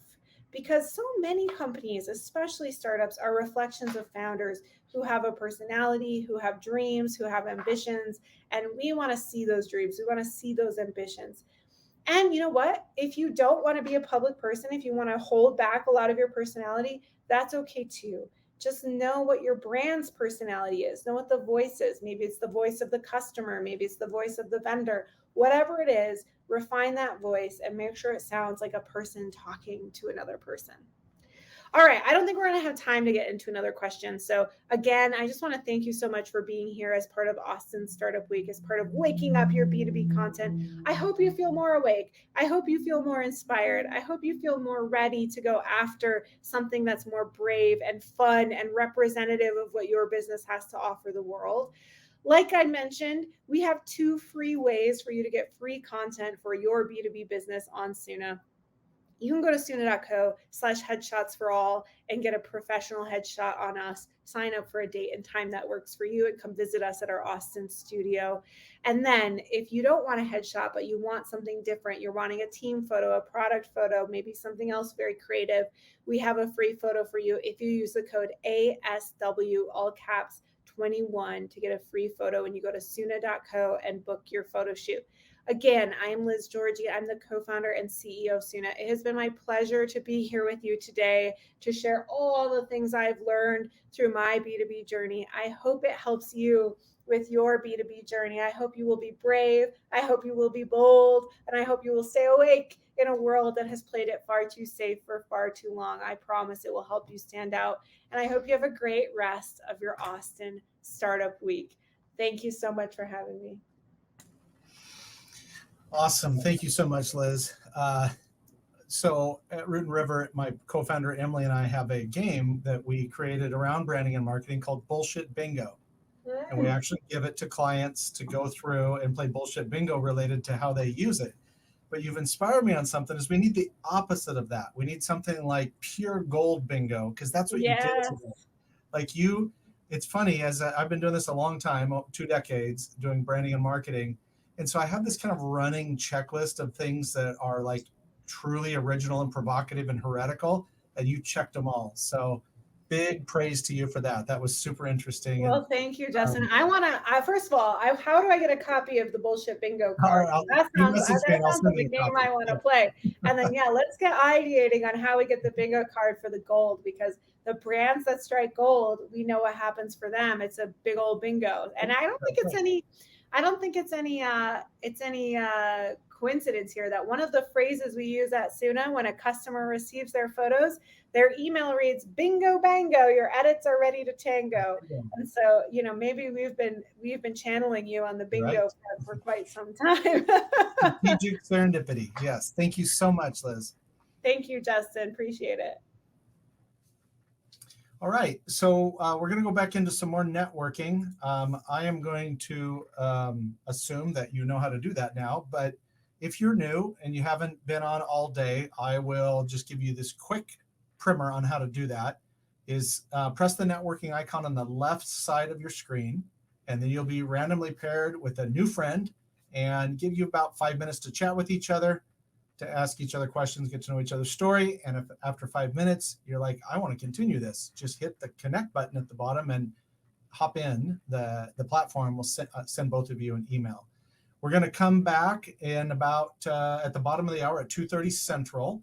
And we're going to do session 6. And this is another super interesting topic to me personally, which is company versus personal brands, how founders can align and differentiate the two. So this is another hosted discussion with Brianne Fleming from the University of Florida as the moderator, and then 3 awesome panelists, Amanda, Anthony, and Adam, which we will give proper introductions to all 4 of these wonderful people when we come back. See you at 2:30. Thanks for having me. I'm so excited for this interview. You're welcome. I'm going to do a little intro of you and mention the panelists, and we'll let you kick it off. So Brianne is a marketing consultant as well as instructor of branding and social media at the University of Florida. Go Gators. On her podcast, Making the Brand, Brianne discusses marketing lessons inspired by pop culture. She's also the host of the popular Twitter chat, #PopChat. Our panelists today are Amanda Getz, founder of House of Wise, cool brand name, Anthony Gant, founder at Addie's Rentals, and Adam Singer, VP of Marketing at Lex Markets. So I'll turn it over to you, Brianne. Thanks. Thank you so much, Justin. I've got to say, between Amanda, Anthony, and Adam, I feel like we're amongst the A team today. So I'm really excited to interview the 3 of you. So first off, I mean, I feel like I know the 3 of you fairly well just through Twitter and hearing everything about you, but please share it with everyone. We'll start with Amanda. If you could please introduce yourself and tell us more about your company and what you do. Yeah, hey everyone, Amanda Getz here, CEO and founder of House of Wise. We are empowering women to take control of their sleep, sex, stress, and strength. We're a community-based commerce company. And yeah, I'm hunkered down in Miami, Florida. So I think we got a good Florida crew here. Yes, yes. You too, Adam, in Florida? I am from Florida originally, and I also am a Florida Gator. So okay. Chomp, chomp. We're in good company. Well, I guess we'll transition to you then, Adam. Tell us more about your company and your background. Sure. So I'm VP Marketing at a startup called Lex Markets. We are letting individuals purchase shares in income-generating commercial real estate properties. We did the first IPO of an individual real estate asset that is not a REIT. You can buy shares in individual income-generating properties in our app. Out of beta very soon, before the end of the year. Anyone can join. And it's a really cool company, basically trying to give the average retail non-accredited investor the same level of access that was previously reserved for rich private equity overlords. So part of the democratization of finance that's happening is very exciting. Wow, very cool, very disruptive. Thank you for sharing that. And what about you, Anthony? Just like the rest of the folks, I'm from Miami, Florida, and went to school at Florida A&M. So we do have a Florida crew today. I'm Anthony Gant, the founder and CEO of At Ease, which is a booking channel for military and government employees who are either relocating or traveling on government orders. And it allows them to use vacation rentals because the government has regulation that prevents you from using booking sites like Airbnb and VRBO. And if a person does use it, they run the risk of not get reimbursed. Great to hear that. Yeah, I think between all 3 of these brands, you all have really inspiring missions, and I'm excited to learn more about them. But let's start by learning more about you all personally a bit. How would you each define what a personal brand is? And we'll start with Amanda again. What is a personal brand to you? I think personal brand is this, you approach it the same way you would with a company brand. It's truly what you stand for as a person. And those 2 things I know we're going to talk about this, they don't necessarily need to coincide, but it's it's sticking true to the things that you are passionate about. And for me, that's talking about marketing. It's talking about founders. It's talking about the stigmas and double standards women face. Those are all things that I am passionate about, independent of the company that I built. And so that's what my personal brand kind of stands for. And I think that when you're in the social media landscape and you're seeing yourself as a content creator and you start to shift into that creator mindset over consumer, you have to truly care about the things that you are sticking to when you think about content pillars. And because otherwise you're not going to be consistent and people are going to call you out. And so I think a personal brand is truly things that you care about, that you are excited to engage with in a conversation. Yeah, and having that passion just independently and individually is the fuel to keep you going when you go to build your company. So that's a great lesson. How about you, Adam? How would you define a personal brand? And then we'll jump to Anthony as well. Yeah. Well, first of all, I think it's a little bit of a buzzword, right? I actually asked us to change this panel title if we could. I think there's really only a few people that pull it off. Amanda is actually one of them. Her personality, like I think personal brand isn't what it is. It's like you're willing to actually be yourself online in such a way that matters for your company. So Amanda does it so well because it's like she's so her. It's like she's not a personal brand, she's herself, and that's the brand, right? Like, are we calling humans brands now? I don't really love that, but yeah, she's such a great example because she's so real, right? There's really few people that I see doing things like that. And it's like, it doesn't come off as they're overly shilly and they're overly trying to like push things on me. They've got like a little bit of a Tony Robbins-esque vibe, like gotcha. A little bit of the facade going on. So yeah, I kind of like, I like Amanda. I'd say like, she's like it's like the no personal brand strategy because it doesn't feel like she's marketing to us. Right. Yeah. And I feel like with personal branding at its core, it's an extension of your offline personality into an online format. It's just taking who you are at work, at the office, amongst your friends and family, but now you're just sharing that with your platform where more people have access to you and can learn who you are. Anthony, would you echo all of these sentiments so far or anything else to add here? No, I would echo everything you guys said. Nothing to add. Like, as I was thinking of things to say, you guys kept stealing my words. How about this? We'll start with you for this next question then. So I want to know how your personal brand and your personal experiences influenced your company. What inspired you to start it? Or how would you describe your founder story, if you will? So my founder story deals with not getting reimbursed when I did book a house off of Airbnb back in 2018. And I was fortunate to, one, realize that I messed up. Well, let me back up a little bit. The young Marine who told me I messed up was like, sir, you have two options to get your money back. One, you can bring me a receipt that doesn't have this company's logo on it and we'll figure it out. Or you can go to your brand new boss and tell him you screwed up right before you start working for him, so that the first thing he realizes is you screwed up. She didn't say it like that, but that's basically how it would have ended up. So I was like, I'll just take this one on the chin and see if I can figure it out some other way. And then I started thinking about when I joined the Marine Corps back in 1999, when I was a young E2 and E3, and I only made about $1,000 a month. So I started looking at me as a young person. If I would have lost $1,000 at E3, who only made $1,000, I would have been in a world of hurt. So that's how I took that as like, hey, this is impacting me and other folks who are me. And took that to create the company and build it out of nothing. And I think like Amanda and Adam said, it's about being yourself and bringing it to a social platform and letting other folks know like, hey, this is a struggle that I went through. I'm not trying to be like you guys said, Tony Robbins, like, come on guys, we got to get energized. It's more just like, hey, I experienced this and it sucked, right? And I want you guys to know how it sucked. And here's how I want to fix it. And I want you to be a part of my journey as I go on to fix it. That's so inspirational. I think the best companies start when you set out to solve a problem that you've experienced yourself. That's really what makes it authentic, and again, what keeps that passion going. So thank you for setting out and creating your company to help other people and not have to have that same problem. What about you, Adam? What's your founder story? How did you get started?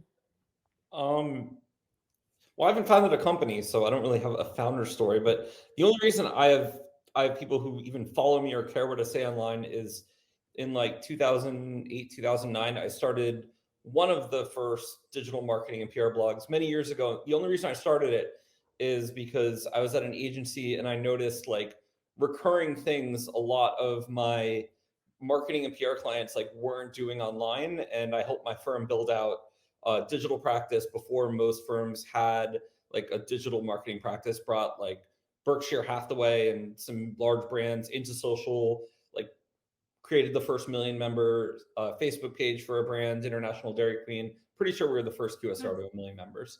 And so, yeah, I was writing on a lot of these topics early. And, you know, the reason that I have followers, I like to say online, is because I did a lot of things offline. I used to blog, I used to go to events, I used to, you know, I used to network a lot. I used to like go and like meet different startups and give talks at startups in Bay Area and Minneapolis and New York. So that's really the only reason people even care what I say online. Like, I'm not famous, I'm not important. I just like, you know, put in a lot of work to share ideas. That's it. And I think that's like a great thing for anyone to do in their sector. The internet just sort of lights on fire cool ideas. You don't have to be special. You don't have to be well connected. You just have to you just have to have a point of view, and you have to be consistent and like show up. Showing up is underrated, right? So yeah, it's super quick background.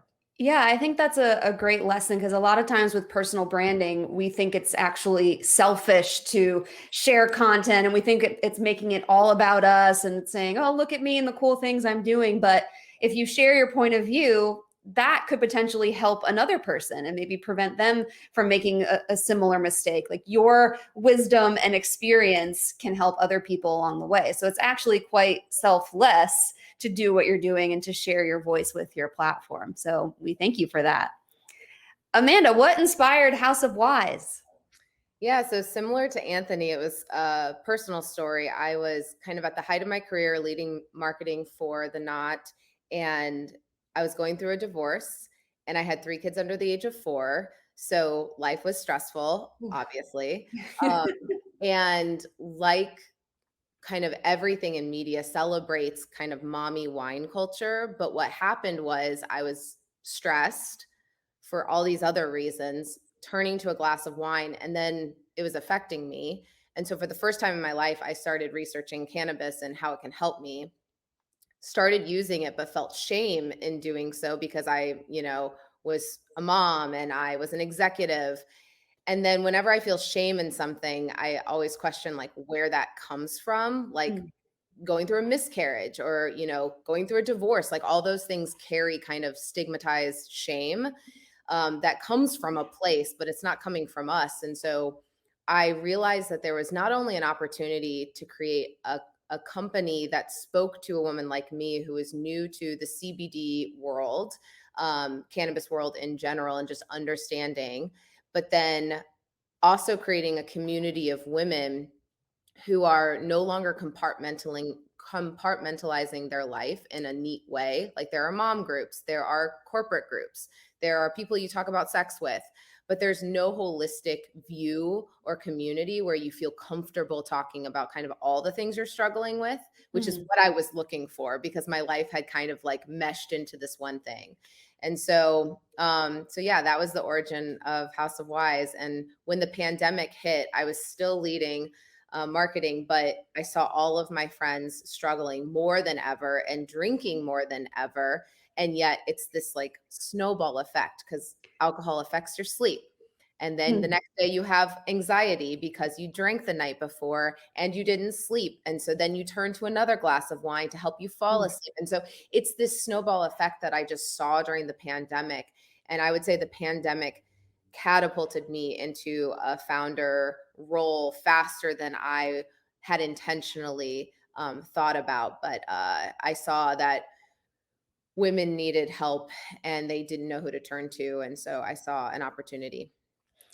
Well, I don't know if any of you are Ted Lasso fans, but it made me think of be curious, not judgmental. You saw that there was this stigma, but you set out to ask why and try to challenge that. So you were curious and not judgmental. We love that.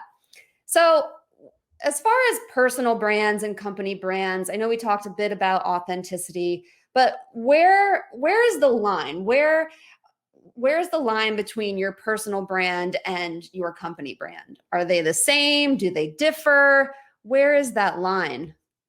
I think at an early stage, you don't have a dividing line. Sorry, I just couldn't hold Go that for in. it. It's you are the business when you're an early startup. So your personal brand and the business are one. It's not till you start to get a little bit bigger, get a team underneath you, and you have to set these values and have a culture established. The business start to take its own persona and its own brand. But right now, at this stage where you just sweeping floors, changing lights, answering phone calls, sending out emails, paying bills, and everything and anything, that business brand and personal brand are one. Like you like to hear people always say, well, you're going to get married if you get with a VC or whatever. The personal brand and the business brand are married right now, in my opinion. That's such an interesting way of looking at it. I love that. And when it's just you, it's just you. You're kind of the face of it, bootstrapping, doing the whole thing. But as you expand, that's when culture starts to take shape. So yeah. Amanda, any thoughts on that as well? Yeah, I would definitely agree with Anthony. Like with the early stage investor, if you talk to an early stage investor, they're going to say, I'm investing in you as the founder right now because we don't know if this idea is going to work, but we're investing in you because we believe that you are the unique person to do that, right? The second thing I was going to add around, there are two types of founders. There's a founder who is a serial entrepreneur who has done this before. They run the cycle. They know I'm going to do this thing. They look for which problem is going to have the biggest ROI. And for them, they're going to do more of the shilling of a personal brand. They're out there just promoting their product. What I and Anthony, obviously, like I feel like we're kind of aligned in this where the second bucket of founders where we feel so uniquely positioned to solve a problem that we experienced. And so that's where personal brand and your company, because it's coming out of like your personal experience. And so your thumbprint is on it from day one. And so I think separating those two buckets of founders helps to understand which style of personal brand they're going after and how intermingled it needs to be with the company brand. Well said. I think that's so true. People are investing in you in the beginning, in your personality, your work ethic. And if they see something in you, then they know that the brand will be successful. Adam, anything to add to that as far as where this line is between these two? Yeah, I just want to add one thing to what Amanda said. I think one thing that happens still, even in 2021, is a lot of people in corporate America are way too buttoned down from a personal perspective online. And they don't realize that the goalposts have been moved so far by Trump, by Elon Musk, by Brian Armstrong of Coinbase, who's poking the SEC every day, right? Like the goalposts have been moved so far. Like you could be like, I'm not saying to be like your worst self, but like most of these people like on there, like the worst thing they could say wouldn't even be close to what like a Trump or an Elon would say by like the SEC. So obviously you don't want to be a jerk online. No one's saying to do that, but I think like I wouldn't be afraid to be more of your actual personality because I think the world is starved for it. I think we have so many button down executives online who, sound like they're just spitting talking points the whole time, or it's been pre-prepared remarks by their PR team. And we all roll our eyes. Media know that it's pre-prepared versus, actually being yourself. And I think if you're not going to be yourself, what's the point? Just run a press release, right? Like don't even bother having the channel. So Right. Yeah. A little like friendly debate never hurt anyone either, to kind of share your opinions and keep conversation going. And I think that really is the essence of social media, is to have conversations and to see different points of view. So I think that's a great reminder. We'll stick with you for this one, Adam, as well. Does every founder need a public-facing personal brand? And what could be the advantages of this? Or should they ever just be in the background? I think for a startup now, it really depends, right? So I think if you're doing the types of startups that Amanda or Anthony are doing, the personal stories really matter, right? If you are just selling an existing commodity a few cents cheaper, or you have, you're doing a whole startup that's, some people still create like startups that are SEO based and, intent based, and they don't necessarily need the people to be forward behind it. I don't think that's as important. I still think being findable online is important from like a customer service perspective, or being able to trust a company nowadays. There's a few recent articles on companies who basically just like curate different products and are kind of like, you don't even know who you're buying from these days. So Right. even in those cases, maybe it is important to have your executive team behind it. But if you're not going to do it right, and you're going to show up and never respond to someone who sends you a LinkedIn message or sends you an Instagram message or Twitter, whatever it is, then that's not great either. So I would say, yes, show up and try and actually be responsive to people, especially early on. Yeah. I mean, every message, every interaction that makes an impression and reflects potentially on the company. So that's really good to keep in mind.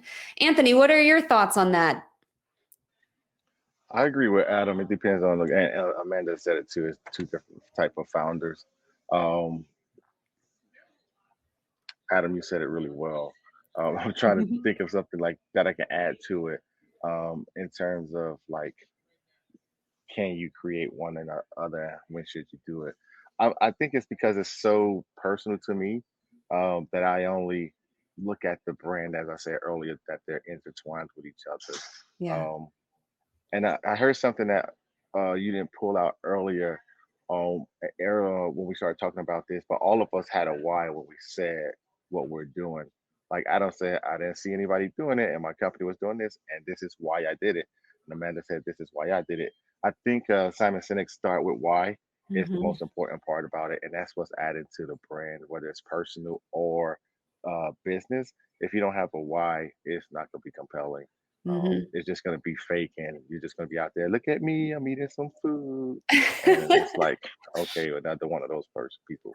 Right. Yeah. Starting with why. I mean, that advice always holds true. It's a great reminder. Let's stick with you, Anthony, and then we'll jump to Amanda. How do you prioritize your time when it comes to building your personal brand and your company brand? Or does that also kind of blend together? Or are you intentional about, okay, today I'm working on my personal brand, today is the company? Just walk us through kind of your schedule and how you manage your time with this. I don't manage my time at all. I just do it. And what I mean by that is like, because we have cell phones, and just walking around and taking photos and being at different events, whether at the soccer game, hanging out, I'm taking photos of me and the kids, or if I'm at a conference and I'm talking to folks, those photos that I take, I push them to my social platforms, whether it's LinkedIn, Instagram, Facebook. And I had one marketing specialist tell me like, your company page looks like your personal page. And I said, so what? Right. So I don't prioritize, like I have to make sure from 8 to 12, I do this, and 10, I just do it. We all do it. We take a lot of photos. It's just, where do you put those photos when you upload them? I guess it's more of the intentional aspects of it. But outside of like making a priority, like I'm going to do this right now, I don't do that at all. Gotcha. Yeah, it definitely humanizes the brand if people see your face and get to know you personally and the person behind it. What about you, Amanda? How do you juggle it all? And kids and everything. Your question. Well, I want to touch on the question you said of, does every founder need to have a personal brand? Yeah. I do think that's a good question. And just to add on to what the guys said, I look at everything that I do on level of effort and level of impact and what my goals are at the time. And for me, investing my time in Twitter was a medium to high effort, but it was a high impact on building my company, because I view Twitter, of all the different channels, I view it as, imagine you're standing in a field and every single investor, every single mentor, every single potential customer standing there, and you literally have access to them. Mm-hmm. And for me, and being in the less than 3% of VC funding goes to women and underrepresented founders, I think it's important to it was an intentional design of my time to be on Twitter, because that gave me the fastest access that I didn't have to investors and to people who could mentor me through things that I don't know how to do. And then to answer the next question of, do I plan it? No, anybody that sees my tweets knows that there's typos in all of them. I'm usually making mac and cheese. If you ever see a tweet thread from me, I am usually making mac and cheese, because you have to sit there and stir it. And so I'm I have 8 minutes right now. I'm going to thread.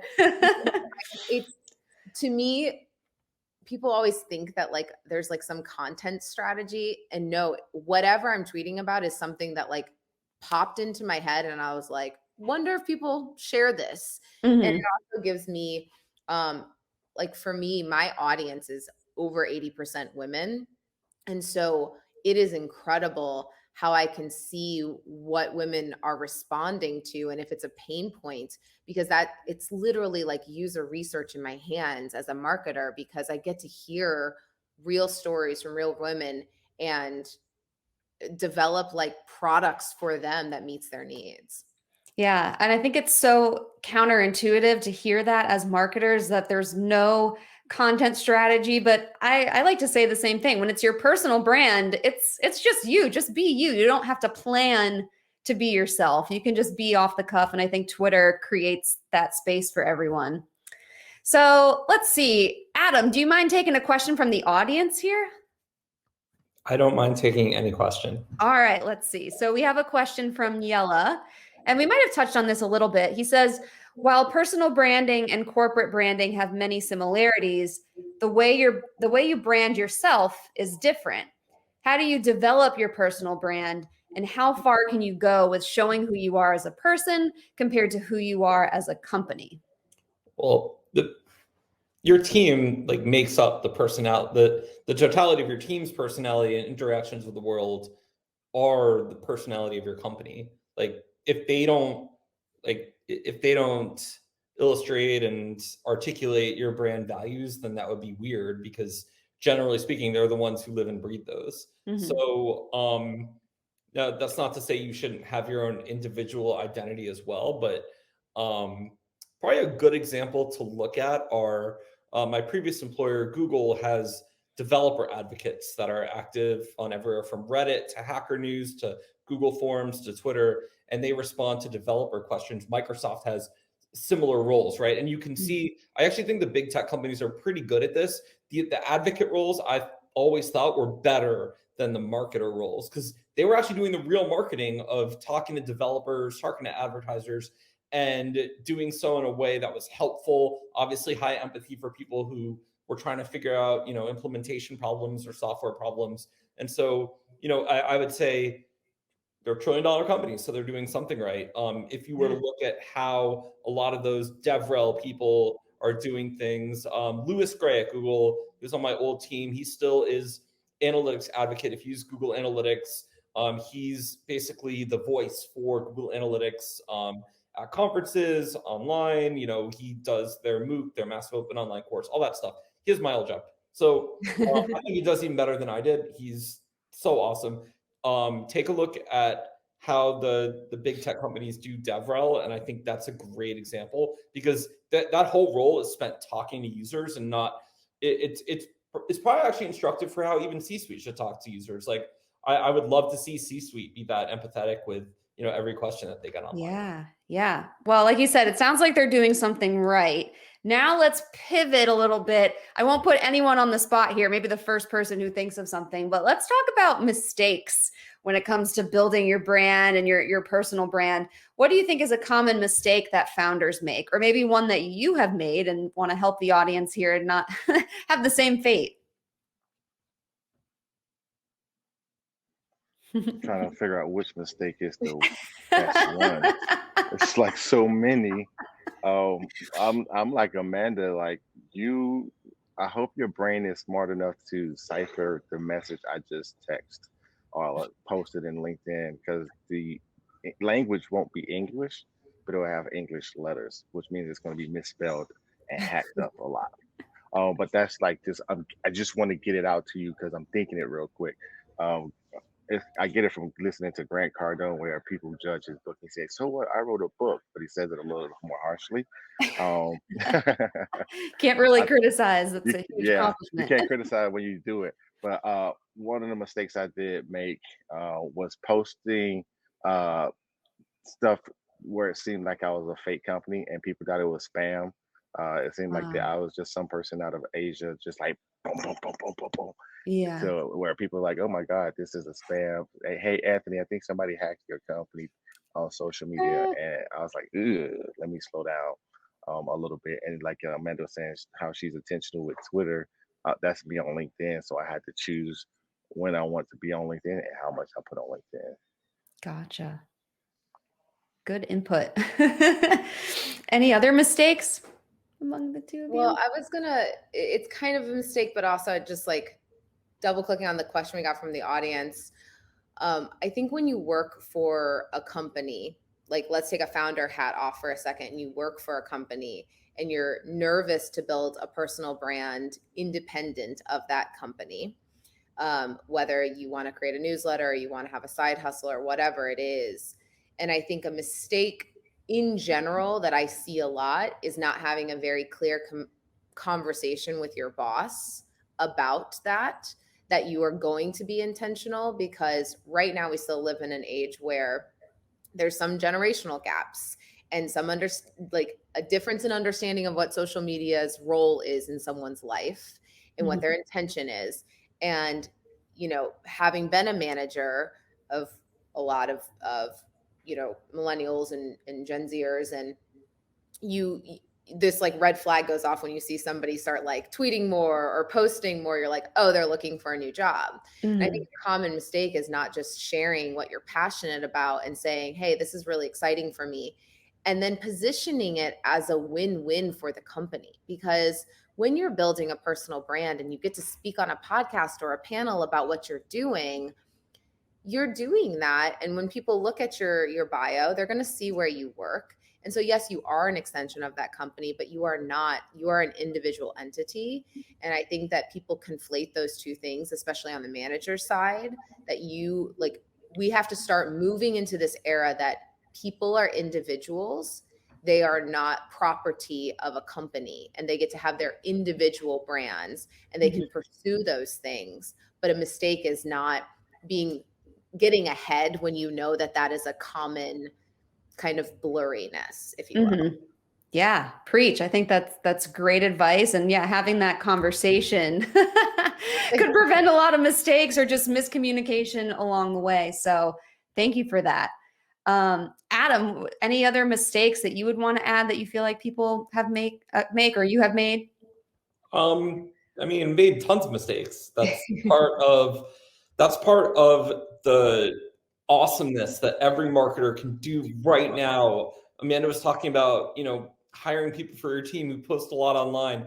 I love that. Like, I think it's a flag if I talk to a young marketer who's not posting anywhere online. You can get instant feedback on anything, on you know, one of your videos, on a podcast. It doesn't even have to be on marketing. Even on, if you make a recipe for lasagna that you're super proud of, you can put it out and you get feedback straight away. And as a comms pro, like, what a fun thing. Like, I question, why are you not doing that? Like, when it's unprecedented, you used to have to, you know, spend months on an ad, even longer lead time to get it slotted on TV. Then you wait even more months to do analysis on if that ad even worked. Right now, it's like, you publish straight away. You can have an ad go live and get results basically by end of day. Does this even work? Right. So yeah, along the lines, you will make mistakes.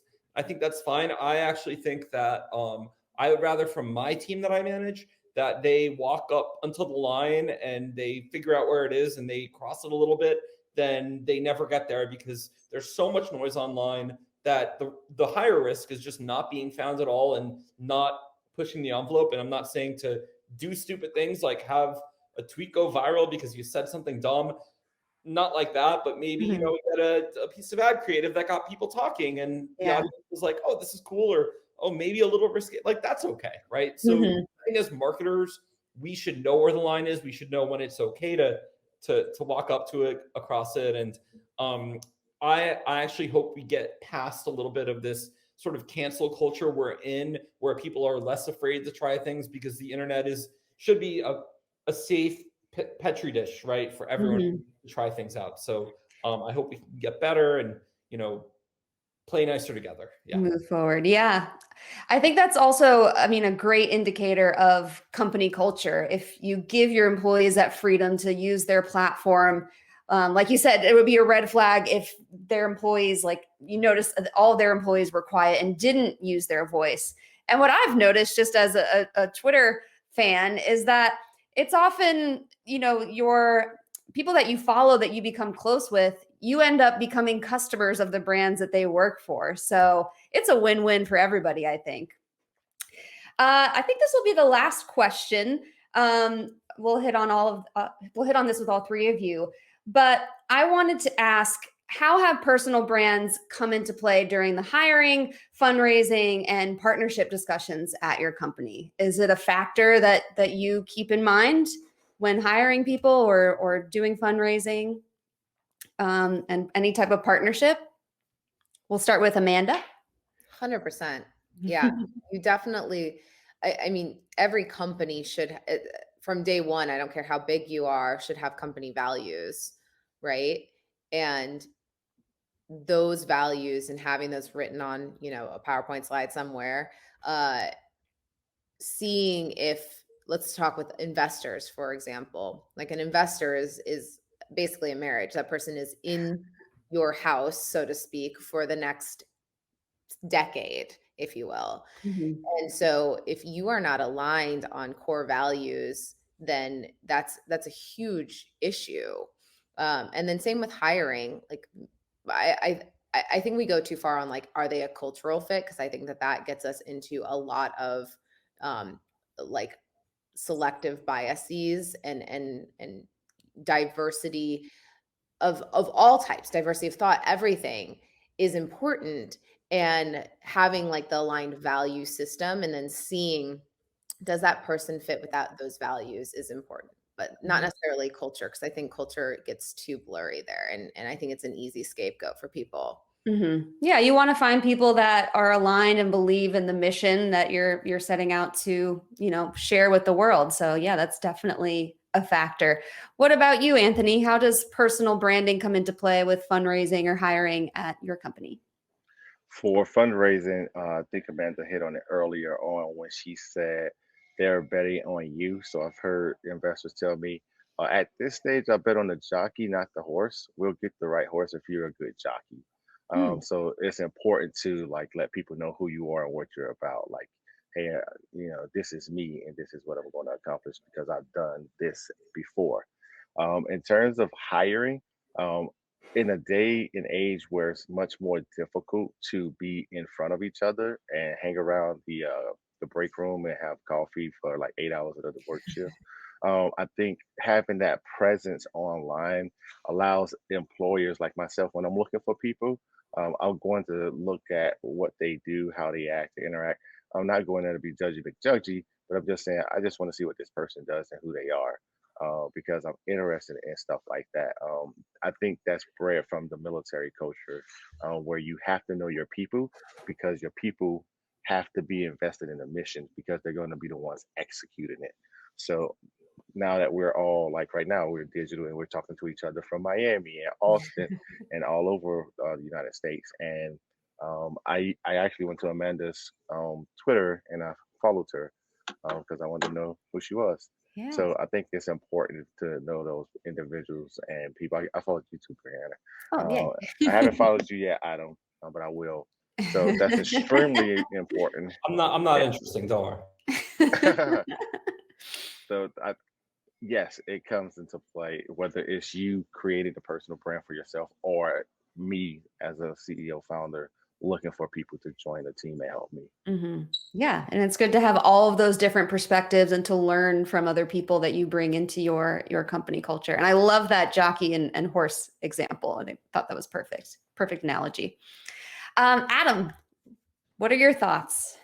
I mean, yeah, I'll echo what everyone else said. I think there's a reason that Shark Tank is so popular, right? It's not necessarily just the money, it's the platform of having Mark Cuban as one of your investors. He's going to go out and he's going to help share the brand. You know, I've bought any number of Shark Tank products that Mark Cuban has shared online. He funded one of my friends' companies that does a all green, no meat pet food. We got a question though from the audience. Yeah, let's get to this. The question was on showcasing your personal founder life via the internet, and I think that is so awesome. I buy from founders all the time where I see that they're real people. I share pictures of my dog personally online, but I think that's a great question for Amanda really quickly because she does this so amazingly. Yeah, let me just read the question if other people can't see it. Someone's asking, what are each of your thoughts on showcasing your founder life via photos and videos on social media? I've seen different levels of comfort among business owners with dropping that facade. Oh, from Elena. Thank you, Elena. So Amanda, you've been called upon. Yeah, Adam put me in the hot seat, which fun. Yeah. Adam was one of my first DMs that I ever sent. I was like, I got to know you. Oh, when I first joined Twitter. So it's all coming full circle. So for me, the question I get a lot from female founders is how to put yourself out there in pictures and create a safety or a barrier to being objectified, etc. And I will just say, like, that is not your responsibility, right? Like, if we're going to break these things, we can no longer like hide the fact that we go on dates or that we get dolled up. And there's like that line is so what? Like, oh, I have too much makeup on right now. I can't post this picture because someone could think that I'm being too, like, whatever. Mm-hmm. That is no longer our responsibility. What is aligning with people, investors, partners who will not objectify you.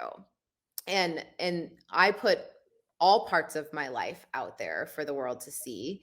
And what I've gotten, what takes time and practice is learning who can respect those boundaries and barriers. But I think for women, that's the hardest part. And I think you have to make sure that you have a support group and you have women founders that are in your circle that you can share experiences with, that can, you know, kind of help you guide through some of those things that will sadly happen, and how to deal with them. But I don't think that is your responsibility. And at a higher level, I think what everybody said is true. It's like, people see that and have empathy, and it creates an emotional connection, because I am a mom. Like, I have 3 kids. And so if I don't respond to your email, but you see that I'm like playing with my kids, like, people cut you a little bit of slack. Yeah. And I just think that with pictures comes emotion, and people see that you are a real human trying to do all these different things. Yeah. And you're multidimensional, right? There's different facets of our personality, and you're free to share that. And I hope we've kind of normalized that.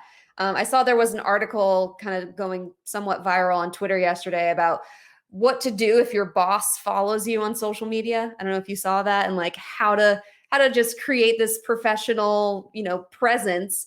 And I saw the majority of people saying, you know, they don't have to follow you. Like, keep those boundaries if it's what makes you the most comfortable.